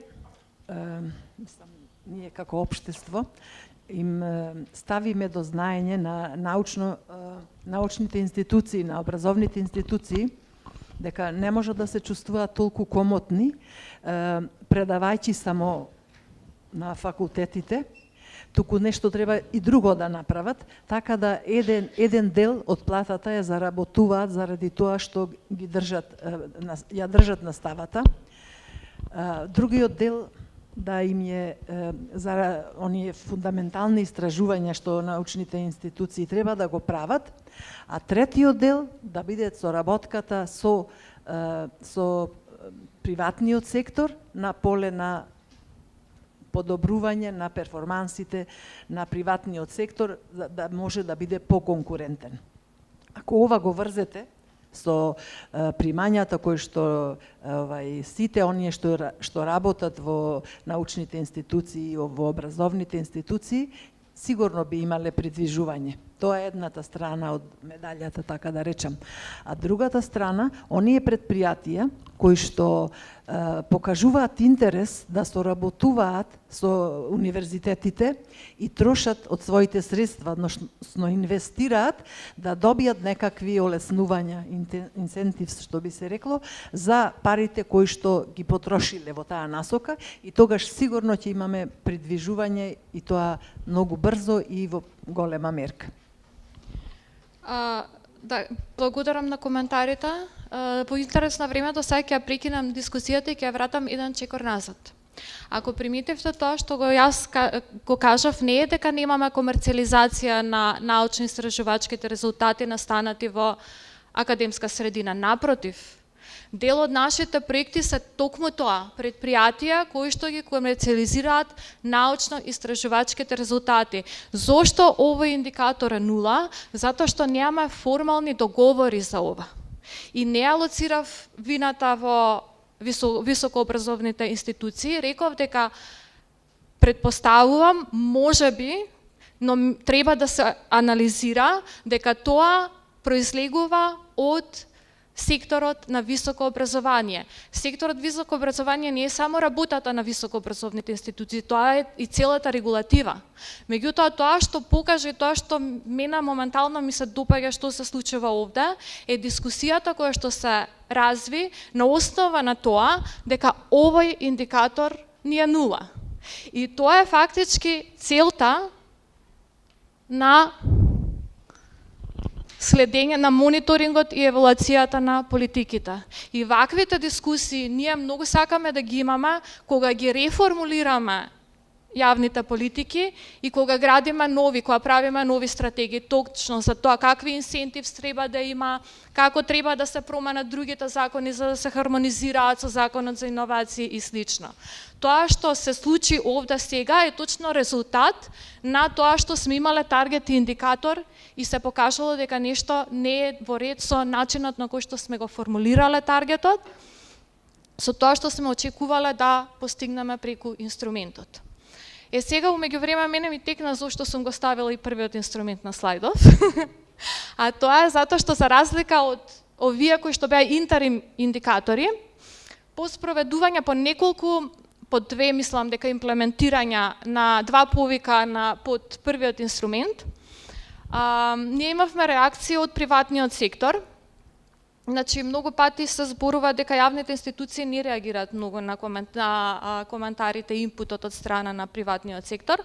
Првиот инструмент кој што ни беше за новоосновани компанија стартапи, имавме многу коментари по однос на неколку работи кои што беа регулирани со правилникот. Најмногу беше по однос на износот на кофинансирање, дека тоа се малку пари, бидејќи тоа беше инструментот е до 30.000 евра, 80% кофинансирање на проектот.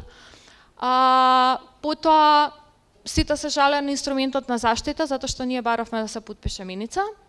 И сите се жалеа од механизмите на проектниот мониторинг, односно од обемот на барањата за репортинг, за известување кои што ние ги имавме за да ги правиме исплатите. Значи, по неколку, мислам дека 2 рунди на спроведување на инструментот, може дури по првата рунда, ние ги собравме своите корисници, кои што аплицираа и ги добија парите, да ни кажат што нив им сметало, што им било пречка, што им е проблем при аплицирање и при спроведување на проектот у поглед на регулативата и како резултат на тоа се смени една работа, 2 не се сменија. Значи се отврли маницата, меѓутоа остана износот на кофинансирање и административните процедури за мониторингот, со тоа што се олеснија некои процедури по однос на реалокација на средства и слично. Значи се остави износот, затоа што свативме дека компаниите, иако им се потребно многу повеќе средства, се уште немаат капацитет стартапите да менаџираат големи износи на средства, затоа што се уште немаат капацитет да ги предвидат добро и спланираат сопствените трошоци. И ја оставивме административната документација за мониторинг, затоа што свативме дека тоа е многу добра алатка за да ги следиме проблемите при имплементација на проектот, а кога ќе ги идентификуваме проблемите, може да им помогнеме на компаниите во надминување на проблемите и самите компании веќе по вториот, третата дискусија сватија дека овој механизам е добар и дека треба да остане. Така да следењето на политиките и евалуацијата на политиките може да вроди и треба да вроди, тоа е поентата, да вроди во позитивни промени и подобри наредни политики. Другиот индикатор кој што е формулиран во овој Project Appraisal документ на Светска банка е share of private funding mobilized as a percentage of the fund investment in innovation activities. Тоа е уствари овој првиот што го гледате горе. Што значи овој индикатор? Овој индикатор затоа што Алеш веќе спомена дека еден од основните индикатори е вложувањето на GDP-то, делот на GDP-то во истражување и развој. Овој индикатор значи дека ние сакаме да следиме како резултат на проектите колку самите компании инвестираат во истражување и развој, односно во иновации.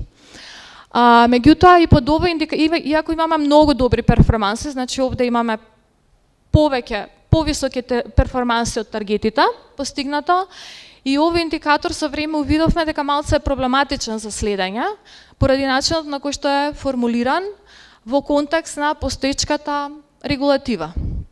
Значи, овде ние може да мериме колку посто кофинансирање додава компанијата на проектната сметка, пошто реално ние кога финансираме проекти, бараме да се отвори посебна сметка на проектот, ние ги даваме одреден процент од проектот, компанијата го инвестира својот дел. И тука ние можеме да следиме колку компанијата инвестира у истражување, развој и иновации. Меѓутоа, ние увидовме дека покрај овие пари, за време траење на проектот и по завршување на проектот, компаниите инвестираат и многу повеќе средства и привлекуваат и други фондови. Така да и тие фондови ги инвестираат како резултат на овој проект, меѓутоа бидејќи сметководствено не ги пријавуваат како вложување во истражување и развој, и бидејќи ние не ги гледаме на проектната сметка на проектот, немаме начин да измериме точно колку посто приватни инвестиции мобилизирале овие наши јавно кофинансирање на проектот. Дали е јасно? Имаме прашања? Што ни покажуваат уствари? Да, многу често кога одиме ние представници на фондот, кога одат на состаноци за креирање политики, многу често представници од меѓународната заедница, од Европската Унија, од Светската банка не прашуваат дали може да дефинираме индикатор колку посто од инструментите на фондот, од вложувањето од страна на фондот, учествуваат во одделувањето во инвестициите во R&D, значи колку посто од GDP-то на јавни вложувања доаѓа од страна на вложувањето од страна на фондот. Колку учествуваме ние во овој процент. Ова за нас е многу тешко да го определиме и затоа јас секогаш обиднувам со резервации, пристапувам кон вакво формулирање на индикатори. Затоа што прво и основно процентот на вложување на национална основа во истражување, развој и иновации доаѓа од многу различни извори, не само од страна на фондот. Да се определи колку точно од тие вложувања отпаѓа од инструментите на фондот, ние немаме мониторинг механизми за тоа. Прва работа, а втора работа, сегментот кој што ние на пазарот, кој што ние го таргетираме преку нашите инструменти, е многу специфичен и овој индикатор е толку далек од тој сегмент, што фактички не може да го измери. Значи, овде имаме два проблеми. Прво, дека индикаторот дали може да регистрира промената, кон која конкретната мерка инструмент цела, значи нашите инструменти точно цела да се зголеми вложувањето во истражување, развој и иновации, меѓутоа кој дел вкупно ова од вкупното јавни инвестиции не можеме да кажеме. И второ, дали индикаторот е мерлив во однос на целната група, односно на групата корисници. Нашата група на корисници е толку мала што можеби не представува значителен дел од тоа што треба да се мери во поглед на овој индикатор.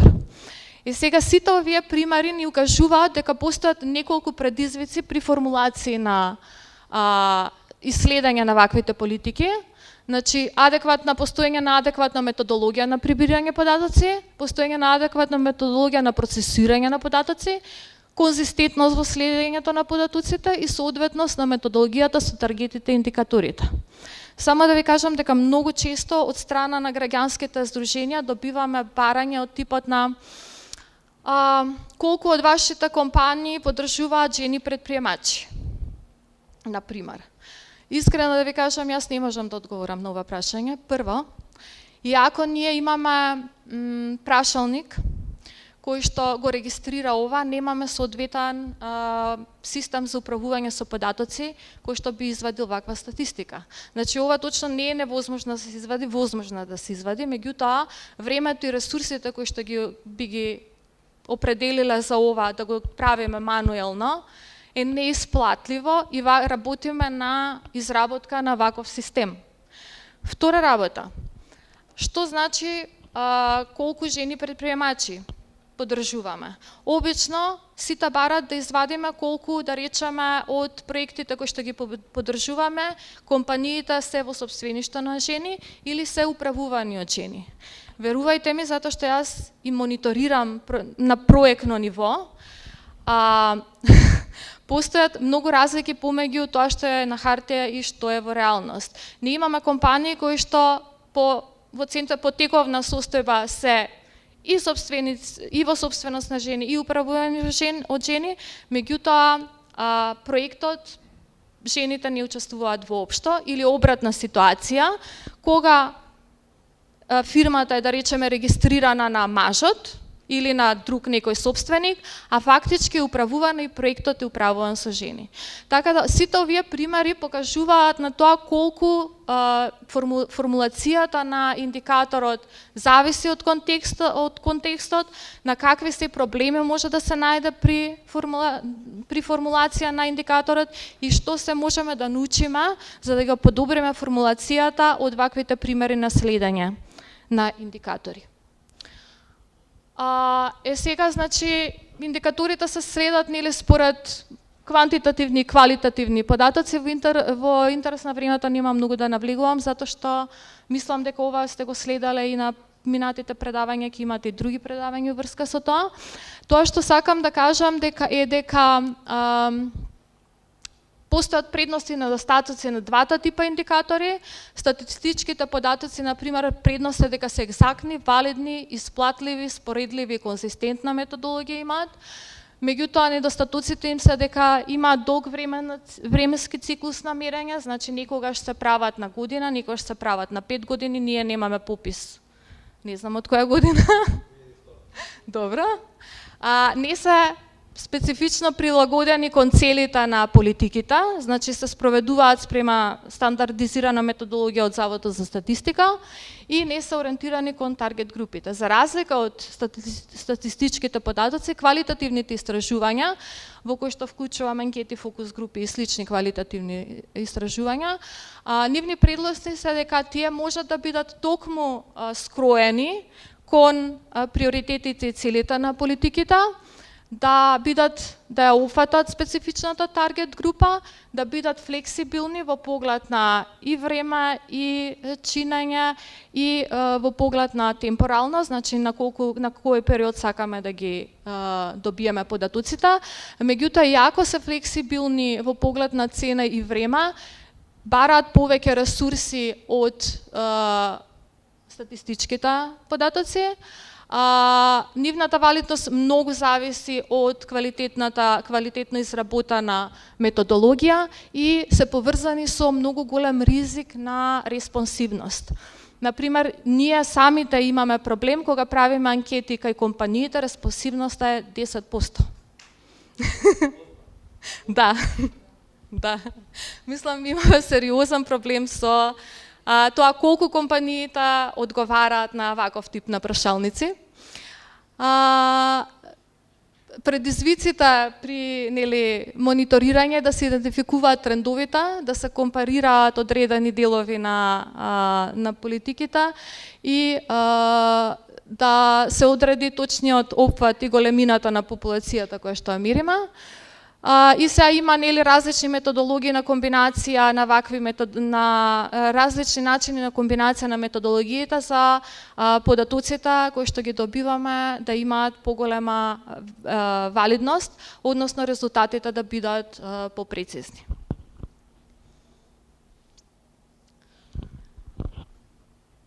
Сега како сето ова што до сега го слушавме да го ставиме во рамки на нашата национална политика, на нашите национални иновативни политики. Мене ми е жал, ја мислам дека не се гледа добро. Дали се гледа? Не се гледа, не се чита. Добро, ќе ги добиете слайдовите. Значи, за ваша информација, сега некои имаат многу повеќе контакт со јавните институции, имаме представник кој што работел во јавни институции, претпоставувам дека тие што повеќе работат со работки со јавни институции, учествуваат во креирање на политиките, повеќе се запознаени со овие политики. Меѓутоа, јас направив една листа на национални политики кои што се фокусирани на иновации, не се сите, има некои кои што ги допираат иновациите, како сега дискутиравме во изработка е стратегија за женско предприемништво, стратегија за социјално предприемништво и така натаму. Меѓутоа, во срцето, значи рбетот на иновацијските политики во Македонија е сега поново планот за економскиот раст на владата, документот кој што излезе од кабинетот на вице-премиерот Ангјушев. Програмата за економски реформи, дали знаете за оваа програма? Значи, оваа програма исто така барање на Европската Унија, со нејзината изработка раководи Министерството за финансии и е програма која што се изработува на годишна основа. И тука се собрани приоритетите за економскиот развој од сите постоечки стратегии и програми, објавена е на страната на Министерството и содржи добри анализи, добри економски анализи и содржи временска рамка на имплементација. Значи, сите политики ви се со линкови, така да слободно можете да отидете и да се информирате повеќе. Националната стратегија за конкурентност на македонската економија, стратегијата за иновации 2012-2020, националната стратегија за мали и средни предпријатија која што беше усвоена неодамна. Ова се све стратешки документи, сите содржат акцијски планови, временски рамки на имплементација, таргети, индикатори и слично. Тоа што е основниот проблем забележан и помеѓу јавната администрација во поглед на таргетите, дека ние ги поставуваме многу нереално таргетите. И тоа се многу убаво изгледа и секогаш доцнеме во реализација, можете слободно да ги погледнете документите да видите какви таргети има внатре и какви мерки се предвидени.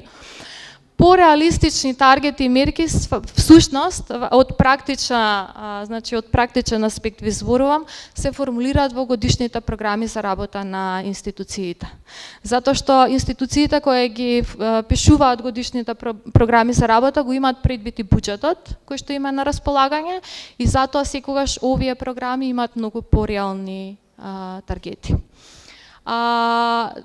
Тоа што можам да ви го посочам како документи кои што се објавени онлайн, значи кои што се јавни пристапни, се среднорочната програма за работа на фондот, каде што ги има сите мерки за поддршка на иновациите и стратешки план за работа на Министерството за економија, каде што има не само за иновации, туку објавено мерки за многу други области, меѓутоа има еден посебен сегмент кој што се однесува на конкурентност, иновативност и предприемништво.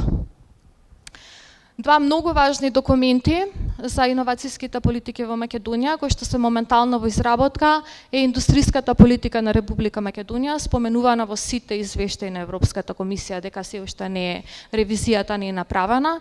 Јас мислам дека овој документ, бидејќи во моментот се работи, се финишира, ќе го имаме набрзо. И стратегијата која што беше напати спомената во текот на денешниот ден, тоа е стратегијата за паметна специализација, зашто верувам ќе имате и посебно предавање, па не би се задржувала на тоа, ќе можат колегиве да ви објаснат во детали за што се работи. И сега, нели, затоа што секоја стратегија и секој документ на политика содржи таргети, индикатори, акцијски планови и слично. Постојат и механизми, институционална рамка за следење и координација на спроведувањето на овие мерки. И обично за координација на сите мерки кои што се однесуваат за подобрување на економијата е задолжена за кабинетот на заменик председателот на владата, задолжен за економски прашања.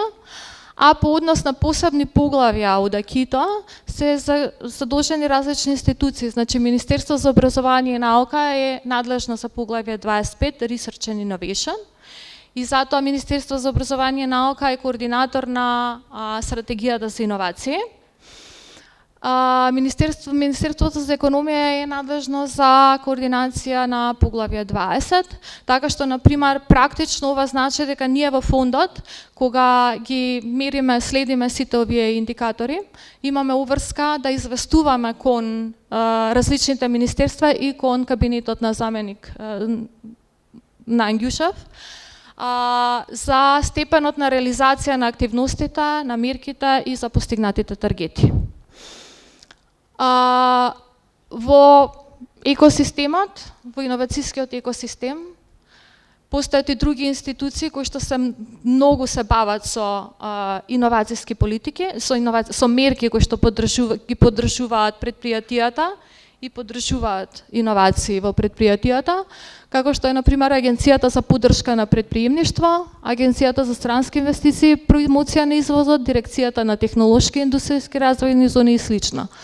Сега, многу тешка задача е сите овие институции да се координираат и да действуваат синхронизирано. Например, ние во моментов имплементираме еден проект кој што е финансиран од европските фондови, кој што ги мапира сите достапни, целокупната достапна поддршка за иновации од сите овие институции, ги идентификува гаповите, фрагментацијата и очекуваме да добиеме препораки за консолидација на сите инструменти за поддршка, на целокупната поддршка, меѓутоа и за консолидација на институциите, кои што се задолжени да пружат ваквата поддршка, со цел, да речеме, подобра координација, меѓутоа и со цел вклучување на различни чинители во општеството, во креирањето на политиките. Постојат две национални тела. Тоа е Националниот совет за предприемништво и конкурентност, со тоа што мислам дека овој веќе не е функционален, треба да се реактивира. И вториот е Комитетот за иновации и предприемништво, чии што председа веќе председателот на владата. Во овие тела има представници на високообразовните институции, има представници на приватниот сектор и слично, и овие тела ги исто така добиваат извештај поглед на спроведувањето на иновациските политики и проблемите при кои што наидуваме при спроведувањето на овие политики. Така да целиот мониторинг и, да речеме, унапредувањето на овие политики многу зависат и од постоењето и функционирањето, квалитетот на функционирање на оваа институционална рамка и овие тела.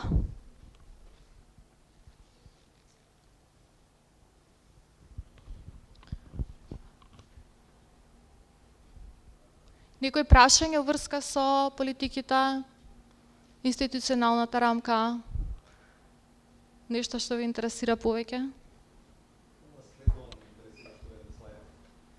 Кое? Ова? Да. Па ова јас вас сакам да ве прашам.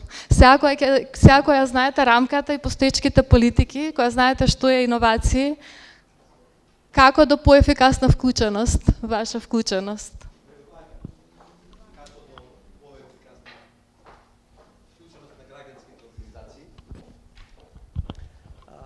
Убаво ги кажавте индикаторите и индикаторите како да се мери иновативноста во повеќе сфери.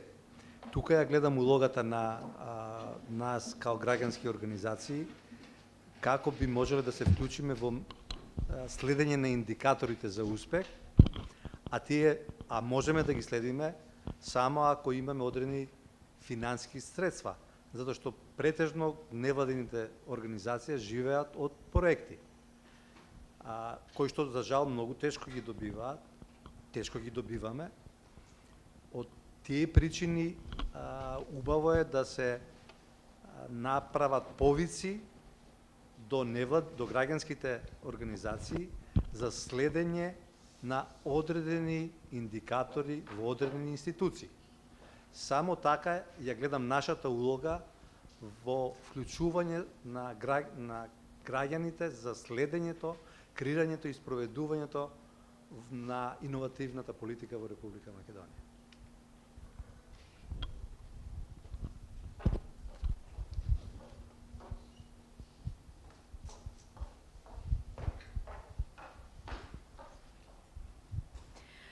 едно видување, моментално како видување ми доаѓа дека можда е интересно во повиците и сите оние проекти кои што треба да ги изработат, да се повикуваат, да не се повикува само да речам стартап, него да има кооперација во тој проект, да има кооперација и помеѓу универзитетите, значи кои ќе ги примораме, кои ќе ги имаме како критериуми такви зададени, тога сите се заинтересирани за да учествуваат кога има финансиски бенефит.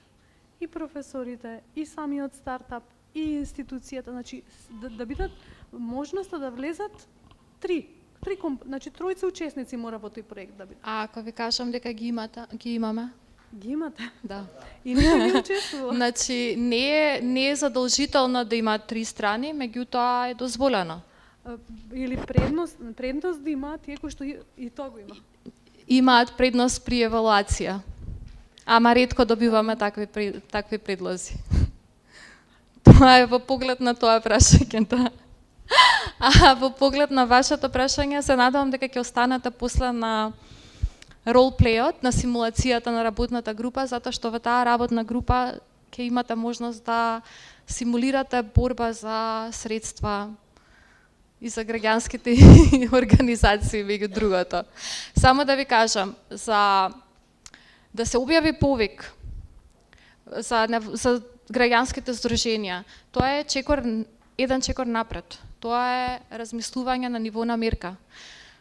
Чекор назад, тоест основата на тоа е да се идентификува тоа како приоритет во стратешката политика. А за да се идентификува тоа како приоритет во стратешките документи, необходно е вашето учество, вашето активно учество и лобирање да биде тоа формулирано како приоритет.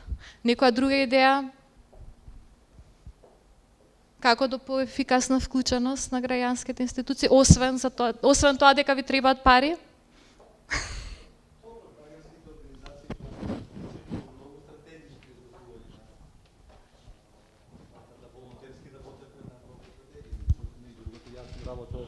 Волонтерски на креирање на стратегија за IT во IT секторот. Верувам дека и многу други организации учествувале во креирање на стратегии и учество во земање на стратегии, кај што волонтерски работиме без надокнада.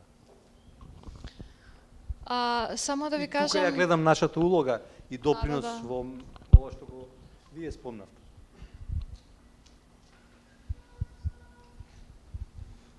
Некој друг со идеја?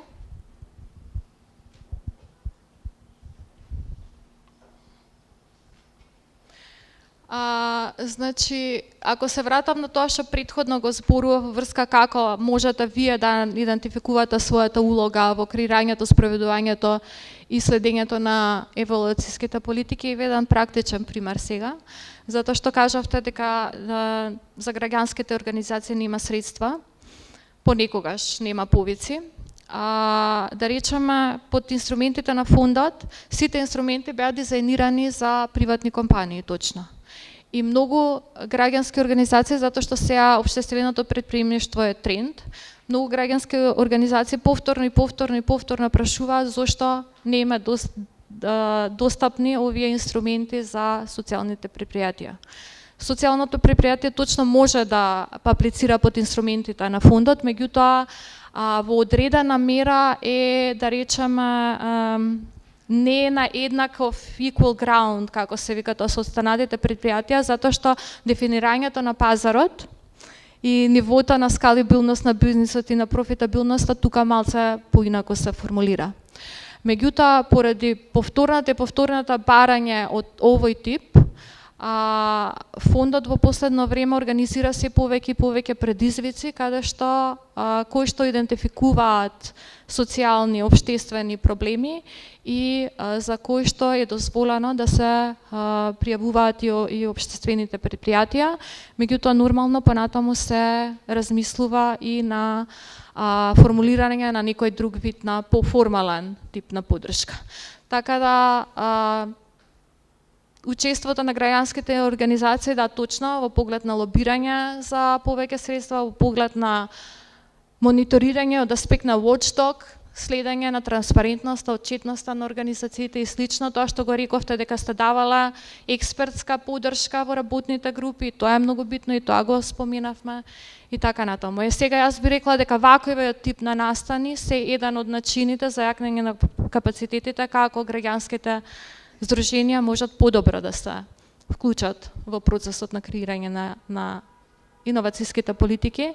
И може би пред да одиме на пауза и да преминеме на главниот дел кој што вие ќе бидете главните актери, а ние малку ќе одмараме и ќе наблюдуваме.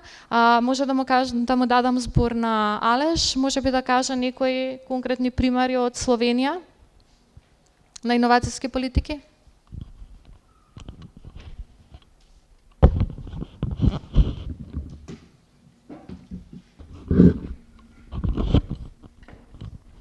Okay, thank you.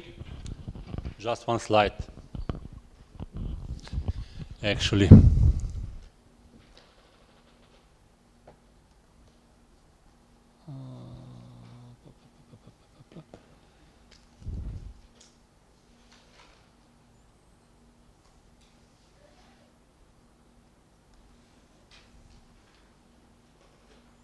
so here we are.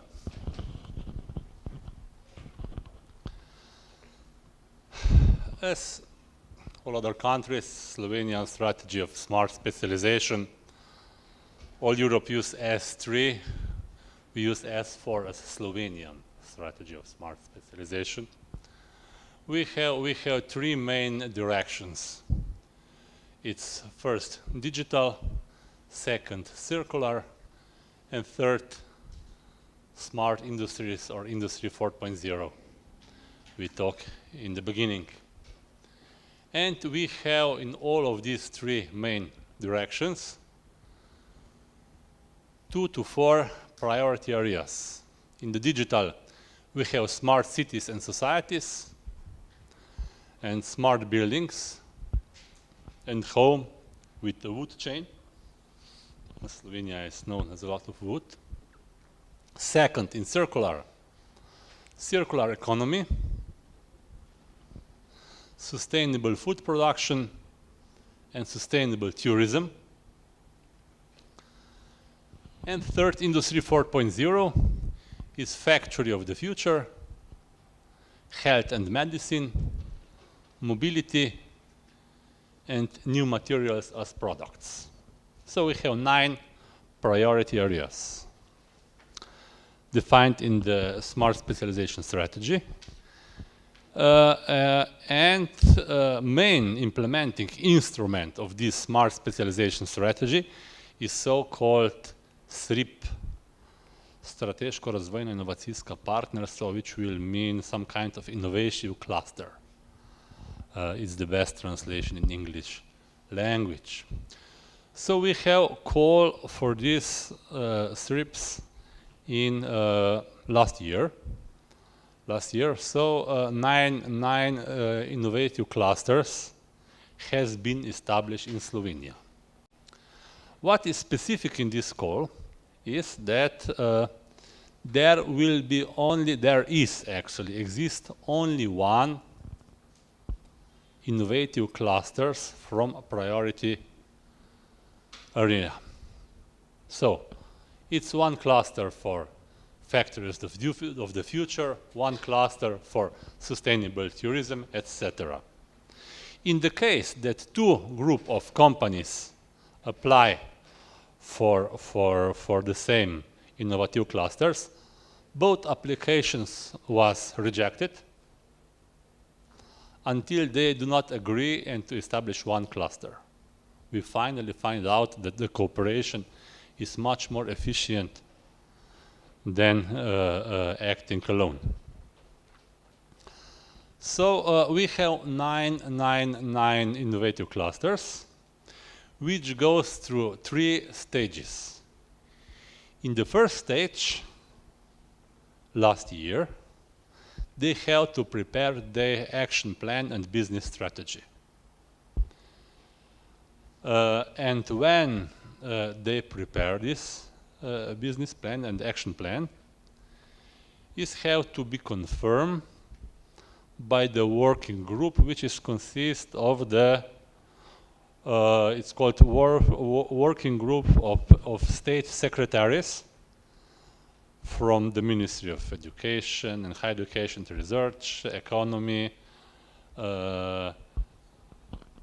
Finance, etc. And after the confirming this first action plan, they could apply for the first amount of money. Second stage is implementation of this action plan, which is consist of different calls.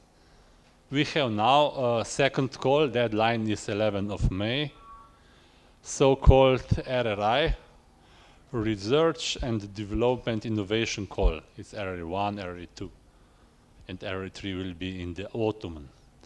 So, for all these priority areas, we have calls for the companies which applying for the different amount of money, up to €1 million per project, from these fields. There is co-financing.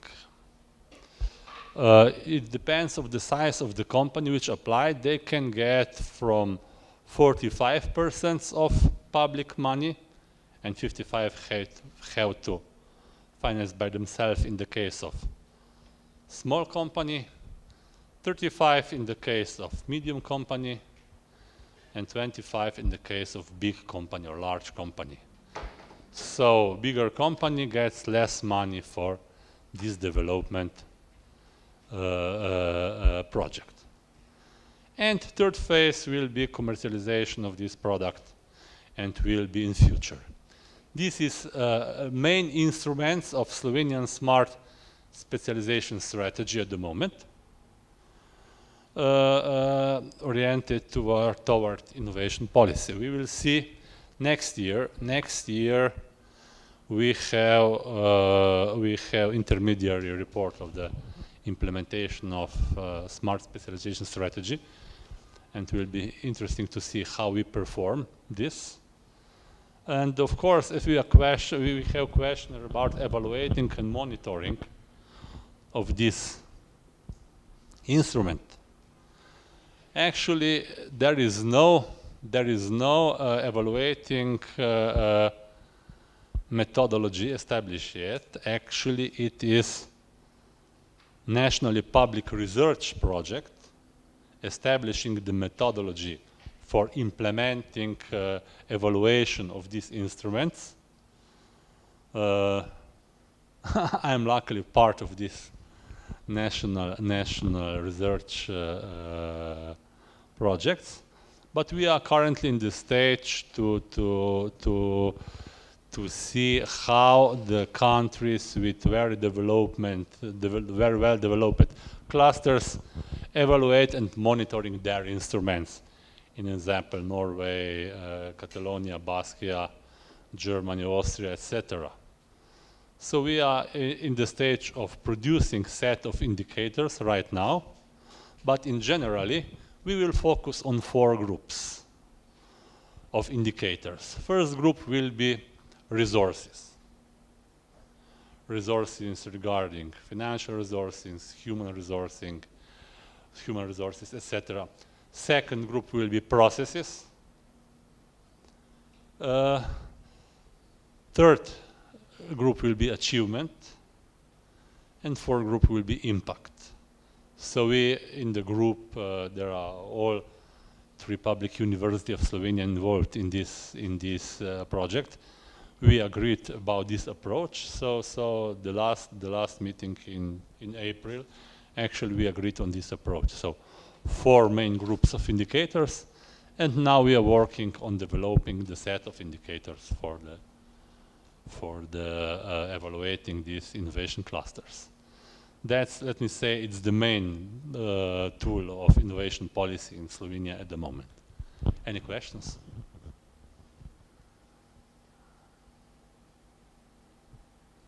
Okay, thank you then. Coffee will be cold, I think, or not. we have a coffee break.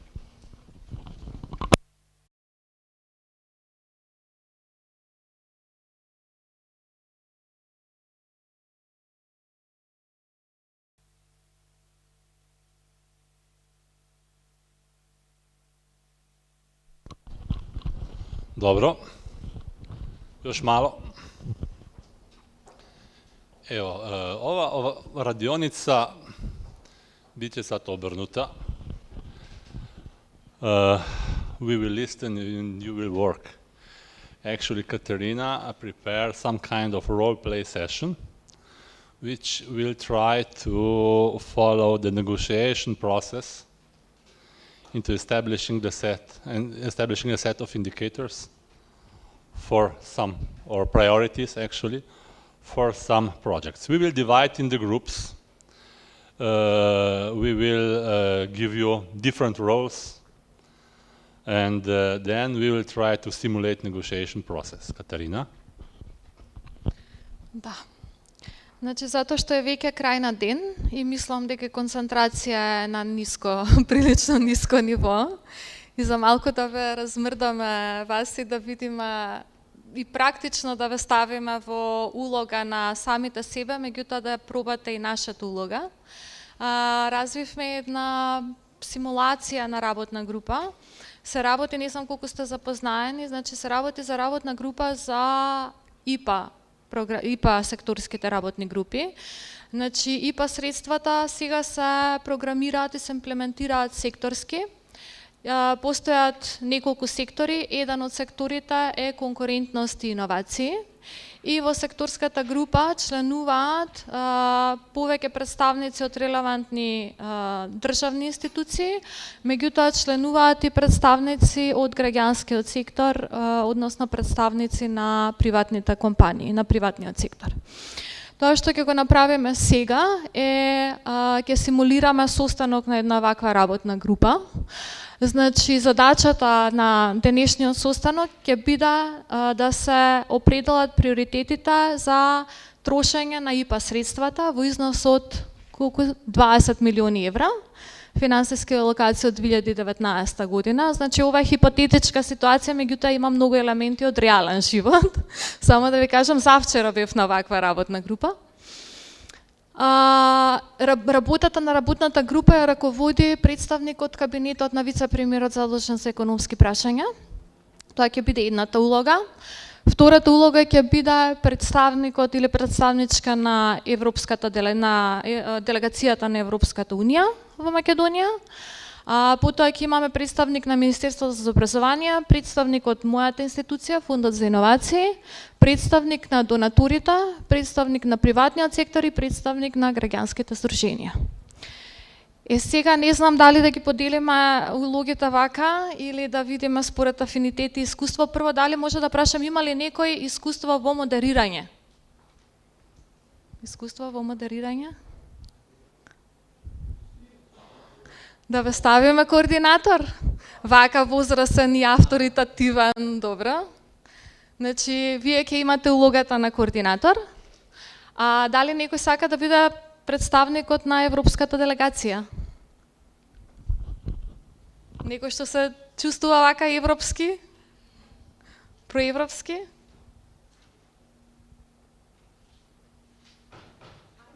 Ајде. Представникот на европската делегација. Само секунда. Да. Онда сваком по свој улог. Ове су улоги. Yes, окей. После ни треба, значи, представник на Министерството за образование, некој од државните институции. Да? Председавач. Министерство за образование, дали некој сака да го ја представува мојата институција? Фонд за иновации? Некој? Фонд за иновации? Женски? Двете? Сакате двете да бидете фонд за иновации? Ајде, фонд за иновации. Министерство образование, фонд за иновации.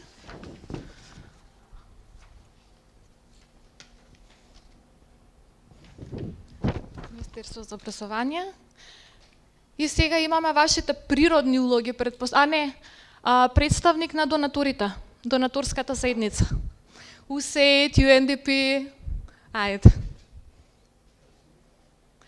Донаторска.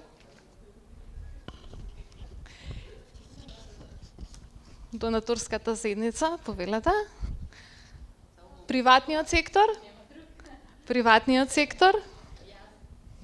Добро. И здруженијата, така? Мислам дека ќе те се свиѓа тој улогата. Приватен сектор и здруженија. Здруженија и приватен сектор. Кажете ми кој не доби улога? Може. Ќе работите заедно, ќе се координирате. Сакаш со никога да работиш? По... Ај вие... Трита? Добро.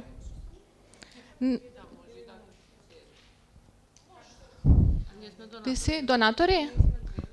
Океј. Бидете вие две и ти со, да. Значи, што ни фали уште? Имам за секого имам ливче. Донатори и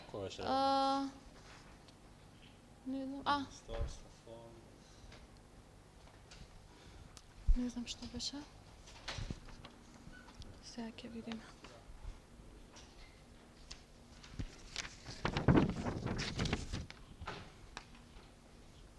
Донатори? А вие бевте? Иуде.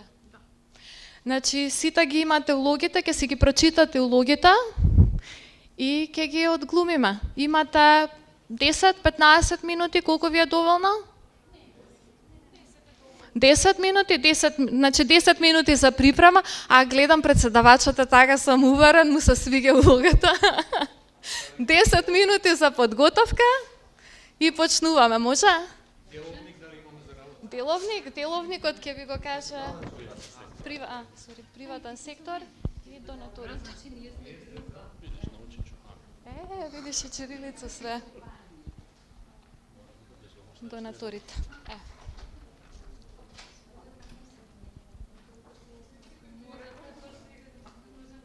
Повели. Подгответе си ги аргументите.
Да нема некои прашања врска со улогите, дали ви се на сите јасни?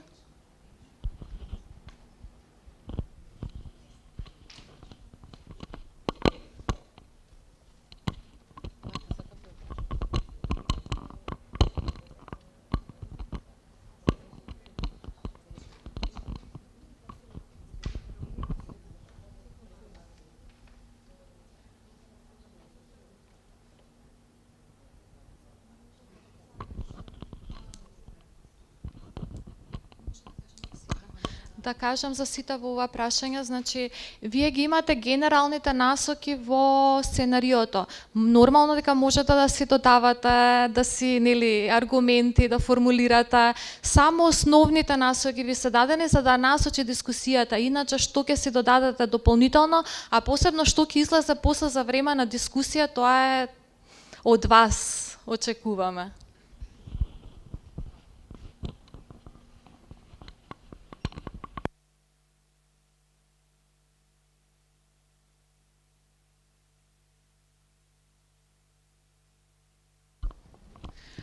За 3 минути почнуваме, дали сте во ред? Гледам некој е поспремен од некој друг, ама добро.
Може да започнеме? Модераторот.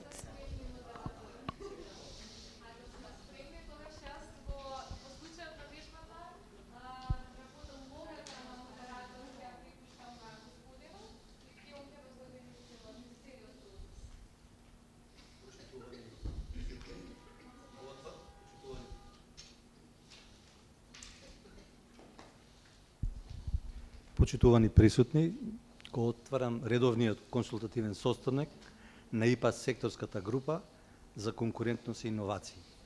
Пред се сакам да ги поздравам, да го поздравам представникот на Европската Унија, представникот од Министерството за образование, представникот од Фондот за иновации и технолошки развој, представникот на донаторите и представникот на приватниот сектор и представникот од граѓанските организации. Со цел да бидеме експедитивни во нашето работење, записник од нашиот состанок ќе води господја Катерина, ви благодарам Катерина, а со цел состанокот да трае пократко, ќе ве молам да се држиме по временската рамка, тоа е по 5 минути за вашите предлози. Кратко сакам да кажам дека во 2018 година имавме на располагање 17 милиони евра во делот на конкурентност и иновации, а во 2019 година ќе имаме 20 милиони евра во секторот на конкурентност и иновации. Со таа цел би сакал да ви се обратам вам, да вие ги изнесете вашите приоритети, што сметате дека е приоритетно, а потоа заеднички ќе одлучиме на во кој дел ќе дадеме предност. Ви благодарам. Давам збор на представникот од Европската делегација. Повелете. Добар ден на сите учесници. Ви посакувам плодна соработка и остварување на сите идни проекти. Она што е ставот на Европската Унија во однос на на следната година, сакаме да напоменеме дека се очекува еден процент, околу 10% да биде наменет за советодавни услуги, што во износ би значило 2 милиона евра, кои што сме со цел да ги дадеме на институциите кои што имаат потреба од тоа. Меѓутоа, сметаме дека транспарентноста треба да биде на многу повисоко ниво, затоа што тие институции кои што доколку немаат транспарентност, не може да се евалуира, не може да се врши мониторинг на она до каде што сме стигнале, а сметаме и дека се вршат други соодветни институции, вршат има паралелни мрежи на советување и затоа треба да може да се предадат во рацете на одредени институции кои што се билатерални донаторски, како што се British Council, UN и така натаму. Сакаме да кажеме дека нашиот став на Европската Унија е дека 10 милиони евра ќе бидат за проекти за академијата и индустријата и го поддржуваме и го поздравуваме ја поздравуваме соработката со овие две институции за да може целосно вклучување на екосистемот да биде во овие нови проекти. Благодарам. Ви благодарам. Сега му давам збор на представникот од Министерството за образование. Повелете ми.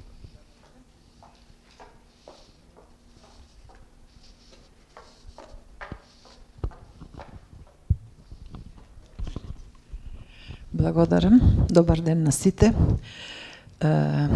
Министерството за образование и наука како една од клучните институции која што би требала да биде лидер во сите овие активности, како да се зголеми иновативниот капацитет на компаниите, иновативниот капацитет на научно-образовните институции, е она што постои недостаток на соработка помеѓу нив.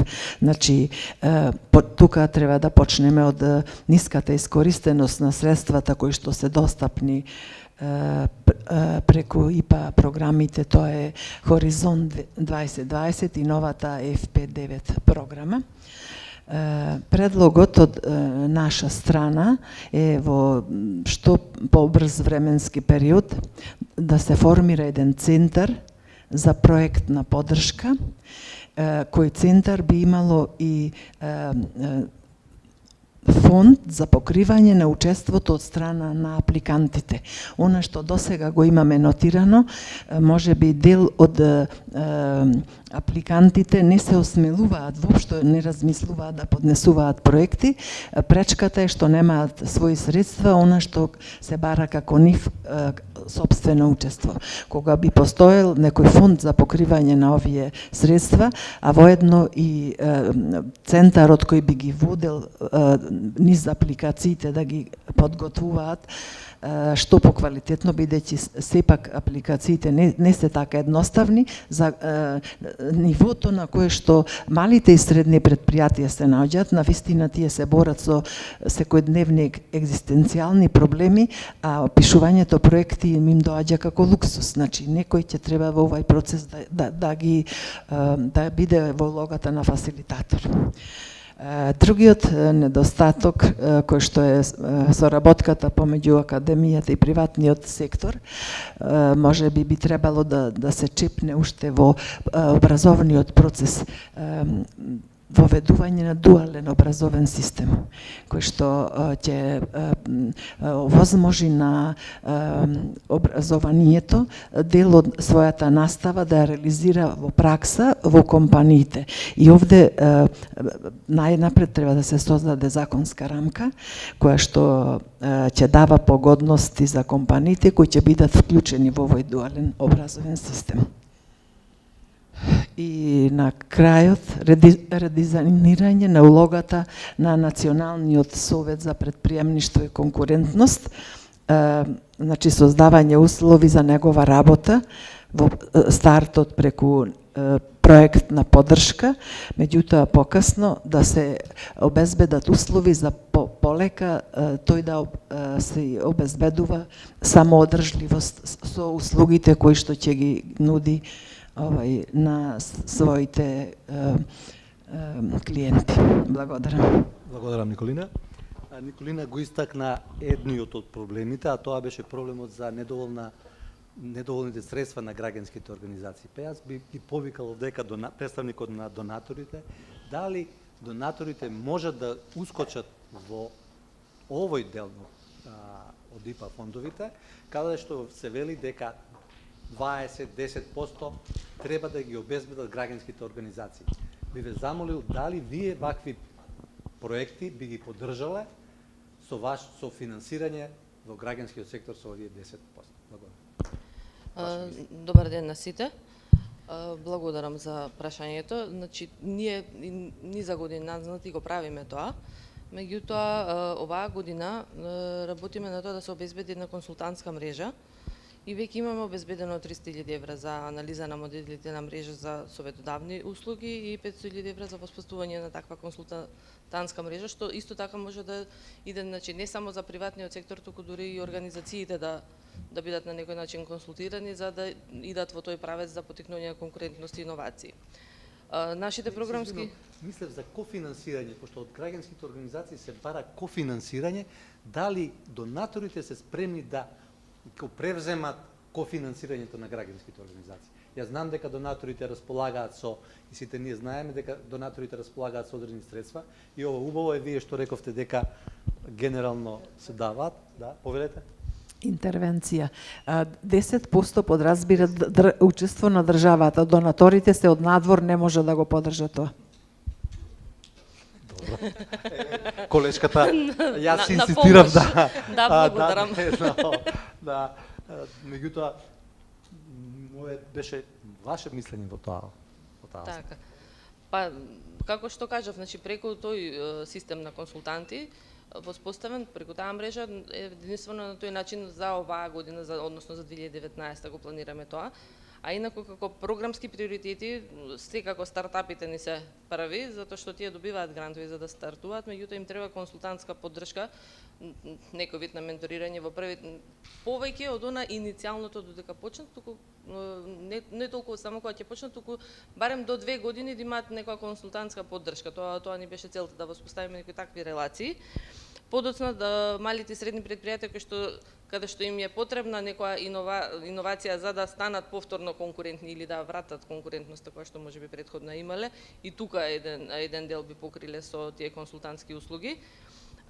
Исто така би сакале да влијаеме, односно да има и импакт и врз HR пристапот до компаниите за поиновативен кариерен развој на самите вработени, затоа што и тоа го наоѓаме како недостаток.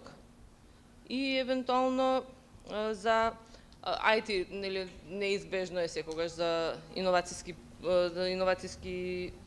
пристап во однос на услугите и производите од IT секторот. Тоа би биле наши приоритети. Благодарам. Ви благодарам многу. Јас сега ми го повикал представникот од Фондот за иновации и технолошки развој. Кратко да ни каже како во 2018 година, кои беа проблемите во 2018 и како планираат овие средства од Европската комисија да ги искористат, во која насока и каде ќе дадат приоритет? Добар ден и од мене. Значи, околу изминатиот период и средствата кои ги користеше Фондот за иновации и технолошки развој, најголемите проблеми со кои што се соочи беа околу капацитетите на самите предпријатија, па затоа во наредниот период би сакале да издвоиме поголем дел од средствата, односно 15 милиони евра, пред се во градење капацитети на самите предпријатија, односно за зголемување на нивните знаења и вештини при подготовка на проекти кои би можеле да бидат конкурентни во новите програми. Па затоа се сложувам со предлогот на представничката од Министерството за образование дека треба да се зголеми соработката со цел да можат овие компании да ги напредат своите иновацијски технологии, односно да можат да бидат поконкурентни на пазарот. Затоа исто така би сакале да направиме една мрежа на консултанти кои би ги закнале капацитетите на истите. Потоа другиот проблем, односно другиот наш аргумент зошто тие средства би требале да одат преку фондот за иновации е дека фондот директно ги таргетира основните проблеми и е во директна соработка со самите предпријатија. И исто така би сакале да ја зајакнеме соработката помеѓу академијата и приватниот сектор, со тоа што би сакале да направиме некои инструменти кои би биле содржани, би биле насочени пред се да ја потигнат оваа соработка, а нашата поддршка пред се би била финансиска. Благодарам. Ја сега би го повикал представникот од приватниот сектор. Господјата од Фондот за иновации и технолошки развој кажа дека во принцип сака да го зголеми капацитетот на знаењето на предпријатијата, меѓутоа во разговор со предпријатијата јас имам впечаток дека велат вака, ќе ги цитирам, доста ни од билдање. Ние многу јаки станавме од билдање и од предавања, сакаме друга помош. Што вам као предпријатија сметате дека ви се најпотребно за да бидете појаки, поконкурентни во иновативниот сектор и нормално на европскиот пазар? Пари и човечки ресурси, кратко. Меѓутоа, сакам да се навратам на она што приватниот сектор во однос на доделувањето на фондовите го има. Значи, приватниот сектор не е задоволен. Прво од сумата која што се распределува во приватниот сектор, второ од условите, критериумите и начинот на нивна распределба. Приватниот сектор или компаниите сметаат дека критериумите и условите прво во однос на административниот дел се многу сложени. Значи, тие мора да ангажираат дополнителни експерти за сето тоа да го изведат, или ние популарно, како што го викаме во приватниот сектор, папирологијата е многу обемна. Второ, кога се работи за условот контрибуција, треба да се има во предвид дека приватниот сектор не се мали предпријатија, оние со 10 до 15 вработени.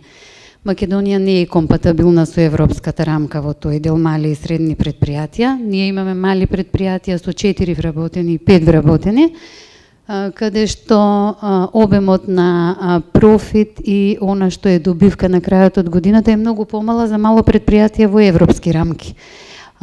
Затоа сметаме дека контрибуцијата за овие мали предпријатија е сосема голема, огромно голема од страна на овие фондови, ИПА фондовите. Можам да кажам дека она што беше за конкурентност нудено од ИПА фондовите во приватниот сектор, 50% контрибуција со 50% добивање, а лимитот е 100.000 евра, е многу мал и дури да не кажаме смешно да се зафатите со целокупниот процес на добивање на таков проект. Исто така во однос на иновациите слушнав дека тоа е 80-20 и тоа е една голема сума на контрибуција. Повторно ќе се навратам зошто е тоа голема, затоа што кај нас малите предпријатија се навистина мали и ја нема таа сума. Второ, кога се работи за човечките ресурси, исто така сметаме дека треба да се посвети големо внимание, затоа што нелојалната конкуренција, ние како приватен сектор баравме од Министерството за економија, инспекцијските служби да се зајакнат пред се. Значи, да се доведе некој нов начин или некоја дообука што ќе може да ги доекипира инспекцијските служби за одредени дејности. Затоа што не можете вие во Министерството за економија да имате еден државен пазарен инспекторат и истиот да биде и за трговија, истиот да биде и за туризам, истиот да биде и за текстил. Во тој дел исто сметаме дека Министерството за економија треба да поведе повеќе сметка. И што се значи дали кои се тие услуги што ние како комори ги нудиме или на приватниот сектор, значи во интерес на заштита на нивните интереси како бизнес заедници, секогаш поаѓаме од бизнисот како добивка, меѓутоа секогаш го гледаме и оној социјалниот дел, значи социјалната димензија, и затоа бараме преко овие ИПА фондови да имаме можности за доекипирање и дообуки на постоечкиот персонал, значи на вработените во секторите. Ви благодарам. Тоа би било.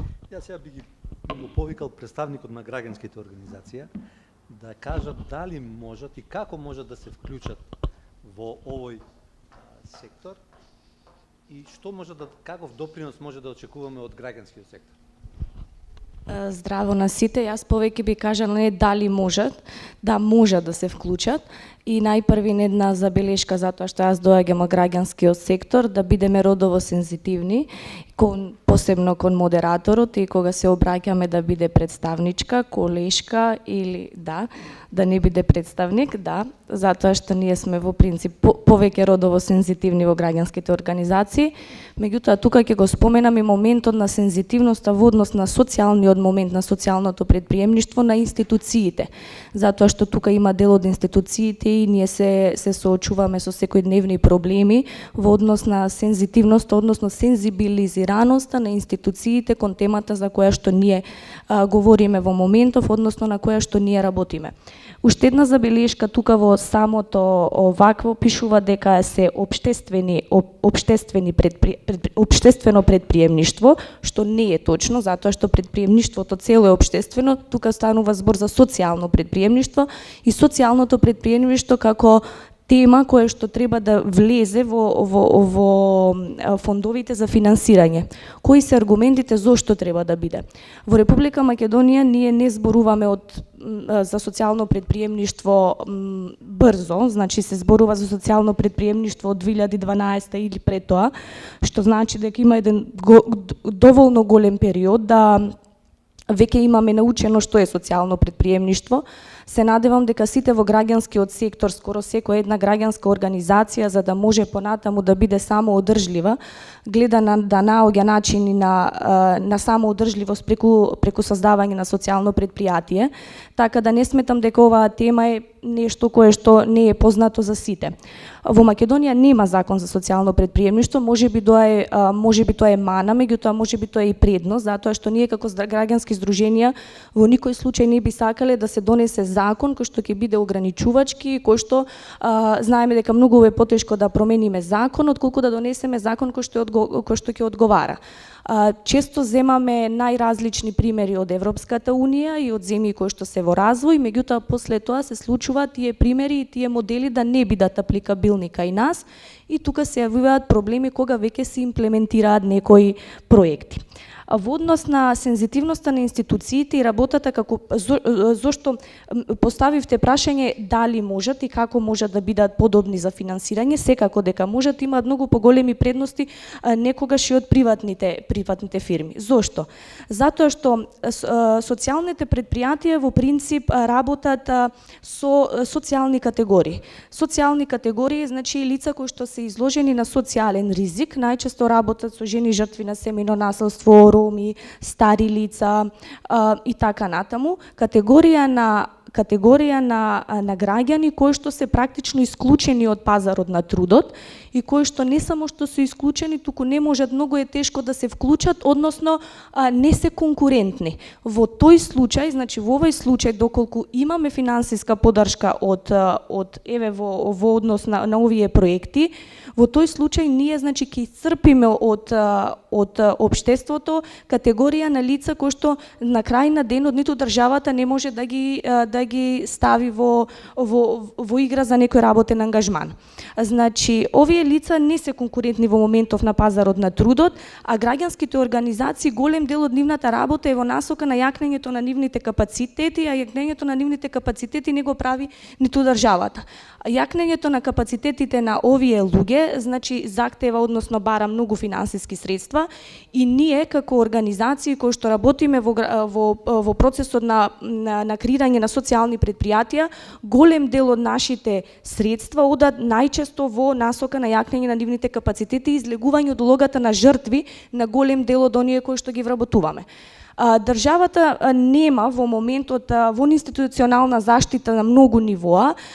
Тоа се најчесто сервисните услуги, има програма во моментов за развивање на во институционална заштита, што значи дека овие сервисни услуги треба да ги даваат точно организации кои што се специјализирани затоа што имаме експертизата, имаме стручни лица. Во тој момент, значи имаме стручни лица од една страна, имаме направено многу анализи, ги имаме лицата потребни кои што треба да работат во овие процеси, значи да бидат ангажирани, сме работеле на нивно јакнењето на нивните капацитети, имаме бизнис идеја и често пати направени комплетни бизнис планови. Моментот е дека нас не треба некоја финансиска поддршка, еден push-up, за да може да се отпочне целиот процес. Државата ова не само што нема да ја кошта финансиски во моментов, затоа што многу се поголеми бенефитите да тие граѓани и оние значи засегнати страни кои што влегуваат во процесот на социјално предприемништво даваат многу поголеми бенефити отколку да бидат трошок во однос на проектното финансирање. Од друга страна, граѓанските организации многу добро знаат како да водат процес на еден проект, многу добро знаат како да репортираат, многу повеќе знаат како да подготвуваат најразлични апликации. Папирологијата, за разлика од приватниот сектор кој што се насочени нормално на генерирање на профит, нас веќе не е дел од работата. Има уште многу, меѓутоа во интерес на времето јас ќе запрам. Ја благодарам на представничката од граѓанските здружување. Меѓутоа целта беше конкурентност и иновации. Еве се јави госпоѓата од Министерството за образование. Погледнете. Само една интервенција. Вие направивте корекција, викате општествено предпријатие и социјално предпријатие. Две различни категории, тука немојте да мешате. Општествено предпријатие се однесуваат за општествена одговорност на предпријатијата, што е сосема друга димензија. А социјално одговорни предпријатија се тоа за што вие цело време после зборувавте. Значи, сте измешале малце нешто. Да, само момент. Јас би сакал да ја дадам збор сега на представничката од фондот, само момент. Представничка од фондот за иновации и технолошки развој, да каже и нивното размислување на основа ова наша дискусија, посебно на госпоѓата од граѓанскиот сектор, како може и да граѓанскиот сектор се вклучи во делот на конкурентност и иновации и дали се размислува за формирање на евентуално група на консултанти кои што би им помогнале на приватниот сектор во конкурирањето при добивање на апликации за конкурентност и иновација. Така, значи, уште во моето прво излагање напоменав дека дел од средствата планираат да се наменат за воспоставување на мрежа на консултанти и се сложувам со представничката од граѓанскиот сектор дека целата таа замисла, односно проектите остануваат во делот на граѓанските организации и нивните идеи, а фондот е тука да помогне во градењето на капацитетите, односно не да се меша во самите идеи дали ќе бидат за социјално предприемништво или ќе бидат од било кој друг сектор, него фондот е тука само за да помогне и да ја воспостави таа мрежа, односно директниот контакт на консултантите со граѓанските организации и со компаниите воедно. Благодарам. Сега и давам збор на представничката од граѓанскиот сектор. Јас само кратко би реплицирала, тотално, значи, комплетно се согласувам со представничката на Министерство за образование, дека не е исто и баш заради тоа јас напоменав дека тоа не е исто, меѓутоа тоа што го пишува тука, општествено предпријатие, односно општествено предприемништво, ние како граѓански организации на тоа не работиме. Интервенира во насока на тоа дека треба да се промени, дека работиме во насока на социјално предприемништво. А ова што пишува општествено предприемништво, си кажа дел од приватниот сектор дека тие многу работат во насока на тоа да бидат општествено одговорни. Значи комплетно сме на иста фреквенција. Фала. Ви благодарам. Јас се пак би го повикрал приватниот сектор. Вие рековте дека на приватниот сектор има потреба од дообразование. Меѓутоа, дали сте направиле некоја анализа и разговарале со приватниот сектор, дали они можат да издвојат ресурси, човечки ресурси, за нивна обука, како да аплицираат во делот на конкурентност и иновации? Не како стопанска комора, како компанија. Не знам дали се слушам, да. Како компании, веќе напоменав, зависи од нивната големина, кога викам големина, со вработеност. Можам конкретно да говорам за дејноста од која што ја застапувам. Значи, компаниите се со закон обврзани да имаат најмалце од туризмот 4 вработено. Вие од тие 4 вработени не можете, колку и да стакате, физички е невозможно да им дадете дополнителна задача да изготват проект што ќе може од ИПА фондовите да добијат како дополнителни финансиски средства. Од тие причини веќе кажав дека процесот за нив е сложен, условите се многу високи, така да и финансиски мора да одвојат за дополнително друга, дали ќе биде фирма, компанија, да ангажираат за да им го изготви проектот. Тоа навистина им одзема и пари и време.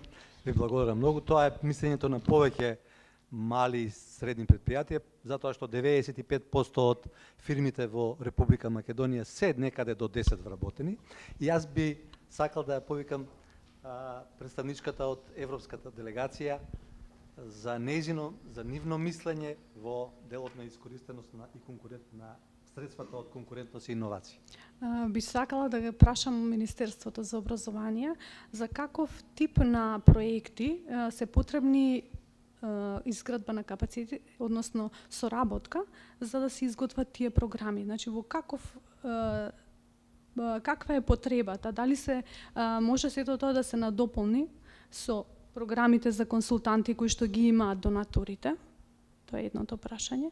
Или евентуално преку консултантите, бидејќи дефинираме дека секој има потреба од некое советување и правење на одредени чекори кон изградба на капацитетите. Истото прашање е за агенцијата. Што вие би поддржале и во која насока за финансирање на тие советодавни услуги? Благодарам.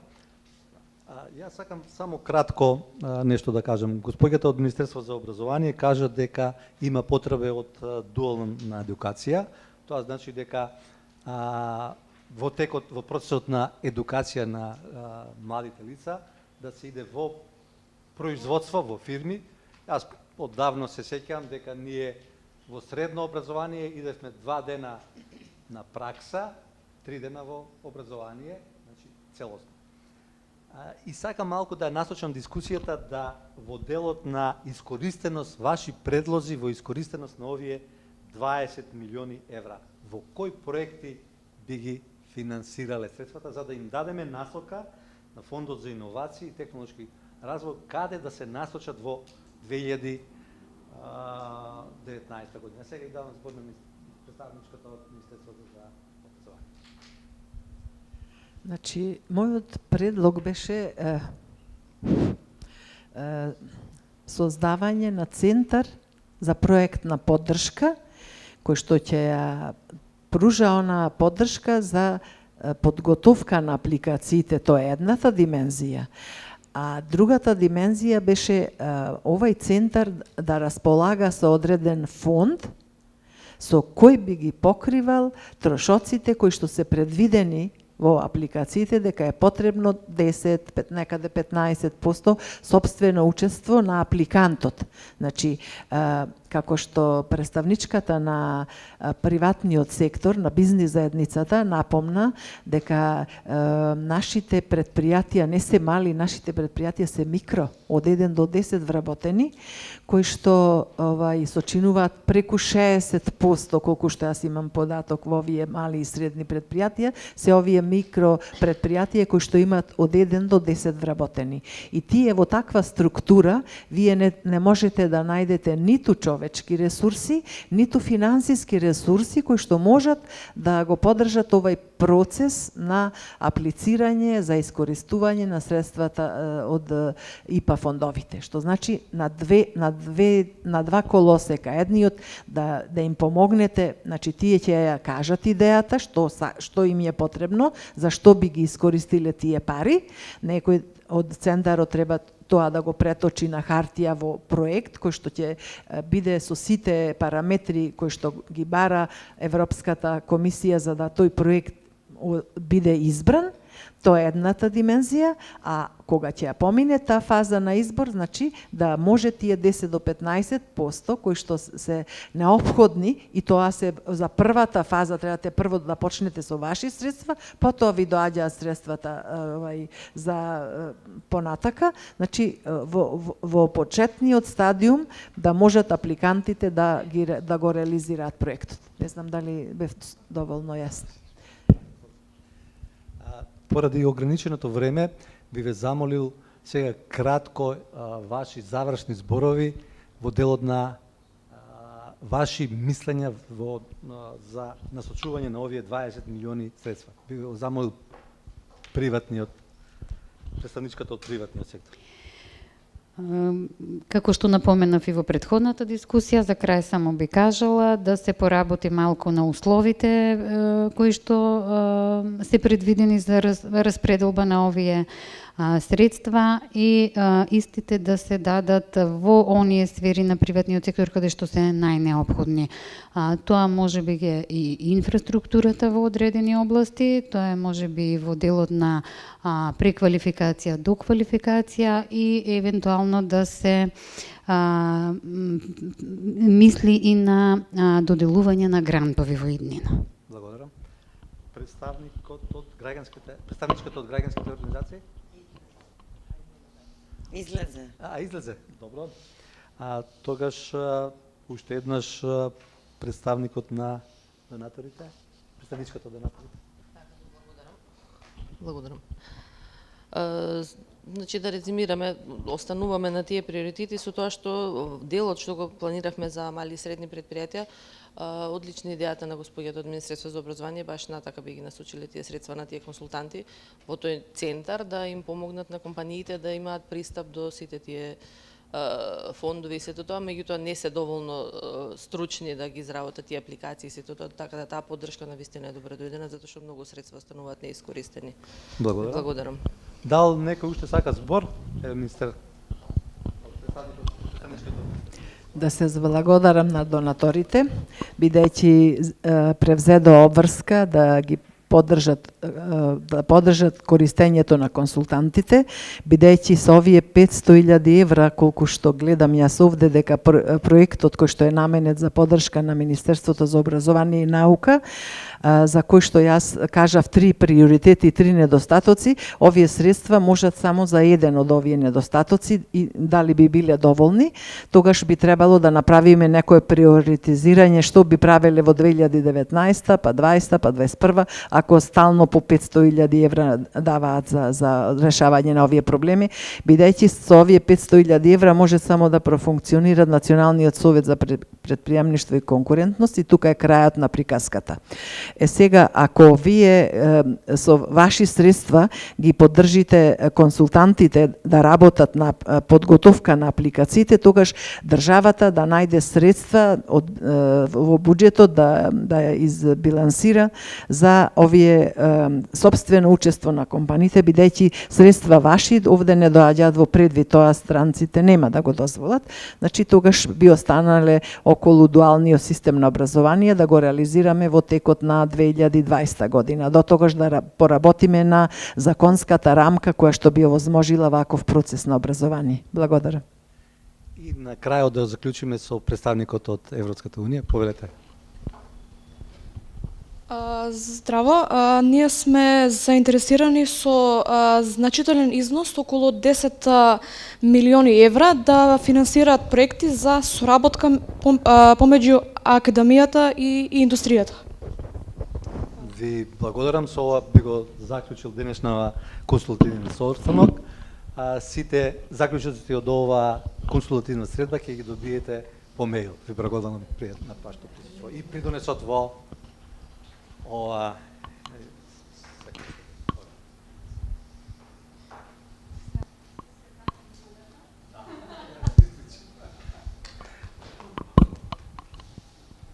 прво ви дали функционира? Океј. Значи, прво ви благодарам за динамичната дискусија. Иницијално со Алеш вчера кога размислувавме за вежбава, не бевме баш сигурни дали ќе има вака активна и жива дискусија, ама мислам дека бевте супер. Благодарност до модераторот за успешната координација. Дали ви се допадна вежбата?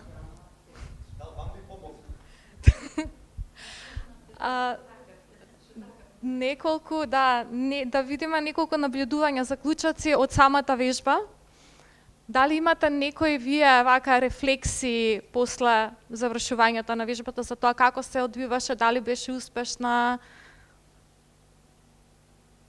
Што можевте да извлечете како полезно за вас од оваа вежба?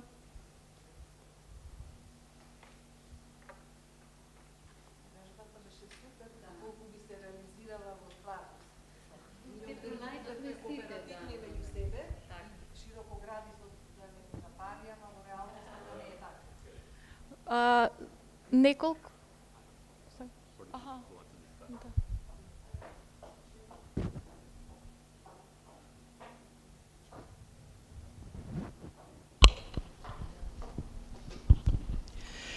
Јас би била пресреќна како ние овде што се сложивме како различни институции да соработуваме и да делиме средства, тоа навистина во пракса да се случи и да така во реалниот живот имаме толку средства на располагање и така кооперативно да соработуваме меѓу себе.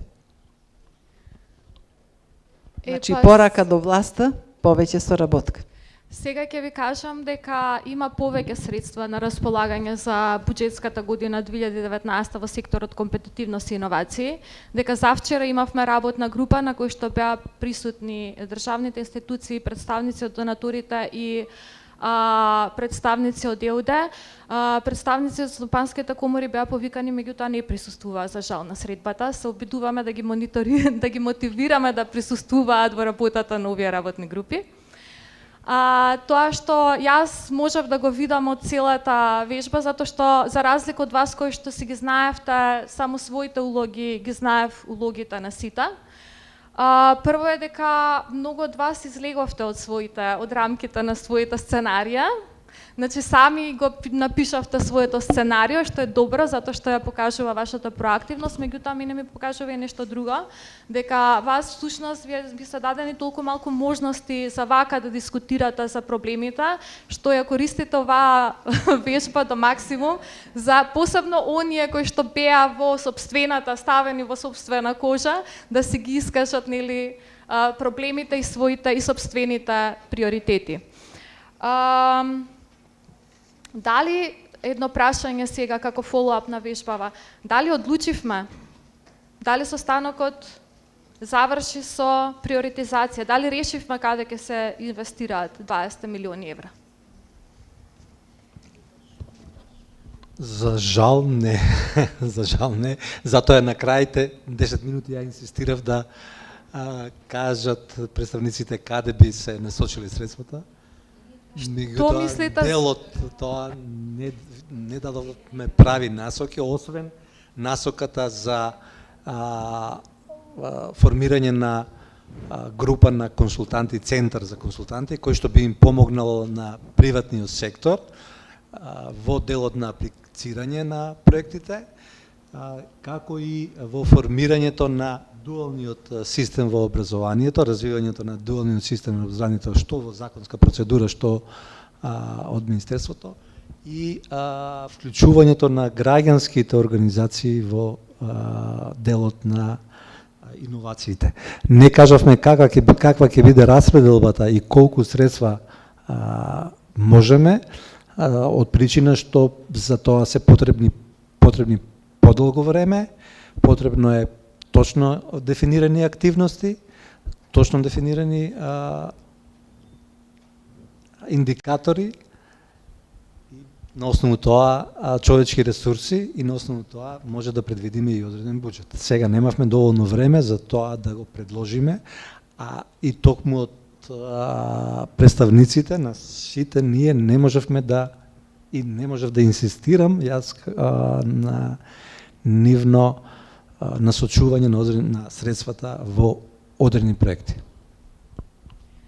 Тоа што можам да ви кажам е дека ова е многу близко до тоа што се случува во реален живот, затоа што посебно при првите средби на работните групи кои се одлучуваат приоритетите, прво затоа што како што можевте вие сами да видите, на масата се многу интересни групи.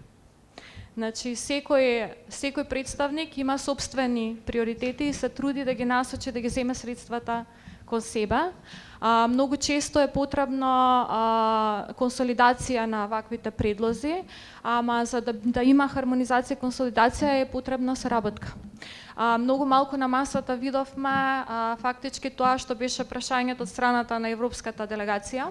Дали последново прашање, да, соработката помеѓу институциите да се работи на истиот приоритет, мислам и на институциите, и на донаторите, и на граѓанскиот сектор, и на представниците на приватните компании, да некако да се согласат, заеднички да работат, да дојдат до еден предлог, како би се искористиле за една иста работа, за еден ист приоритет, парите, на кој начин, преку кои механизми и на каков начин.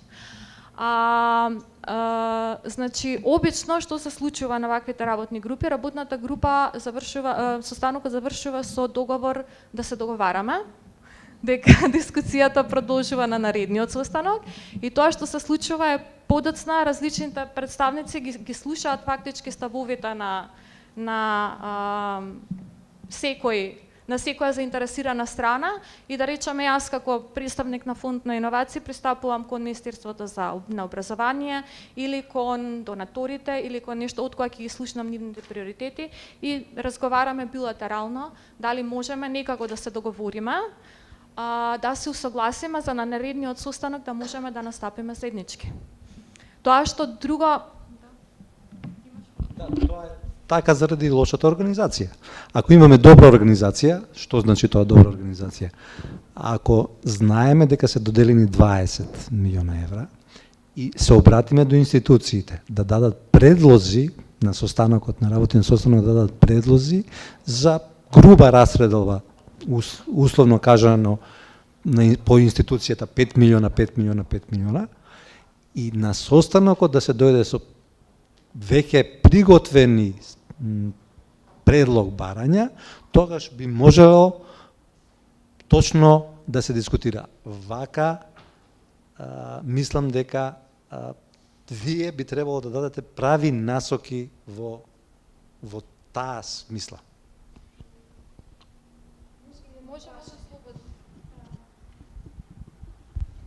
Во ниту еден од проектите немаше некоја историја за податоците. На некоја работна група, не знам дали таму се случува да први нема.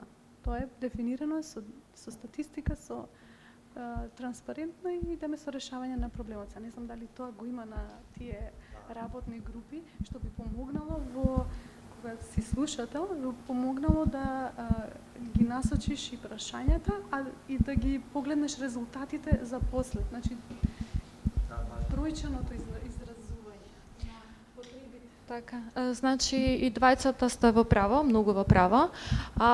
Прво, има две и предности и недостатоци кога се оди со конкретни, поконкретни проекти.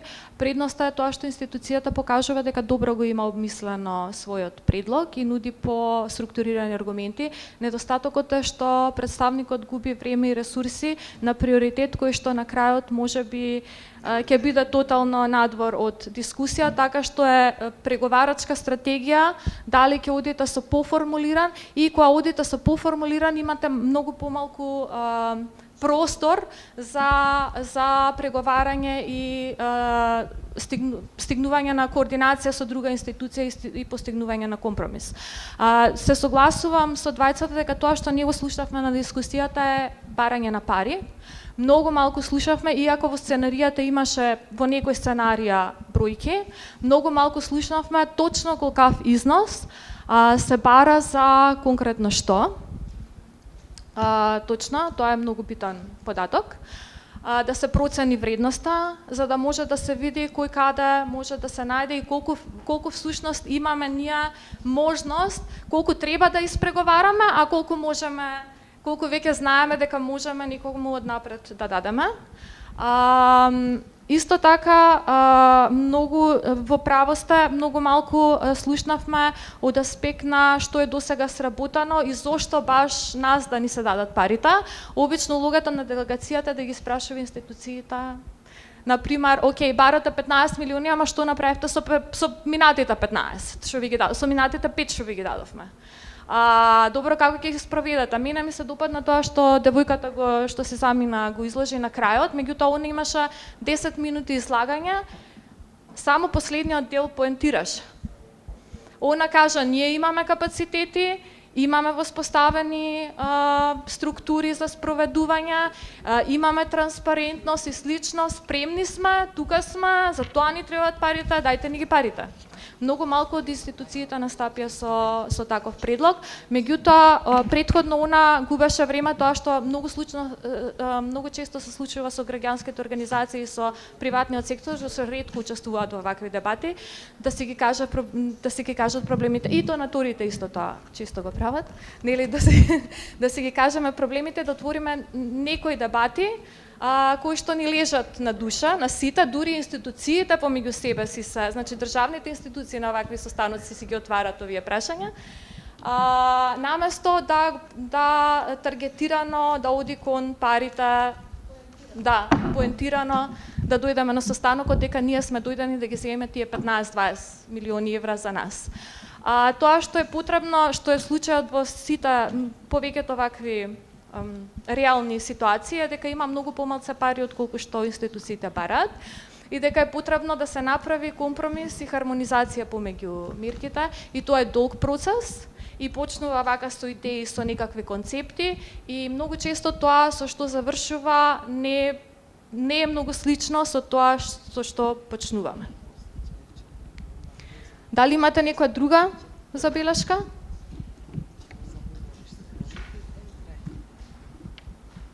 Да, исто тоа што не забележав, би требало, ние немаме таква преговарачка култура, е флексибилност. Секој зборуваше за своите приоритети, никој, да речеме, многу слабо покажа интерес за како би можеле да се договориме, добро што правите вие, дај да видиме, да, имаше некои мали иницијативи, затоа што тоа е почетен она иницијатива за постигнување на крајното. И верувајте ми, ова не е случај само кај нас, ова е процес во европските држави, истиот процес се случува. Не знам, може Алеш да ни каже како кај нив ваквите преговори, дали исто почнуваат и завршуваат, дали се поструктурирани, дали побрзо стигнуваат до решение и слично. Меѓутоа, од тоа што јас го имам слушнато од колегите од земји членки на Европската Унија, процесите се исто вака, преговорите многу долго траат, потребни се компромиси и слично, со тоа што нели ова е процес на учење и целиот овој процес на преговарање со време се унапредува.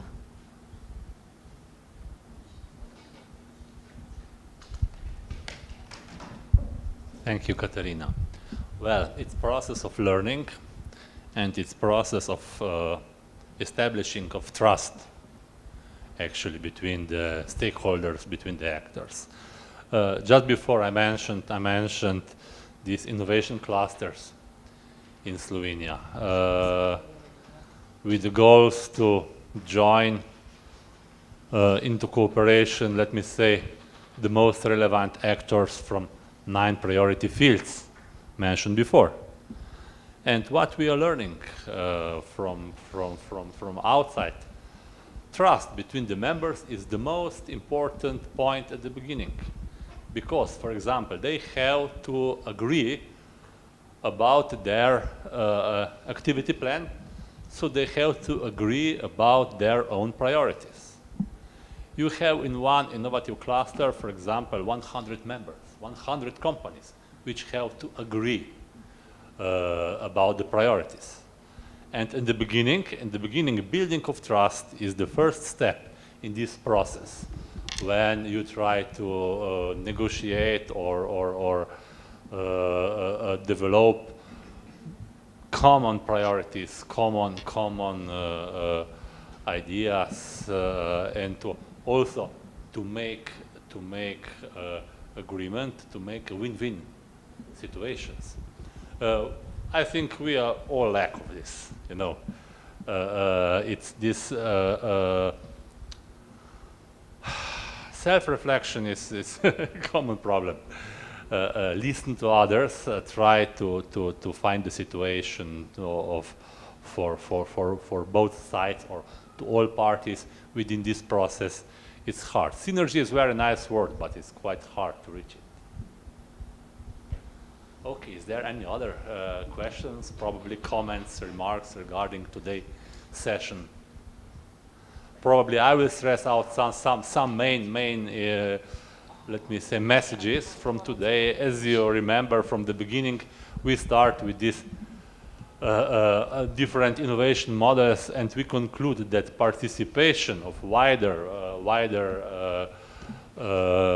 group of stakeholders in the innovation process become more and more important. You can learn, you can try at the end of today just the same situation. So try to be actively involved. Of course, in this process, you have to respect a limitation of some group of stakeholders. We mentioned limitation of SMEs regarding human resources, regarding risk-taking, regarding capabilities. In this point, second important message is, of course, that the role of intermediary organizations is very important. To listen their member, to try to understand them, to articulate their interests in order to become more efficient. Okay, in the continue, we're talking about the indicators, monitoring and evaluating. Okay, settings, a group of indicators is also very important. But we cannot forget, we have not to forget that we have to be very careful in the setting indicators and also regarding interpreting of these indicators. Because, as you said, you know, what's the difference between the optimist and pessimist, you know? When they see the glass of water, for optimist is full, it's half full. And pessimist will say it is half empty. So you can see on the different indicators from different point of views, and so try to avoid wrong conclusions of these indicators. Okay, finally we came to this role playing. You did very good. Actually, as Katarina said, we discussed yesterday about this scenario. We don't know how it will go. You perform perfectly. Congratulations from my side. And that's it. If there is no other questions, or it is any question or reflections, comments until now. Otherwise, I just want to fill up your evaluation papers you have in front of you. Not forget to give it to Sofia. And I want to thank you to all who, let me say, resist all the day and stay with us until the end. It's a Friday. Thank you. На крајот сакам да ви ги честитам првомајските празници.